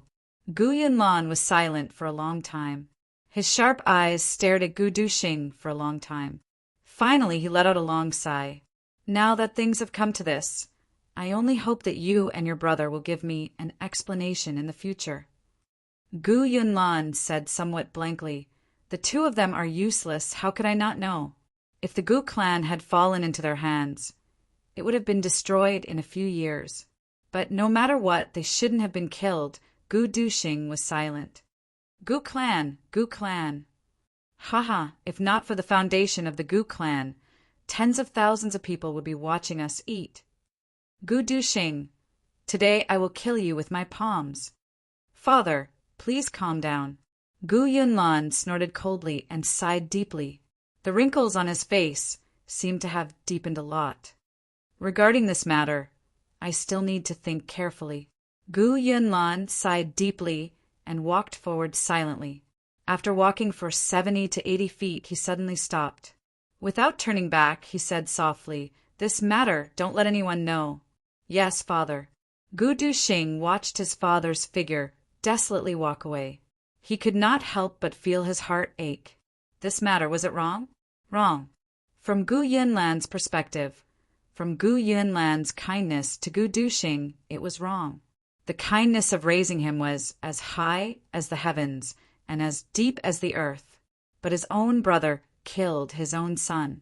But Gu Duxing admitted his mistake, but did not regret it. Guilt was a certainty. But no matter what, Chu Yang did it for himself. Just as Gu Duxing had predicted, after his father passed away, he, Gu Yanyang and Gu Yan, would have a battle sooner or later. If he did not die in their hands, they would die in his hands. Life and death. This was a matter destined to happen, but that was a matter for the future. No matter what, his father would not see it. Now that such a situation had occurred, it was hard for the old man to accept. From a certain point of view, Chuyang had saved the Gu clan by killing Gu Yenyang and his brother, preventing the clan from declining. But this was only an official statement. It could not be used as a reason. Gu Duxing's heart was in pain, very conflicted. But he did not blame Chuyang. Not only did Chuyang risk his life, but he also risked breaking off relations with this brother of his to help him kill someone. Even if you blame me for doing it, I will still do it for you. Because I'm your brother.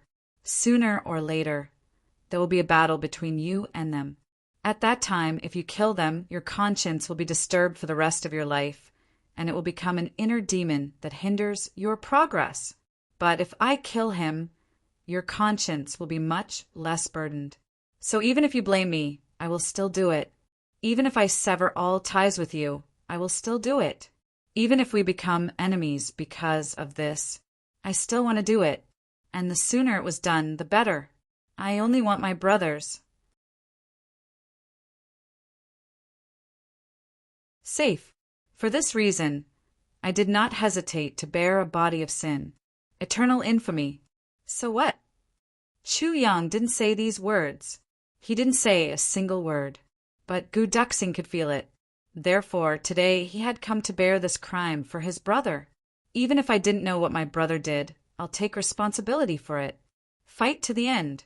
Gu Yunlan had disappeared for 3 days. The Gu clan had remained silent during these 3 days.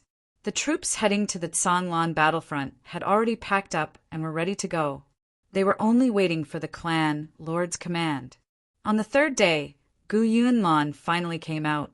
His body was still straight, but his hair was almost completely white. Gu Duxing, you come with me, Gu Yunlan said.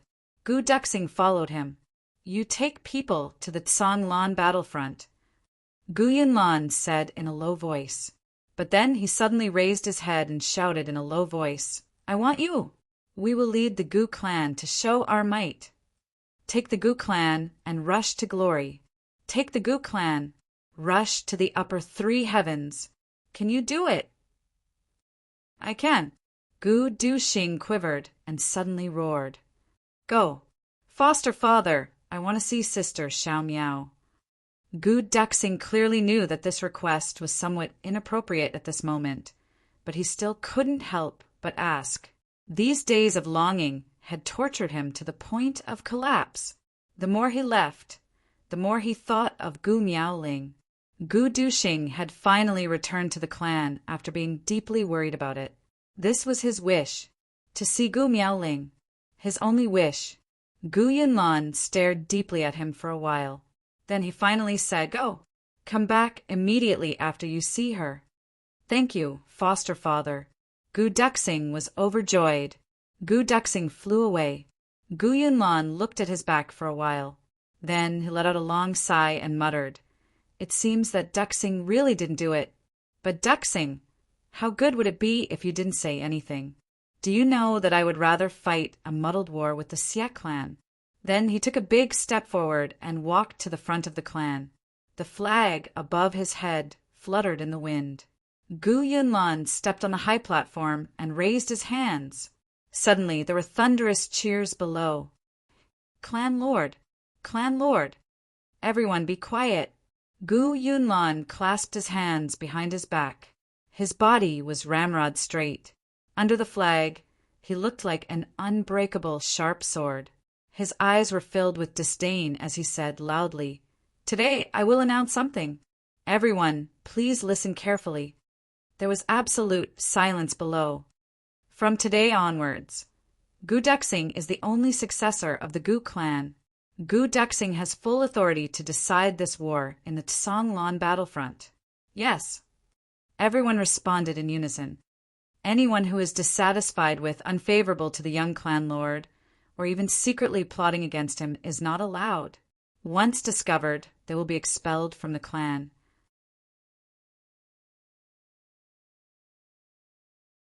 In serious cases, they will be beheaded without mercy. Everyone, do you hear me clearly? Gu Yunlan said sternly. We hear you clearly. From today onwards, we will only listen to the young clan lord's orders. Long live the clan lord. Compared to Gu Yenyang and Gu Yenyu, Gu Duxing's prestige in the Gu clan was much higher. Moreover, it was more convincing. Gu Duxing was the publicly acknowledged, peerless genius of the Gu clan. Almost everyone was certain that with Gu Duxing's ability, he could definitely lead everyone to glory. After all, following a genius young clan lord or following a mediocre young clan lord, who would have a brighter future? It was obvious.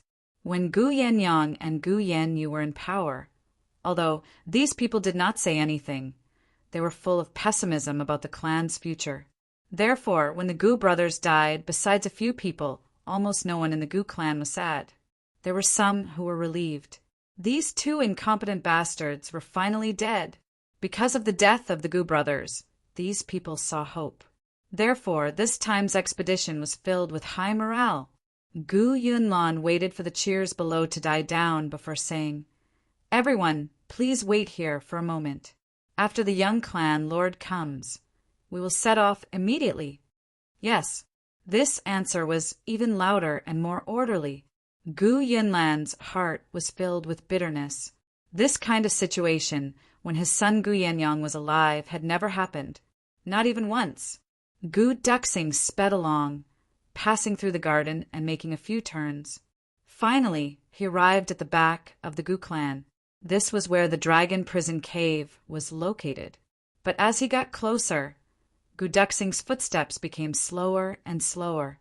In the end, there was even some hesitation, as if he was about to turn around and leave.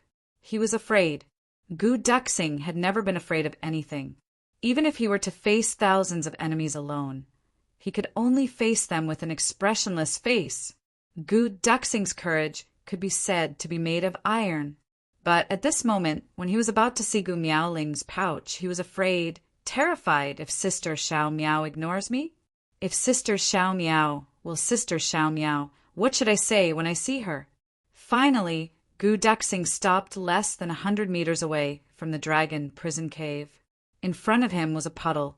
It had snowed some time ago, and the accumulated snow had already turned into ice. Gu Duxing came to the side of the puddle. Facing the smooth surface of the ice, he carefully tidied his clothes and combed his hair. Looking at his face, he used all his strength to grab a handful of ice cubes and wipe them on his face. The bone-piercing coldness cleared his mind. Since he was already here, what was there to be afraid of? Gu Duxing steeled his heart and walked over with large strides. Halt! The guard shouted. It's me, Gu Duxing said. I want to see the young lady. So it's Duke Duxing. May I ask if Duke Duxing has the clan lord's written order? The guard's attitude was much more respectful. Everyone knew that Gu Yenyang and Gu Yenyu were dead. The future clan lord of the Gu clan was Gu Duxing. How could he dare to show his face to the future clan lord? Yes, Gu Duxing took out a token and threw it over. Duke Duxing, please wait for a moment. After the guard saw it, he immediately turned around and went inside to report. Not long after, there was a faint sound from inside. Then there was a flash of brilliance at the smooth entrance of the cave, and it suddenly became extremely cold. A bone-chilling cold came out from the cave. The ground in front of Gu Duxing was immediately covered in a thick layer of ice. Dragon Prison Cave. This was the amazing part of the Dragon Prison Cave. The temperature inside was absolutely unbearable for ordinary people. The further in one went, the colder it got. In the deepest part, even the rocks would be frozen to pieces. Normally, it was covered by a formation and the cold air couldn't come out. But once it was opened, it would be freezing cold. The faint sound of footsteps reached the entrance and stopped. It seemed that the person inside was doing something. After a long time, a young girl covered in frost walked out from inside. Taking a deep breath, she turned around and looked at Gu Duxing. Smiling, she said, "Little brother, what are you doing here?" Her smile was very bright and beautiful. The frost on her hair had already condensed. With a head full of black hair, she looked like she was 70 or 80 years old. Her face was blue from the cold. Her hands and feet were also somewhat stiff. But even though her hair was frozen stiff, it was still neat and tidy. Her clothes were also neat and tidy. It could be seen that before she came out, she must have dressed up in front of the ice wall for a long time. Only then could she forcefully dress up to this effect. This young girl had already done her best. Gu Duxing looked at her in a daze. His eyes seemed to be fixed on her body. For a long time he didn't say a word. You're tuning in to the Thunder Spear YouTube channel. Don't forget to subscribe and join us on this journey to catch the most captivating stories.